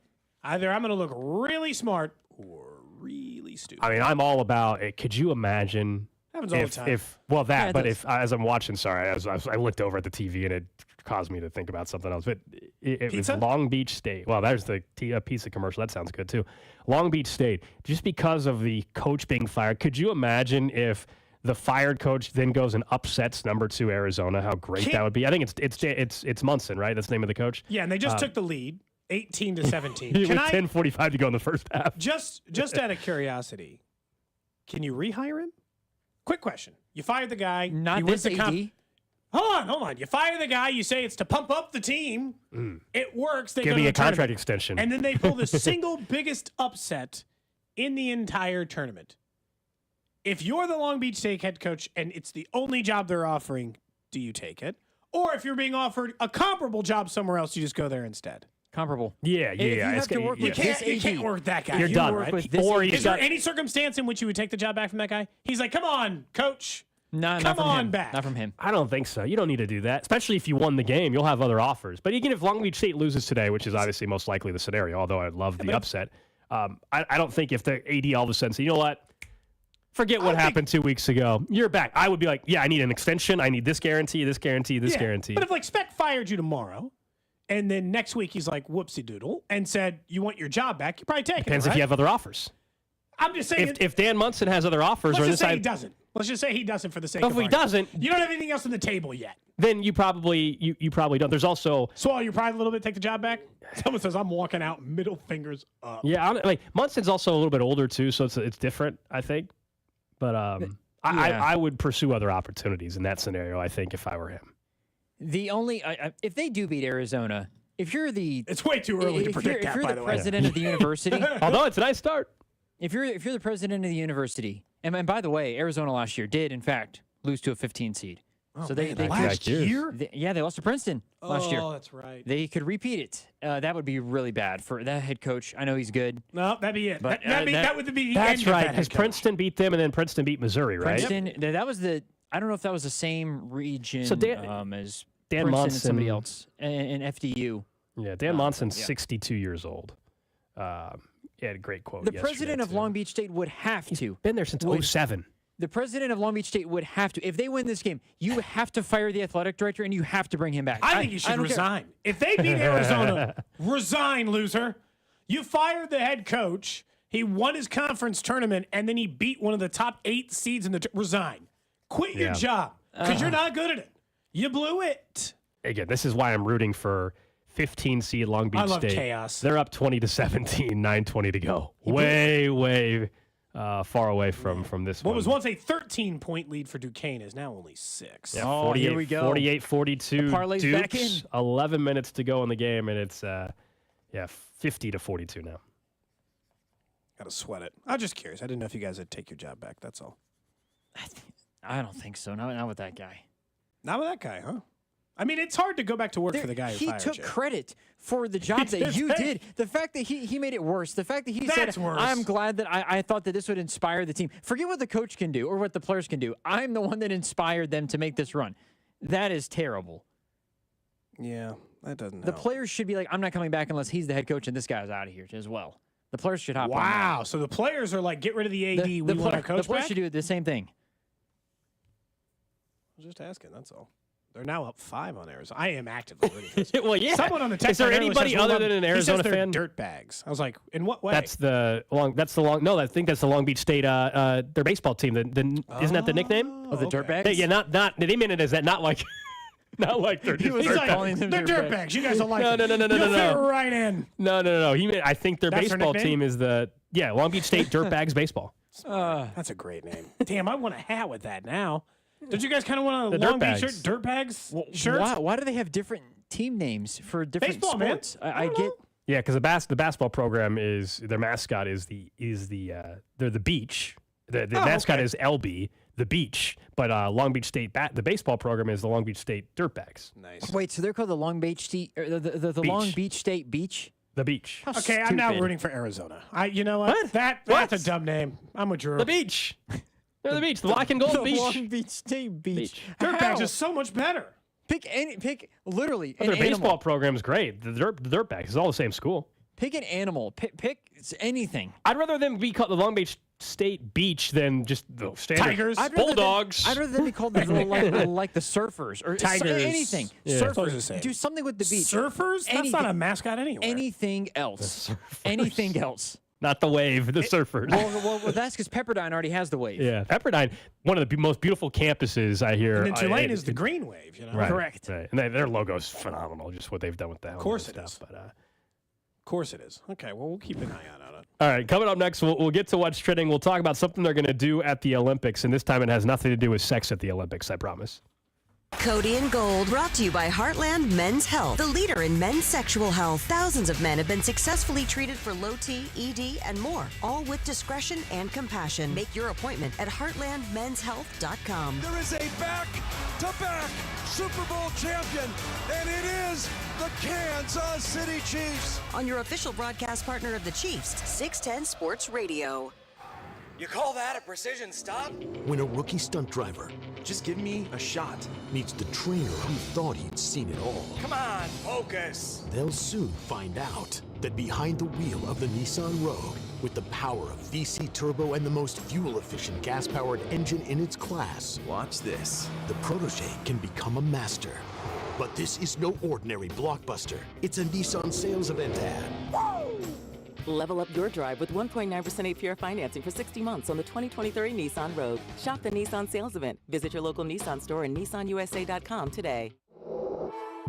Auto Pacific segmentation excluding hybrids and electric vehicles. 2024 EPA fuel economy estimates from 28 city 34 highway to 30 city 37 highway for 2024 Nissan Rogue. Actual mileage may vary. For well-qualified buyers, 1.9% APR financing for 60 months on new 2023 Rogue and dealer stock. Example, 60 months financing at $1,748 per month per thousand financed. Actual down payment may vary. Subject to residency restrictions and INMAC credit approval. Not all buyers qualify. Dealer contribution may affect actual price set by dealer. Contact dealer for details. Ends 4/1/24. Every once in a while, I'll run into someone, or we'll get a text right into the show that'll say, hey, Dury Vision, I hear you talking about it. I've been putting off LASIK for a while. Is it really as easy as you make it seem? And the answer is yes. I called Dury Vision, same way you guys should do it. Call them up. Schedule that free consultation. You're going to go in. The staff is great. They're going to take all these images of your eye. They're going to put together a great plan that's designed just for you, not a one-size-fits-all approach. And they'll show you the images. They'll exactly explain, here's what's up with your eye. Here's where your eye can be. Here's where your vision can be. And here's how we're going to do it. And just a few days later, I was scheduled for my SBK Advanced LASIK. The very next day, I was able to drive in the work. And as the weeks and months went on, I don't have any pain. I don't have any vision problems. The haloing I had at night while driving, all that is gone.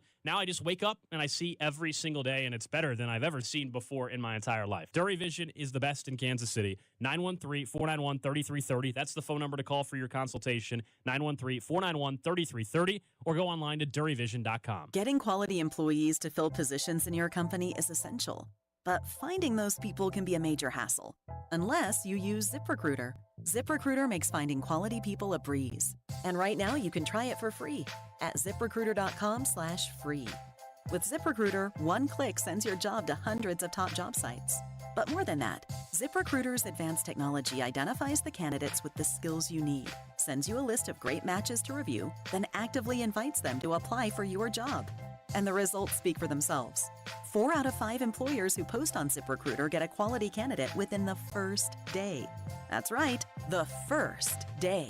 Now you can focus on your business and let ZipRecruiter do the work finding the best people for you. See for yourself. Experience the ease, efficiency, and power of ZipRecruiter for free.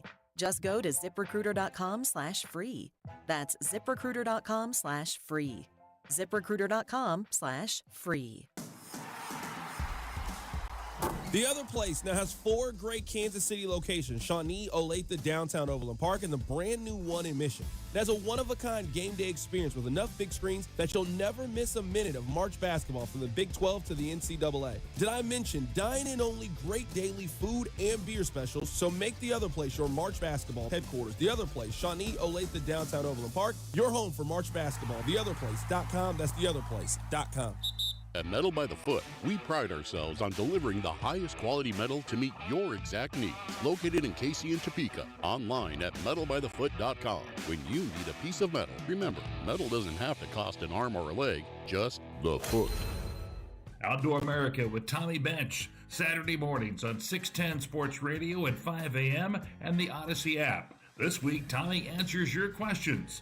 Outdoor America, presented by Wholesale Batteries. The right battery the first time. Say goodbye to busted brackets because FanDuel lets you bet on every single game of the tournament. So whether you're betting on the big upset or you're picking the 1 seed to advance, it's time to go dancing on America's #1 sportsbook app. Right now, new customers get $200 in bonus bets if your first $5 bet wins. There's nothing more exciting than having some stakes and some wagers on the tournament. So again, whether you're picking that thrilling upset or you feel like you're going to have the perfect bracket, the best place to showcase that is my friends at FanDuel. They're giving you $200 to use on point spreads, money lines, player props. You can even pick who you think's going to cut down the nets. So visit FanDuel.com, use my promo code CDOT, and you can bet college basketball for a fun and exciting March. 21 and present in Kansas. First online real money wager only. $10 first deposit required. Bonus issued in non-withdrawable bonus specs that expire 7 days after receipt. See terms at sportsbook.fanduel.com. FanDuel is offering sports wagering in Kansas under agreement with Kansas Star Casino, LLC. Gambling problem? Getting help is your best bet. Call 1-800-522-4700. Visit KSGamblingHelp.com. I'm still going for it, even with higher stroke risk from atrial fibrillation, and a regular heartbeat not caused by a heart valve problem.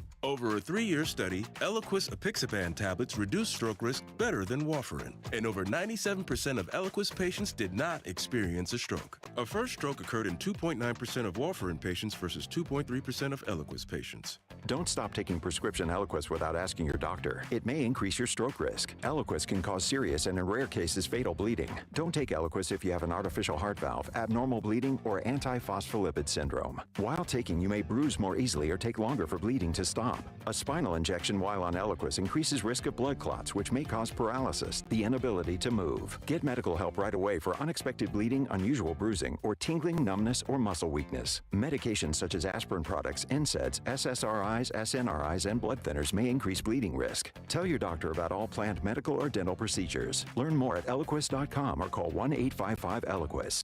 Getting your biggest tax refund from Jackson Hewitt can lead to some spirited reactions. Jackson Hewitt, yeah! Jackson Hewitt is so sure they'll get you your biggest refund that if they don't, you get your money back plus $100. Jackson Hewitt, yeah! Switch to Jackson Hewitt and we'll beat what you paid last year, even if you filed online. Ain't nothing to it. Switch to Jackson Hewitt and pay less for tax prep, guaranteed. Proof of prior year payment required when filing. New clients only at participating locations through April 7th. Terms at jacksonhewitt.com. The 610 Sports Radio phone line is brought to you by Onder Law Injury Lawyers. Visit getjim.com. What's trending? All right, let's check in on the hot topics trending. Number one on what's trending, NCAA tournament underway. Already one game in the books. That's the 8-9 game. Michigan State with a 69-51 win against Mississippi State. Other games in action right now. Second half, about 7:40 to go in the game. Duquesne up 52-49. Also, you have at halftime 14-seed Akron against 3-seed Creighton. Creighton up 39-34 in the 2-15 matchup. Early going in the first half, it's 2-seed Arizona up 24-22. Later games today, number 1 North Carolina, number 16 Wagner. That'll start around 2:45 or so, and then late tonight you've got KU, the 4-seed, taking on 13-seed Samford. College basketball's back. It feels good, man.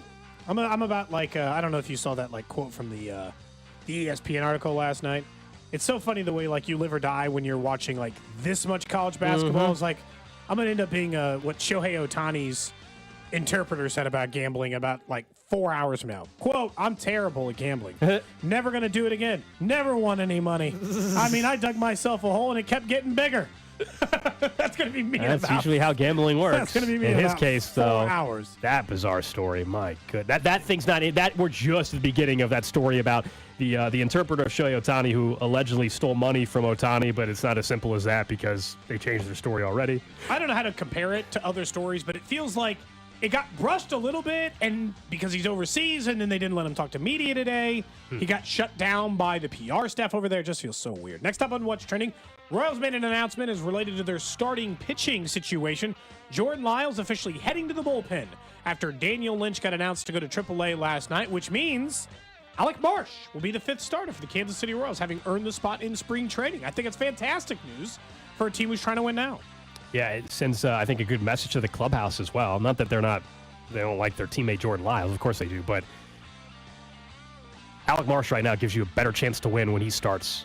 Last year, when Jordan Lyles was on the mound, at some point it has to be, if we're being honest, you not only as a fan, but even as someone in the clubhouse. All right, well, we know this guy's like 0-12 in his last 12 outings or whatever it was at that point in time. Alec Marsh, for now, you're confident that you got a chance to win. Sure. Look, 5th starters are 5th starters for a reason, but do you have a better chance to win with him on the mound? The answer, I think, is yes, and I'm glad they're making that decision, not just letting the veteran start because he's the veteran and, we'll switch to Alec Marsh in 3 weeks. No, do it now. It doesn't come with great job security, but you earn the job, you get to keep the job until you lose it, which is fantastic news, I think, for the Royals. Last on What's Trending, don't forget, thinking of the Royals, opening day is a week from today, but next Wednesday, we're going to be out at Rally House in Independence. So sometimes we do some stuff, other parts of the city, and you guys say, hey, why don't you do anything out by me? Well, here's another opportunity for those of you in the Independence area. Come by, say hello, get your Royals opening day gear at Rally House. So we're looking forward to being out there. We'll have some different things to register to win. Usually we end up with some gift cards and stuff as well. But come on out next Wednesday to Independence. That's What's Trending here on Cody and Gold, of course. I think I could use a good, I love the hoodie I got last year. Neutral weather Royals gear. Like, I've got some hoodies. Like a light jacket or something? Yeah. I'm a big light jacket fan, and I feel like I could also just wear a hat. Just wear a Royals hat with a light jacket. I'll have to see what they got, man. They always got some. Last year, you go in there, and look, we're there for 4 hours, so you're just like shopping. Yeah, I ended up with this powder blue hoodie that I really like that we've got at that point in time. So we'll see, man. Looking forward to going out there. It's so weird. Like, I love we have the TV in here, but also I'm like, should we have the TV in here because it's very distracting. That's fine. It's just what everybody's doing today. Honest. Everybody today is watching basketball games and glued to television. Long Beach State, the 15 seed, is up 28-24 with 4.5 to go in the first half. How many people are listening to this show anyway? Less today than a normal day. If you are a fan of sports talk radio, I have to assume you, like us, very much enjoy the first 2 rounds of the NCAA tournament. Some people are still working, though. A lot of people are still working. They're driving around. We know there's a lot of people that we have text in that maybe do HVAC work and other things like that, and they're in their vehicle for commuting, and they're not watching television while driving. So they're listening to us. We appreciate that. But yes, I'm sure it's less. People do take off work. This is also the popular week where the stories come out about everybody gets if they're thinking about getting a vasectomy or whatever. Yeah, they always get this is the week because if you're going to be on the couch anyway, you might as well have basketball games to watch all day. I mean, yeah. Especially if you're going to be stuck there anyway. That makes a lot of sense to me. Some frozen, a bag of frozen peas and just chill on the couch. You sweating it all, Cody, now that we're getting down to 2 points? Of course I am. Yeah, Duquesne. I didn't have him at 9.5. I had him on the money line. Ooh. So 11 seed Duquesne up 55-54 on the 6 seed BYU Cougars. 4:44 to go. We might 9.5 point before dogs, we get off the air today. We might get our first live look in. If this thing gets inside about a minute, if it gets inside of a minute, Drew, we might have to do our first live cut in to the game on True TV between Duquesne and BYU. Could be our first upset already of the NCAA tournament. Why not? One of many. Was Michigan State a 9? Is that technically an upset? How do you guys feel about the 8 and 9? I don't count it. They were the favorites, so no. Oh, good point. I mean, yeah, but, seed. I don't think that's an upset. Those are two different things. Yeah, it's definitely not an upset, though. Like, if Duquesne was a 9-point favorite, I wouldn't be calling this a favorite. You know what I mean? There's a Vegas upset, and then there's a seed line upset. I think those are different things. Yeah, but this is definitely like a weird thing with this goes back to like the court storming stuff. You know, the funniest thing, like because someone's ranked 23rd in the AP poll, at least this is seeding, it's better. But if you're ranked 23rd in the AP and you lose to a team that's not ranked, but that team that beat you was a 6.5-point favorite, like you can rush the field all you want. They're college kids, but it's not really an upset. Like, does that make sense? Now, obviously, an 11-6, I don't care what the line is. That's an upset. Because the 11 seed's not going to be favored over the 6. But especially in 8-9 matchups. Even if they were a 1-point favorite, that's still an upset in my mind. Just because the matchup is different. I don't follow just the Vegas. But I guess literally an upset to me is who's predicted to win. Nah, but we talked about. But, you know what I mean? Upsets existed before sports betting lines existed, I think. Yeah, you know? I mean, I know you're not saying this, but sports betting lines didn't just pop up 3 years ago. They've been going on since the 60s. Yes, but before that, sports existed, and there was still an upset. You don't think that people were gambling on Babe Ruth? Of course they back in the day? were. But lines existed then. But I don't think that that's the only thing we deem as an upset. I don't think it's strictly just a numbers thing. Yeah. For you, it is. That's fine. Yeah, it definitely is. But is. For everyone, I don't think it is. Maybe so. Like for me, it's not. An upset is not just strictly based on Vegas line. I think if you, if you're Houston, right? If you're Houston, you go into Allen Fieldhouse and you're a 1-point dog. Mm-hmm. Like I still think that there's something to that in an upset standpoint because Kansas doesn't lose at home. I think it's just more nuanced. That's all. Yeah. I get what you're saying. You follow the Vegas line number. Yeah, well, just because like literally when we say like what makes someone it's like are you a favorite? If you're supposed to win. You know, you mean like if you're a favorite, so then what's the equivalent of not being a favorite? In a way, it's an still underdog, like meaning an upset. But it's still like like. Vegas's line, while based in math, is still subjective, you know? Yeah. Like, why do they get to, if it's a 1 point, why do they get to determine it's an upset? But why does the selection committee, why does the selection committee get, I don't know, once a year I just allow it. Okay, because like the selection committee is then no different, and I'll be honest, I'll trust the Vegas odds makers over the random athletic directors in a room that put in Virginia and leave out other teams. But I hear what you're saying anyway. Miserable shot. 3 minutes to go, 11 seed Duquesne. 58, 6 seed BYU 56. Someone says, please keep giving us score updates and talking about the game. I'm a plumber. I'm driving, someone said. It's getting down to it. Well, currently. Going to commercial break, though. 2-point lead for Duquesne, but BYU's got the ball. Duquesne just put up an awful shot against the glass. Creighton's up 8, and the second half is just underway about a minute in. Yeah. And Long Beach State, Arizona, before we went to commercial, was like tied. Tied at 33 with 3:01 to go in the first. Yeah. Early still, but that one's fun to watch. I bet I put Houston or I put Arizona last year. I can't remember. I think I had them in at least the Final Four. So when they lost that game, I was like, I don't know if I can ever trust Arizona again. Sure enough, they're coming through. I mean, that's in the not so good way. Yeah, we'll see. We'll see how that game goes. It's still very early on. I don't want to get too locked up. We spoke about the Olympics earlier and how sex is back. Yes, they're handing out condoms again at the Olympics. They weren't doing that during COVID. Feels right, you know. The world's starting to reset itself again. But the Olympics is finally doing something like I'm watching the quad TVs, and this is why it stands out. You and I have the quad screen on because you're like, hey, I want to bounce around. Maybe it's on a commercial of one game, and I want to watch Creighton and Akron for a little bit. I want to go back to the game I got money on or the things inside of it. The Olympics voting for or choosing to go with a red zone style broadcast. Genius. In which they hop from sport to sport and are using the red zone man himself, Scott Hansen. Perfect. I am way more interested in that broadcast than any individual sport I would watch in the Olympics. Yeah, because the Olympics, let's be honest, there's a lot of downtime. Let's go out to the the pool. Let's go out to the pool for the 1,600 meter, and it takes 5 minutes till it actually Phelps starts. just like bobbing with his head. Yeah, on, they're like shaking out their arms. Yeah, isn't that weird stuff with their body? Like, okay, I don't need to see that again. And I get they got to get ready, but let's just get to the event. So this is going to be cool. NBC Sports is having Scott Hansen, who does Red Zone, and then Andrew Siciliano, who used to do the DirecTV version, along with Akbar Bajabi-Amelia on Peacock. They're calling it the Gold Zone. It'll stream live on Peacock throughout the Olympics. Yeah, I'm going to check that out. I think it's a really good idea. The Olympics is perfect. So many events, just bounce around, give us some good coverage of that. I'm not saying it's going to be as exciting as NFL Red Zone, but still, it's got to be better than something boring. Like, let's go back to our NBC headquarters. Here's Bob Costas, and he's just sitting there, and it's boring as hell. And he's just sitting in, like, the cabin, and he's like, what was it like to hit that? In the fireplace they designed. And you're like, I'm fine. Like, it's Tirico now, too, right? A lot of sports entertainment, because things have changed a lot, and my entertainment options are shortened in all of those things. Like, I want the version of the broadcast I want. My wife and I were borderline kind of talking about this. Like, not as even like a difference to our kids. I took my kids roller skating last night. They had like a thing for her school, like a PTA fundraiser at the roller rink. Yeah. My kid's been on skates like 3 times in her life. And I was like, she's in second grade, 4 times in her life. And I was like, in second grade, I was just like at skating parties doing loops. And I was like, why the hell can't my kid skate? I was like, did I miss something here? Should I have like just had her on skates this whole time? And I was like, you know what? I didn't have anything else going on. They gave me a pair of rollerblades, and then I was gone for the next 8 hours in summer. And you just never heard from me again for a bit. My kids have a plethora of entertainment options. Plus, I don't let them disappear for 8 hours, like when I was in second grade. So maybe a little slower in the roller skates. She did really well by the end of the day, by the way. Nice. Put her in the roller skates. By the end of the time, she was cruising along. Nice. And Desmond got on him, and he was holding his own till a knee scrape, and then it was over.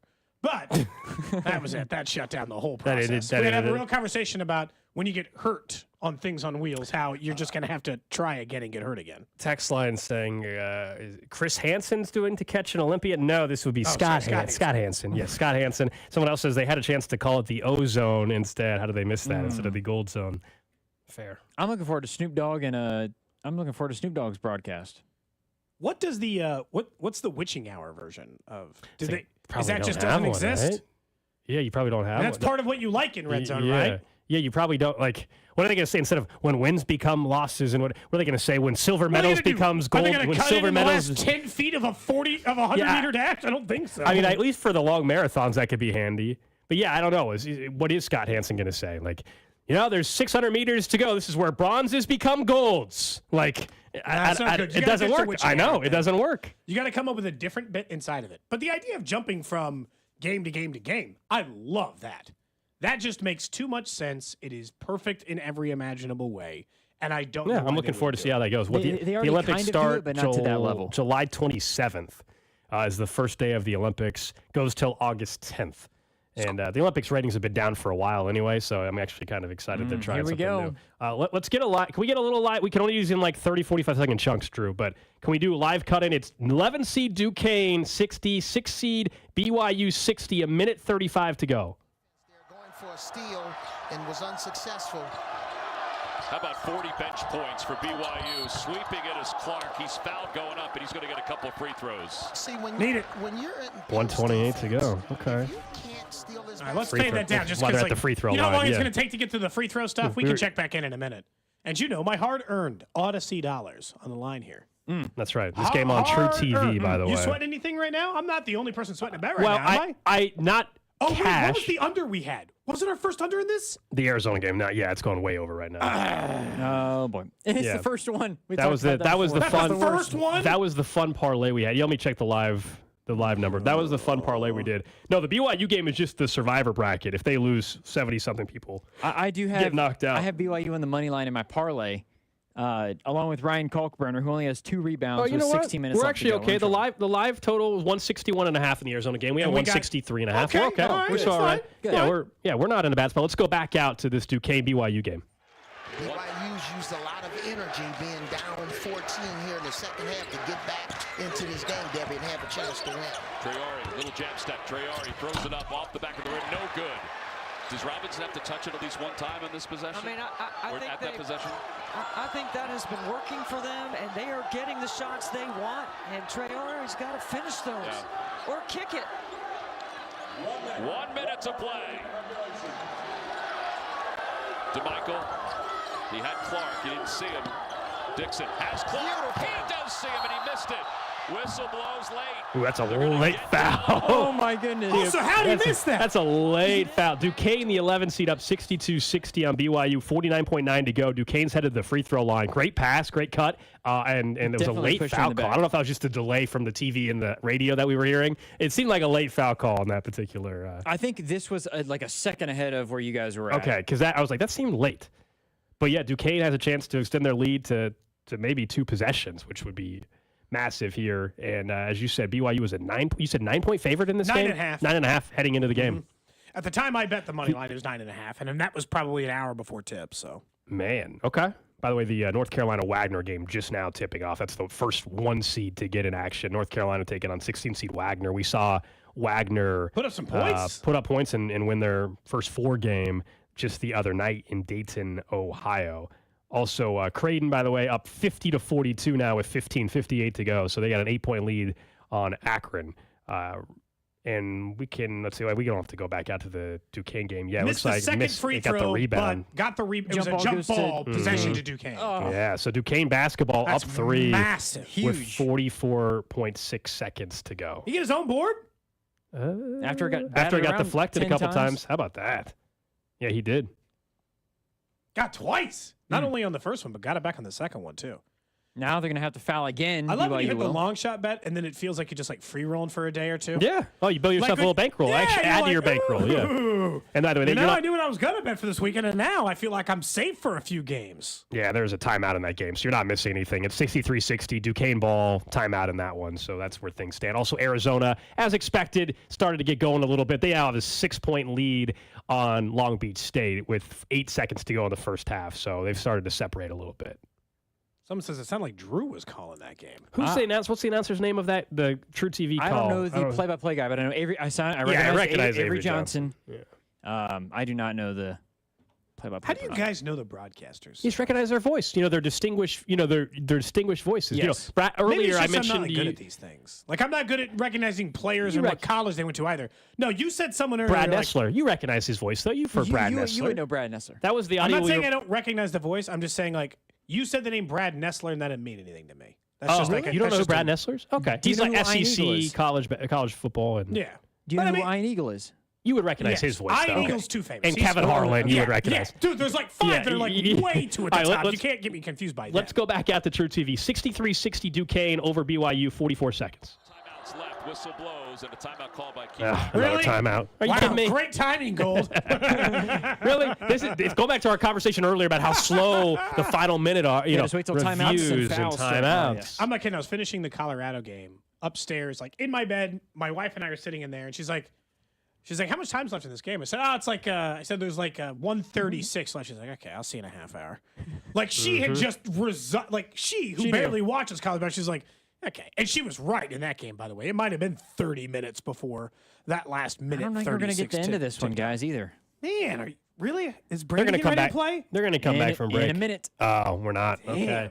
We're not going to be on the air during the end of this one. I can leave the video stream up if you want to watch me live sweat it, but that's about the best I can do for you. Yeah, 44 seconds to go. I mean, it looks like Duquesne's going to win this game.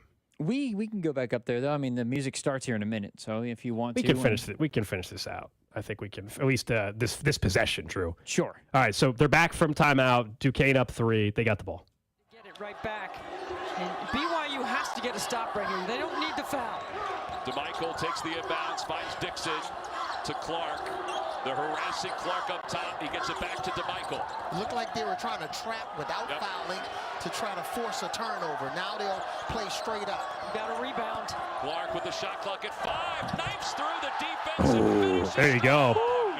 All right. Okay. Duquesne's going to win this thing. The 11 seed Duquesne Dukes up 65-60, 22 seconds to go. It looks like they're going to win. BYU going to need a quick 3 or something. They just got fouled. By the way, you saying that is like when I called that one, I was like, that one's over. Remember You're that fine. a year ago. And then he banged a 3 in overtime. Well, that was in overtime. To force Yeah. overtime. Yeah, It's like, yeah, oh yeah. my God. Yeah. No, You're trying to jinx me. You should feel good about Duquesne, Cody. I do feel good about it. You should feel good about that one. The madness is here, baby. You got to love it. March Madness well underway. I'm 2-0 in my bets. That would make 3-0, and that was a long shot. That was a 4-1. That one's a good one. I think Carrington might have been. I was listening. I want to say Well, he Carrington came in here might and he be. said, what do you want? I said, Duquesne money line. He might have just went out and bet I it think after. he might be as well. So brackets for some of you already in doubt if Duquesne wins. We shall see. It's going to be a fun day. Tomorrow we'll do it all over again. The drive, I'm sure, will have you covered throughout these next couple of hours as well. Have a good rest of the day. We'll talk to you guys tomorrow. Cody and Gold, brought to you by Heartland Men's Health, the leader in men's sexual health. Thousands